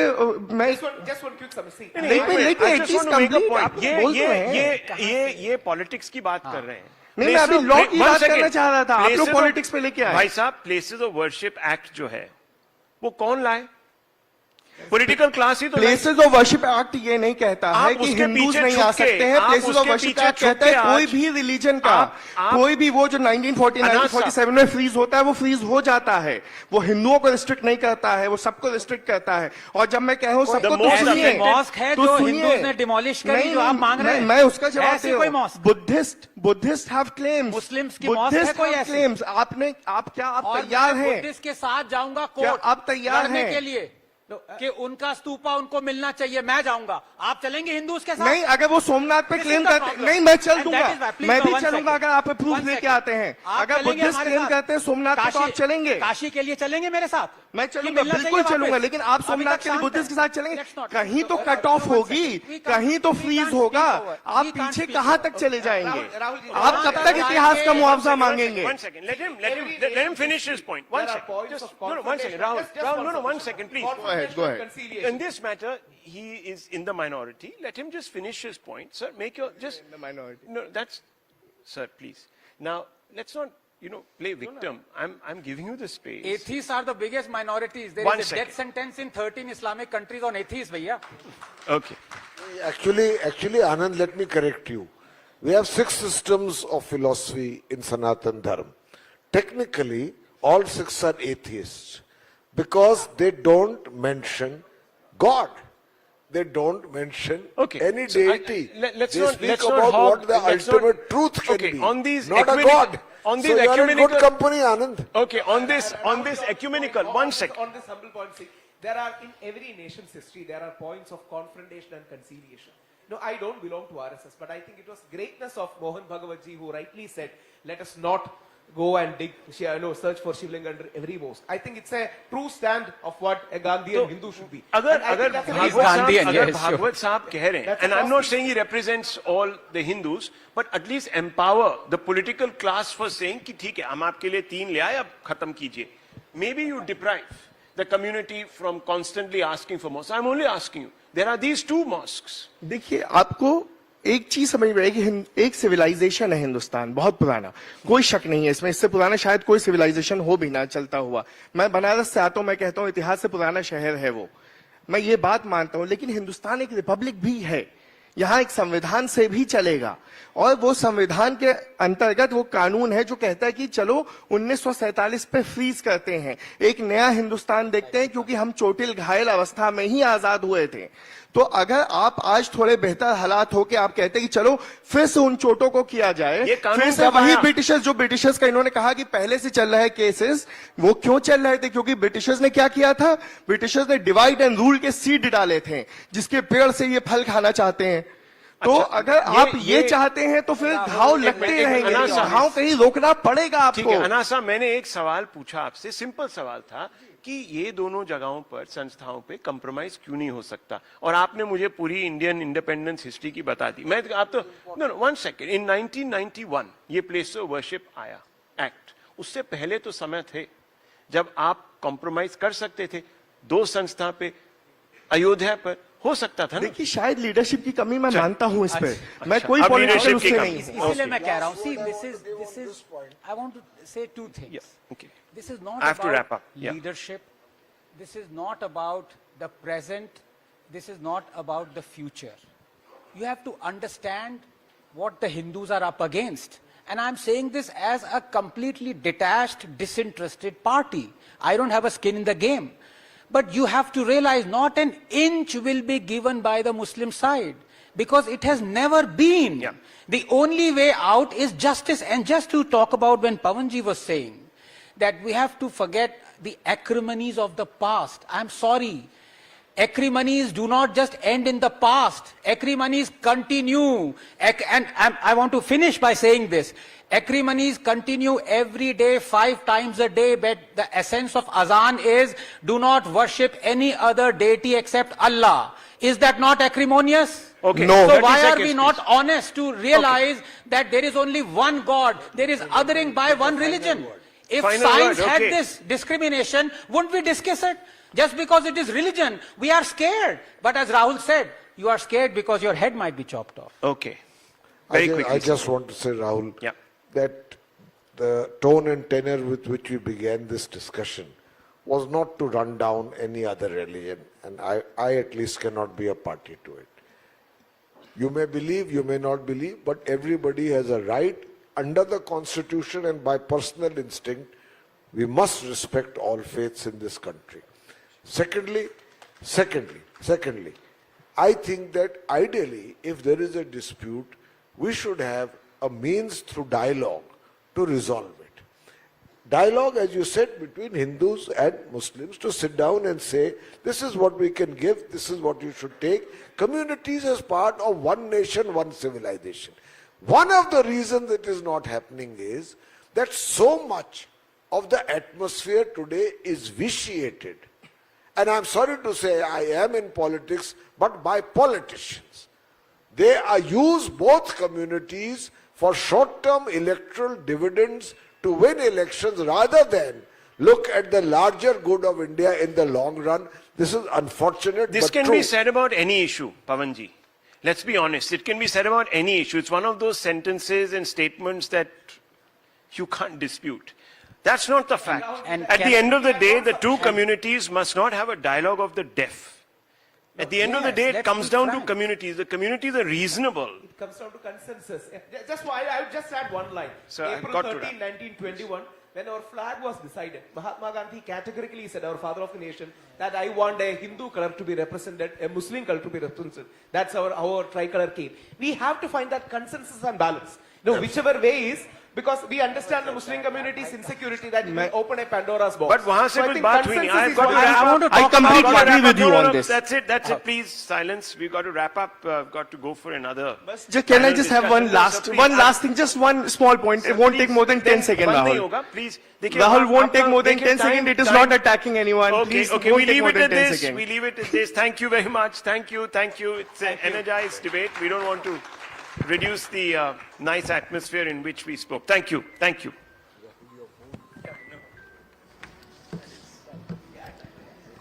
Thank you so much, gentlemen, for that very, very engaging, enriching conversation. I believe the jury is still out on the gates of faith, but thank you so much for that conversation also, Rahul.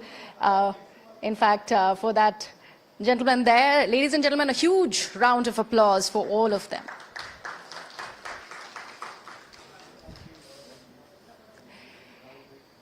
Now, the little session from here that it's heading to something similar, taking on from this last session. It is to do with judiciary and the fact that it forms the fourth pillar of our democracy. Now, in India particularly, a country that's marked by diversity, also rapid social change and complex legal frameworks, rights, liberties and the rule of law are continually tested, debated and also redefined. So our next session, which is de jure, rights, liberty and law in India's context, invites us to explore the dynamic interplay between constitutional guarantees, statutory law, judicial interpretation and societal realities. How do citizens exercise their fundamental rights in practice? Where do individual freedom intersects or conflicts with collective interest? All of that is going to be discussed today. We'd require everyone to kindly settle down as soon as possible so that we can begin our next conversation. As we talk about how do courts, legislatures and civil society navigate these tensions to uphold justice. It is my absolute honor, ladies and gentlemen, to also moderate this session with our special guest, Satyapal Jain, Additional Solicitor General. Welcome, sir. Also joining him will be Ashish Dikshit, lawyer of the Supreme Court. Please come up on stage. Sumit Chandar also joins them on the stage. He's also lawyer at the Supreme Court. We'll very, very soon also be having... Please, sir, please. So we'll just begin with that session.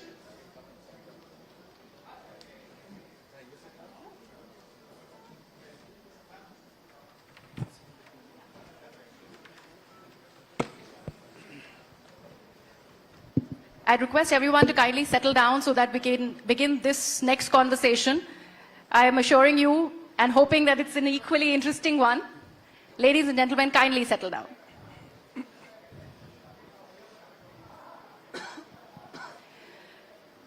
So, we're talking about the new Bharat. We're talking about how judicial interpretation seems to be changing to specific needs and also specific activism that comes into play. Everybody is so self-aware. They are consuming not just content but also news at a regular basis, and everybody seems to be having an opinion. So let me begin by asking you, this entire basic framework doctrine from 1973, the Kesavananda Bharati judgment that continues to come here, much spoken about, how relevant is that today? Oh, very, very relevant, I would say. In fact, I'll go further back when the Constitution was being introduced. And in the Parliament debate, there was a speech by Dr. B.R. Ambedkar in which he had mentioned that no matter how good a Constitution, if the people governing it are not good, the Constitution will turn out to be bad. And no matter how badly the Constitution is drafted, no matter if the people governing it are good, the Constitution will become good. And that is why the entire relevance of the provisions for amendments were made, including the amendments to the Constitution itself. The Kesavananda Bharati, in fact, what it did was, they said, yes, you can amend the Constitution, but you cannot change the very basic structure of the Constitution. So yes, that relevance still remains, and amendments are equally important as long as they do not change the basic structure of the Constitution. Mr. Jain, since we're talking about basic structure, obviously we talk about right to protest, religious freedom, everything needs to come into play here. So let me begin by, in fact, referring to something that happened at this very venue, at the AI Impact Summit. Protest by the Youth Congress members, and there was a significant rap that came in from the judiciary, talking about how that was undermining India at a global stage, and that was a very, very significant observation that was made. But then comes in the question of whether or not the court should go ahead and maybe come up with that kind of a scathing observation, because the question of exercising one's fundamental rights also come into play. See, just now you talked about the basic structure of the Constitution of India. As a matter of fact, everybody knows in the entire Constitution from A to Z, this word basic structure has not been defined. So this basic structure theory has come from the courts itself.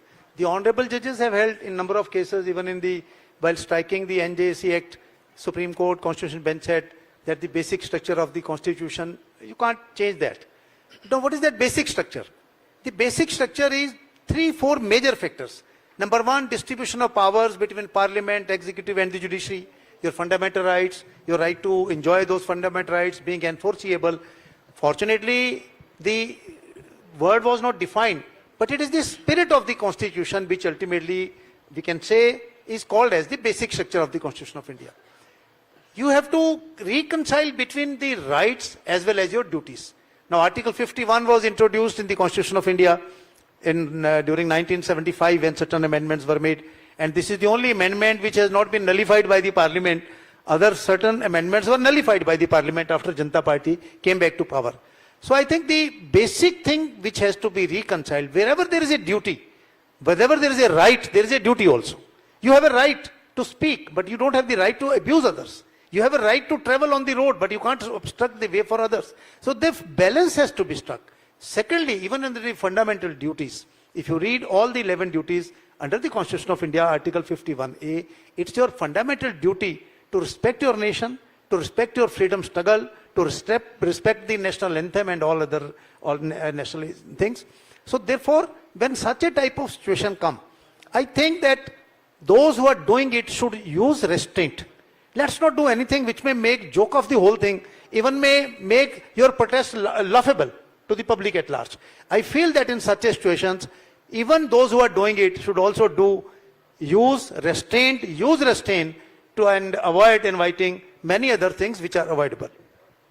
And Vikas Gupta is also now joining us. Thank you so much for joining us. I was running slightly late, but continuing with our conversation about not just fundamental rights, but how far can you really go exercising those, and where do we draw that thin line? So in fact, continuing from where Mr. Jain left all, Mr. Dikshit, I'd want to understand from you, should it not have been done? And we're talking about this protest that happened at the AI Impact Summit, or the way that it was done should have been possibly rethought, and that was where the question of how much can you do when it is about this overreach really, can come into play here. Maybe the choice of words, compromise Prime Minister, that was wrong, or the act was wrong. See, I think there can be no two ways about it. Right to protest is a fundamental right. Unless we decide that it is no longer a democracy, we cannot do away with the fact that yes, people will protest, no matter you may like or you may not like. There can be a dispute with regard to the manner in which that protest was done. Venue which is reserved for an international event, the entire world is watching a unique event which is undertaking, and you decide to protest even in a manner which was not a subtle manner, but a protest which was vulgar, to say at least. And this showed that there was complete non-application of mind by those people, and I think it was a maybe over-liberalization of your right to protest. Over-liberalization? Over-liberalization would be that yes, we have a right to protest, but we will go to any extent without thinking about the consequences. when you stop thinking about the consequences and what would be the outcome, and your only motive is to create headlines, that is when you enter into a gray area, and you also demean the idea behind giving this such a valuable right to all the citizens, that you protest against the high and mighty who are sitting in the government. So it's a very thin line, and in this case, I think it was squarely violated. What about Mr. Gupta? And let me actually bring in international examples as well, since we are talking about the right to protest. Prime Minister is just back from Israel. While he was speaking at the Knesset, there was an opposition walkout that had happened, and they clearly mentioned that it is because of the overreach, the judiciary, and the controversy associated that the opposition members do not agree with as far as the Israeli Prime Minister, Mr. Netanyahu, is concerned. There are protests that happened before this war breakout in Iran that was being done by the people of Iran against the Khamenei regime. That too happened. And the protests worldwide at very many of these, let's say even film festivals, we'd seen protests of different varieties that continue to happen, which was also quoted, by the way, by the Grand Old Party. How do we draw those parallels? Before I come to this protest, let me start by saying that there's been a double blow to the government in last 2 days, you know. One, the NCRT fiasco, and then the discharge of all the 23 accused framed by the government. We'll come to that. I'm just coming to that. Yeah.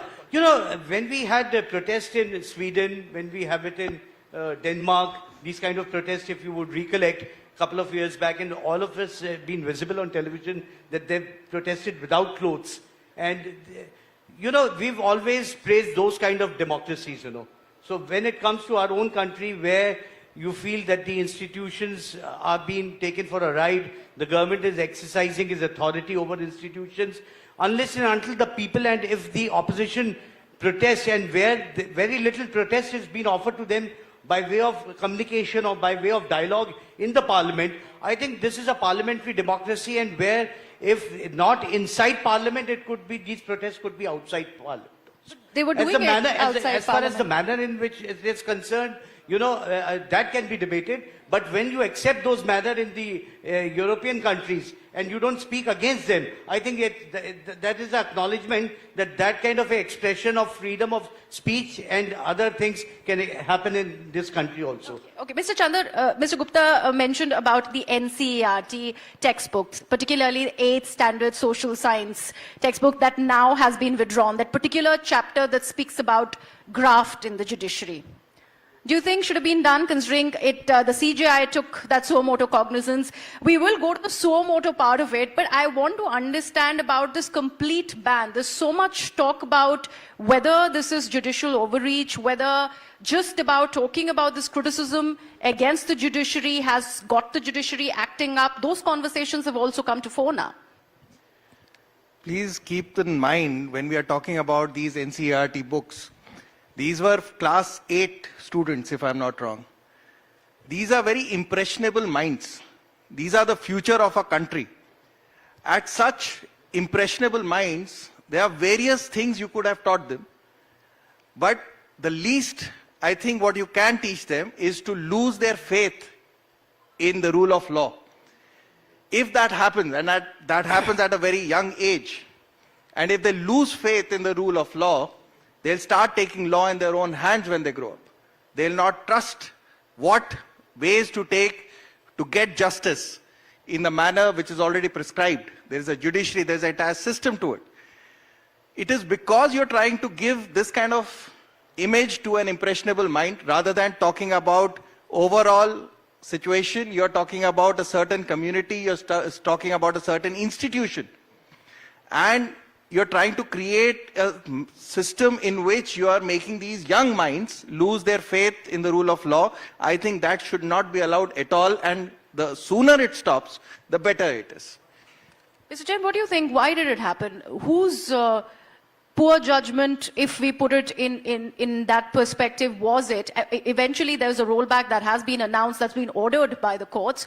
But why do you think something has happened to that regard, where we're talking about school children textbook and a chapter which deals with judiciary and criticism in the judiciary really came up? Do you think cases like the impending impeachment of Justice Yashwant Verma that has come up, this entire cash for, scam that came up, and how those entire wads of cash, the burnt wad of cash was found at his residence. All of those things are so discussed that somehow the school curriculum so decided that we should, in fact, let our students also know about it. देखिए, मैं आपको ये बात का जवाब देने से पहले थोड़ा सा पीछे ले जाना चाहूंगा। हिंदुस्तान की जुडिशरी ने, चाहे वो ए गवर्नमेंट रही है, बी गवर्नमेंट रही है, सी गवर्नमेंट रही है, अपनी इंडिपेंडेंस को बार बार स्टेब्लिश किया है, प्रूव किया है। दुनिया के इतिहास में, सारी दुनिया के इतिहास में सिर्फ एक एग्जाम्पल है जहां एक सिंगल हाईकोर्ट के जज ने, जो 2-2.5 साल के लिए हाईकोर्ट में आया था, उस समय के देश की प्रधानमंत्री का चुनाव रद्द किया। सारी दुनिया में आपको कहीं उसकी उदाहरण नहीं मिलती। और उसके बाद सुप्रीम कोर्ट ने उस जजमेंट को रिवर्स किया। उसके बाद national judicial appointment commission act आया, यूनानिमसली हिंदुस्तान की पार्लियामेंट ने पास किया। मेरे ख्याल में हिंदुस्तान में, मैं 2 बार लोकसभा में रहा हूं चंडीगढ़ से, कभी शायद लोकसभा ने, कभी भी पार्लियामेंट ने कभी यूनानिमसली कोई एक्ट पास किया ही नहीं है। 5 जजों के बेंच ने, जिसमें 4 एक तरफ थे और एक दूसरी तरफ था, उसको निरस्त किया। सारे देश ने उसको स्वीकार किया। ऐसे ही बहुत सारी जजमेंट्स आई हैं जो कभी सरकार के पक्ष में होती थी, सरकार के पक्ष में नहीं भी होती थी, चाहे कोई भी सरकार रही है। जो मैं पॉइंट कहना चाहता हूं, हिंदुस्तान की जुडिशरी ने अपनी इंडिपेंडेंस को एस्टेब्लिश किया है, प्रूव किया है, सस्टेन किया है। ऐसे इंसिडेंट कहीं आ जाते हैं। मैं ये नहीं कह रहा कि सब वो नहीं। जस्टिस मुखर्जी वाला केस आया, जस्टिस वर्मा का मामला आया, उससे पहले एक सुप्रीम कोर्ट के जज होते हैं, उनका मामला आया। ऐसी उदाहरणें कहीं ना कहीं आ जाती हैं। मैं अगर ये कहने के भी एक जज के आने से आप कहें कि सारी जुडिशरी करप्ट है, वो भी कोई सही बात नहीं है। और उस केस के अंदर भी वर्मा जी का जो मामला आया, अभी वो मामला कोर्ट में पेंडिंग है। ऐसे केस आए हैं। एक केस में ये देश का बहुत बड़ा दुर्भाग्य था, मैं किसी पर रिफ्लेक्शन नहीं कर रहा, मैं राजनीति की बात नहीं कर रहा हूं बिल्कुल। एक सुप्रीम कोर्ट के जज पे सारी इन्वेस्टिगेशन के बाद इंपीचमेंट पार्लियामेंट में आई, और वो इंपीचमेंट इसलिए फॉल कर गई क्योंकि कुछ पार्टी को, किसी को लग रहा था कि ये साउथ इंडिया से है, मेरा साउथ इंडिया का वोट ना खराब हो जाए, या मैं उसके ना लूज कर रहा हूं। क्या ये रिफ्लेक्शन जुडिशरी पे है और उसके साथ साथ उन लोगों पे नहीं है? सेपरेशन ऑफ पावर का सवाल तो हमेशा से आया है। मेरा जस्ट 1 मिनट, मैं सिर्फ ये कहना चाहता हूं कि ऐसे इंसिडेंट जहां से आते हैं, जब ये इंसिडेंट आए, उसको लॉजिकल एंड तक लेकर जाएं, कहीं किसी को बीच में छोड़िए मत। मैं और उदाहरण देता हूं एक आपको। झारखंड मुक्ति मोर्चा के एमएलए, एमपीज, जिन पर प्रूव हो गया कि आपने पैसे लिए हैं, प्रूव हो गया 40-40 लाख रुपए उनके अकाउंट में जमा किया है, इसी सुप्रीम कोर्ट ने अपना निर्णय दिया कि क्योंकि आपने वोट पार्लियामेंट के हाउस में डाली है, on the floor of the house डाली है, और उसमें आपको इम्यूनिटी मिलती है, तो भ्रष्टाचार होने के बावजूद भी आप पे कोई केस नहीं चल सकता, क्योंकि वोट आपने on the floor of the house डाली है। मैं जो आपसे बात कहना चाहता हूं, ऐसे यदाकदा इंसिडेंट आ जा सकते हैं। जैसे ये इंसिडेंट आया, किसी आदमी ने, जिसने वो चैप्टर लिखा, अब वो किताब वापस हो गई है। मैं जस्टिस सूर्यकांत को बधाई देना चाहता हूं। मुख्य न्यायाधीश के ध्यान में आई, उन्होंने इस पर एक्शन लिया, लेना भी चाहिए, बहुत अच्छा उन्होंने किया। लेकिन जो इंसिडेंट हो गया, माफी मांगी, और आपने देखा स्वयं प्रधानमंत्री जी ने कैबिनेट मीटिंग में पूछा कि किसने लिखा है, क्यों किया ऐसा। मैं पंजाब से हूं, कई बार आपस में समुदायों को लेकर कहीं कोई आदमी कमेंट दे जाता है जो किसी के इंटरेस्ट में, कम्युनिटी के नहीं होता, सबका नहीं होता। ऐसे विषयों को मेरा निवेदन यह है, जितनी जल्दी समाप्त किया जाए उतनी जल्दी अच्छा रहता है, क्योंकि ये कड़वाहट ना बढ़े तो ज्यादा अच्छा। But the grave oversight that has been, mentioned by the Prime Minister also, Mr. Gupta, and the fact that this entire, and you began with talking about the NCART issue, I wanted to understand from you, there's one aspect where there is a section of society that's also talking about how the judiciary is kind of, insulating itself against any kind of criticism, even if it is constructive. Are you, in fact, looking at this in that perspective or otherwise? Let me start by saying that it's an accepted fact that there is corruption in judiciary. There's no doubt about it. And a large sum of stacked cash was found in the residence of a sitting High Court judge is also a matter of fact. Is there no corruption in the government? Is there no corruption in the local municipal bodies in the country? Is there no corruption in the RTOs? Is there no corruption in the PMOs? There have been. As far as the index of corruption, if I compare it in India, the institution-wise, I think judiciary lies somewhere at number 8 or number 9.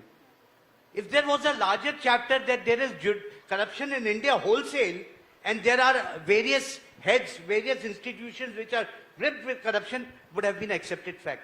Why single out judiciary and put it there? Do you think we are fools? So basically, that it we was will nothing understand that historic we to will- have been mentioned in an NCERT book, and that too for 8th standards, what you say. No, it's not a question of 8th standard. Absolutely not. It would be very fool of me to think that the higher ups would not know that what has been introduced in those chapters. It is not something that somebody will come, one clerk will come and write it. NCERT text is a very sacrosanct text. It's been vetted by many at various levels. So all of us, we understand that where is the national education policy moving towards. So it was a direct attempt to subvert the authority of the Supreme Court, to discredit the judiciary, to discredit the Supreme Court of India. And it is not that somebody brought it to the notice. It's only when it appeared. Otherwise, it would have been just passed. We would not even have known. The way we would not have known so many other things, this would have also happened the same way. So I am sure that this was a deliberate attempt on part of the government, in part of the institutions, to discredit the judiciary of this country. Okay, that's a huge claim that you're making. But if we go further and talk about overlapping historical claims, particularly in matters of faith, Mr. Dikshit would want to understand vis-a-vis this verdict that came in for Tiruparukundaram Hill, that was really contested when it is about Sikandar Dargah. How much of an intervention should the judiciary have in such cases when there are in a multi-faith society like India? And where does the line get drawn for a status quo requirement, particularly from the courts? See, I must tell you, perhaps it is because of judicial intervention, there is some solution to these problems. How the Ayodhya issue got settled? It is only because of intervention of the judiciary. Do you think that just because two communities wanted to compromise it, it would have happened?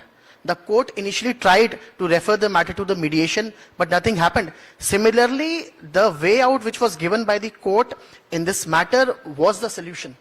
And we have seen in last 15-20 years that the role of judiciary, and particularly higher judiciary, has become of a institution which is solving dispute which are political in nature. If there is a problem in one state government, in another state government, it is the Supreme Court which will decide the issue. If the ED is not being permitted to investigate in Bengal, the matter has to be decided by Supreme Court. It is perhaps the lack of failure or lack of will of the political parties to solve the issues and to decide things amongst themselves. The judiciary has to step in.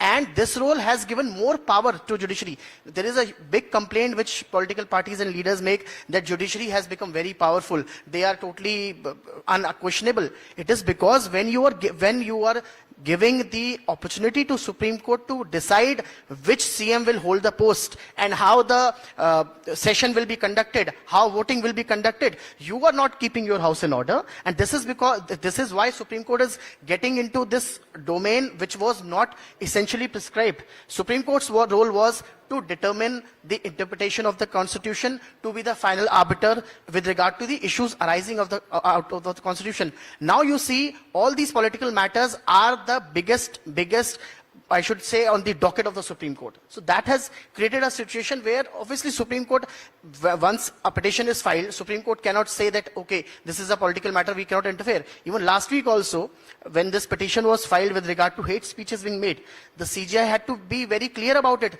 that you are bringing your political battles against one particular party to the Supreme Court. It has to be fighten out politically, not in a judicial manner.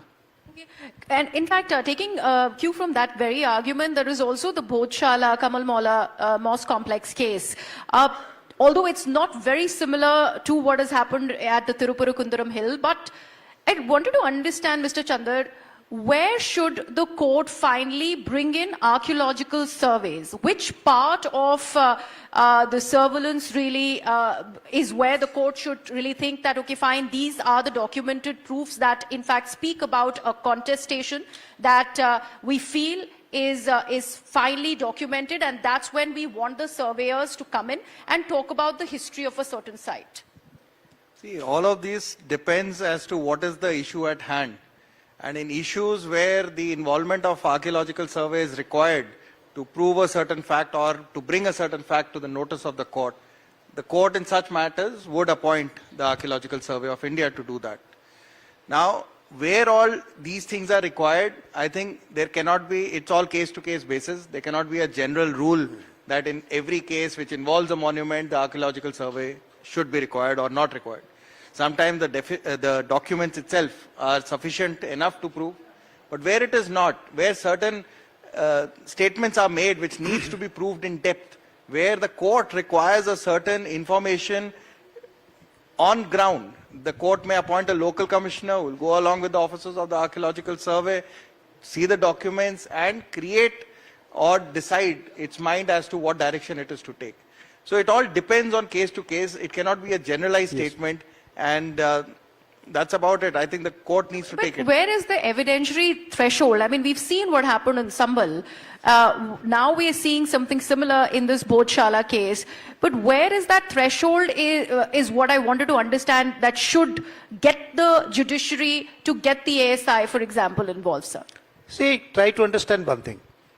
With the passage of time, now the awareness among the people have increased. You are talking about these 2-3 issues which are widely reported by the media. If you go to the courts, especially the district courts, now the dispute between the father and son, the family, the brothers, they are increasing. Between husband and wife, they are increasing. I am giving this example that with the increase of awareness, the litigation in all fields have gone high, and high. I joined the profession in 1980 as a lawyer. And at that time, about 4,000 or 5,000 petitions used to be filed every year. Now they are crossing 30,000, 35,000. This includes these disputes also. Secondly, in Indian parliamentary working system, we have given the powers of deciding all these disputes, maybe among the family members, maybe among the different states, maybe among different communities, different faiths, finally to the Supreme Court of India. These cases come, they have to decide. And let's not forget, these are the courts of law and evidence. A judge will decide a case on the basis of the evidence which is before him. I sometimes give an example even to the judges. Suppose somebody commits a murder in your presence. Some session judge is sitting here, somebody commits a murder in his court. Will he take him straightway and hang him? Okay, no, you have committed in my presence. No, you will give him the trial. Somebody else will be there. So these are the courts of evidence, law. They decide according to that. As my friend rightly pointed out, there cannot be any hard and fast rule whether Archaeological Survey of India should be involved or not, whether their report should be believed or not. It all depends upon the circumstances, facts and evidence on file. We should have faith in Indian judiciary. You see the judgments over the years. When judgment comes in favor of a political person, he says, no, now judiciary is free, we are proud of it. When it goes against you, say, no, it's state sponsored and state controlled and all that. And I may say you one thing, you talked about the bail and acquittal of Mr. Kejriwal and all that. In Indian criminal jurisprudence, there is one thing very strange. If there is a doubt that whether you have committed the crime or not, you will be booked. You will be booked. Trial will be there. And towards the fag end, if there is a doubt whether you have committed that offense or not, you will be acquitted. So this doubt is sufficient for booking you. Doubt is sufficient ultimately for your acquittal. But that is the law of the land. What can we do? Therefore, we have faith in the judiciary. Once again, I will say, even during emergency, I was 23 years of age when I was put behind the bars during emergency. I remained for about 1 year. I remember Justice Khanna gave the dissenting judgment about the suspension of the fundamental rights when the Attorney General of that government says, you don't have the right even to life because of the suspension of fundamental rights. That time also one judge stood up and said, no, I don't agree with this case. Therefore, as I said in the beginning, we should be proud of our Indian judiciary, which has always stood the test of time. Justice Suryakant. See, ordinarily somebody can say, why should you bother about this NCRT? The moment it came to his notice, he immediately issued notice. And he is looking after this case. The chapter has not been closed. This matter is pending, and I am very confident we should have faith in him. He will take it to the logical end. When it comes to the Honorable Prime Minister, he also says, who has done it? Sometimes mistakes do happen. But I think we should move towards correcting such type of things so that they are not repeated in future. Let's have faith in all the three institutions. The Parliament also stood sometimes. Ultimately, what is Parliament? Parliament is controlled by the executive. Whosoever is in majority, he will get the bills passed. That is the parliamentary system. Judiciary, over the years, once again I am repeating it. You see, I can give 101 examples where the judiciary has proved we should have faith in judiciary, strengthen our judiciary. Just one line more. Question came whether there should be a collegium system or there should be the earlier system, judges appointed by the government. I can give many examples. Justice Krishna Iyer, one of the best judges of the Supreme Court, was appointed through the earlier system. And the judge from whose residence burnt notes have been found was appointed by the new system. So it's not the system. As he rightly said in the very beginning, Dr. Ambedkar said, it all depends upon the persons who are operating the system. And let's hope, let's believe with the awareness, media awareness, those people, all who are ruling it, governing it, maybe in parliament, executive and judiciary, will come up to the expectation of the people and the constitution makers. Okay, Mr. Gupta, Kejriwal ka do baar zikr ho chuka hai, so let's in fact talk about his acquittal. The entire definition of liberty, particularly today when there are so many accusations of compromised institutions that come up or state excesses that keep coming up, how do you see this verdict? Before I answer your question on a very lighter note, let me just reply to what Mr. Jain said. Arrest is made on the basis of apprehension, not doubt. And moreover, the acquittal is on the basis of because you are not able to prove beyond reasonable doubt. So that's a little distinction. General principle, not any individual not case. on doubt. No one arrests on doubt. It's only on apprehension that you are arrested, you know. So just on a very lighter note. Yeah, as far as liberty is concerned, you know, in last couple of years there have been many judgments, you know, where Supreme Court has gone in one direction and then there have been, when you look at Umar Khalid's judgment, it's a complete U-turn by the apex court. There have been bails, detentions have been termed as illegal detentions if ground of arrest have not been intimated to the accused. And Supreme Court has gone an extra mile in that. Because Supreme Court has said that not only you have to inform him, but it has to be informed in writing, not only to the accused, but to his friends and relatives. So those have been really great judgments as far as dignity and liberty is concerned. Mr. Jain mentioned a name of 1977 where it was propounded the theory of that bail is a rule and jail is an exception. So that is what has been flowing. And moreover, a delay in conducting trial has been a major ground in the last couple of years. We have seen bails in those statutes where it had a twin condition, not in what has been prescribed in CRPC and now BNSS. It's been overriding effect on those bail conditions. And these statutes, whether you call UAPA or NDPAs, SFIO, PMLA, that you have, notwithstanding what is contained in CRPC or BNSS. So very path-breaking judgments, I may say so, from Arvind Kejriwal, Manish Sisodia. But the only thing that comes to the mind of a common man is whether that decision that came, was it a little late? Was it a little late in the day? After spending 17 months, when you talk about that you can't have a pre-trial incarceration, that's accepted form. But then you find instances where Supreme Court takes a complete U-turn and in spite of the accused being there for 5 years in jail, yet that doesn't become a ground and you ask him to complete the material witnesses and come next year. So what difference next year will going to make to the liberty of that person? May I just give 1 minute reply? Just 1 minute reply. Okay, Mr. Jain. Just 1 minute reply. Yeah, Okay. sure. See, Justice Sandhyawalia went as the Chief Justice of Patna High Court. He said, when I went there, murder appeals came to me. The person was in jail for about 20 years. And when the file came, we found it's a case for acquittal. How could he be convicted for life imprisonment? He says, when I talked to my colleague judge who was sitting with me, उसने कहा sir अब अगर 20 साल के बाद बरी करोगे तो लोग क्या कहेंगे ऑलरेडी अंडरकाउंट करके छोड़ देते हैं। जो मैं बात कहना चाह रहा हूं कि क्योंकि केजरीवाल प्रोमिनेंट है इसलिए उनका तो आपने कह दिया लेट आया, पर आप जाकर जेलों में देखिए हजारों लोग ऐसे बैठे हैं जिनकी system should be streamline, system should be streamline for everybody. All Indians would ask now, what has been so traditionally said, justice delayed is eventually justice denied. In this last 1 decade, has that concept also seen a change? See, in the last 10 years, the number of cases have increased to that extent. I think there are many things which are required to be done, irrespective of whether you are this side or that side. Appointment of more judges, trial time more. So who will do it? Who will do it? Therefore, ultimately, I am saying that it has to be done by the coordination of all. the moment one field takes a step further, you can Okay. So, you can closing accuse them, comments. you are interfering in that. Okay, all right. Let's should be let's done. put it on. Judicial reform should be the top priority, Okay. irrespective of politics. So while we're also talking about reforms, I want to end it on a slightly lighter note, not exactly lighter because it obviously concerns people who have been impacted. It has to do with how many film cases are coming into the courts now. The latest example is, of course, this film Kerala Story 2. And the complaint against the film, despite getting a Central Board of Film certification, a UA certification, now the courts have gone on to stop the release of the film. How do you see this really coming in? Also, with that rider, that this is a concern by the larger section of the society, cannot be taken lightly, and that's why we'd go ahead and probably curtail the release of the film. I feel that once you have given the power to the judiciary, they have the all evidence, facts, law on their table, in their file. We should have faith in them. Sometimes the judgments, orders come which are not to our liking.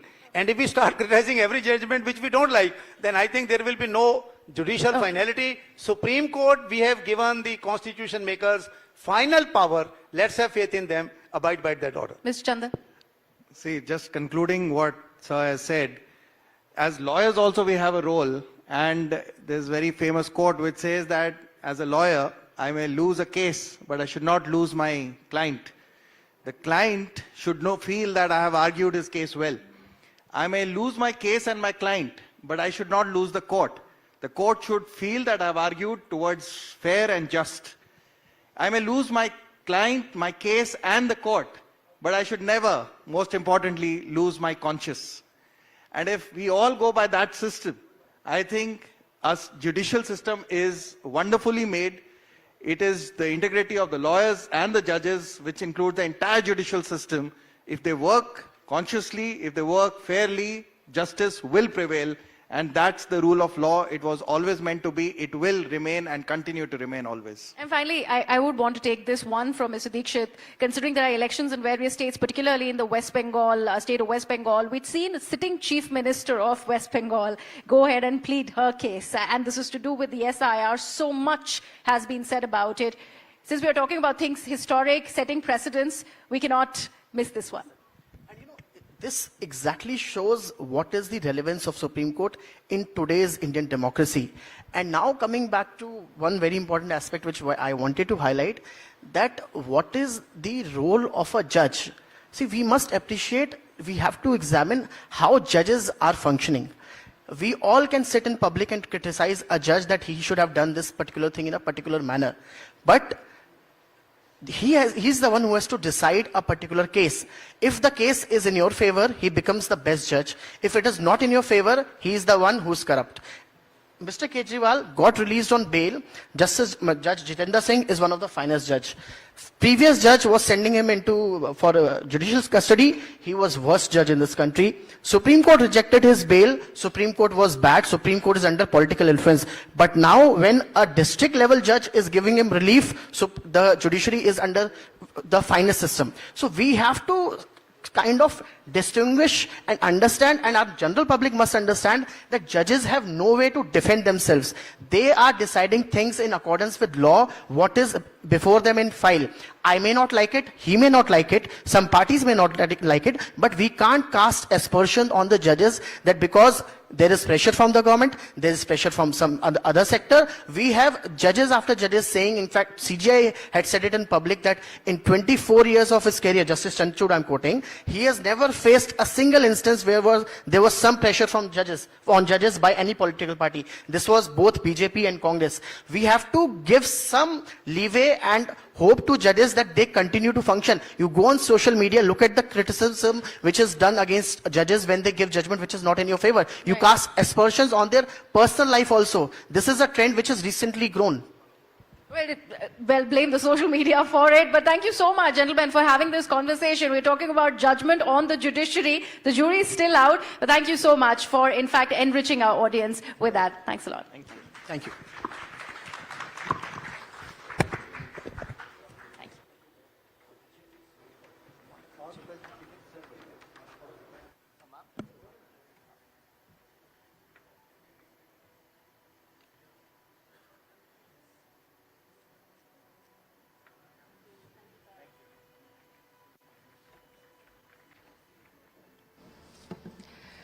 Thank you so much, ladies and gentlemen. And as we draw curtains on this edition of Rising Bharat, it's clear that what we witnessed here was more than a series of sessions. It was a convergence of ideas. What stood out today was depth, it was passion, and an amalgamation of diverse ideas. So on behalf of News 18 Network, I extend our heartfelt gratitude to all our distinguished speakers, our partners, and to each one of you for being such an engaged audience. Please do join us for dinner, and I'd also want to thank all our sponsors for making this session happen. We would like to express our heartfelt appreciation for their unwavering support, which has enabled us to bring together the brightest minds and the most innovative ideas. So a big thank you to our presenting partners, Geo Financial Services, also co-presenting partner PhonePe and DS Group, and powered by partner Pernod Ricard India, and also our growth partner ITC. Your support has been invaluable. We also appreciate the contribution of our driven by partner Kia Seltos and our state partners Uttar Pradesh, Chhattisgarh and Uttarakhand governments, and also our workplace partner WeWork India, logistics partner DTDC, energy partner Vikram Solar, our transformation partners SR, and our associate partner NSC, M3M Foundation and Reliance Industries Limited for being an integral part of the News 18 Network's Rising Bharat Summit. Also, we regret our audience, we are in fact requesting all of you to join us in our multi-purpose hall that is on level 3 now, as there are more sessions that are happening there. So that's the main hall where you can go ahead and enjoy more such insightful sessions this evening. Thank you all for joining me. Thanks a lot.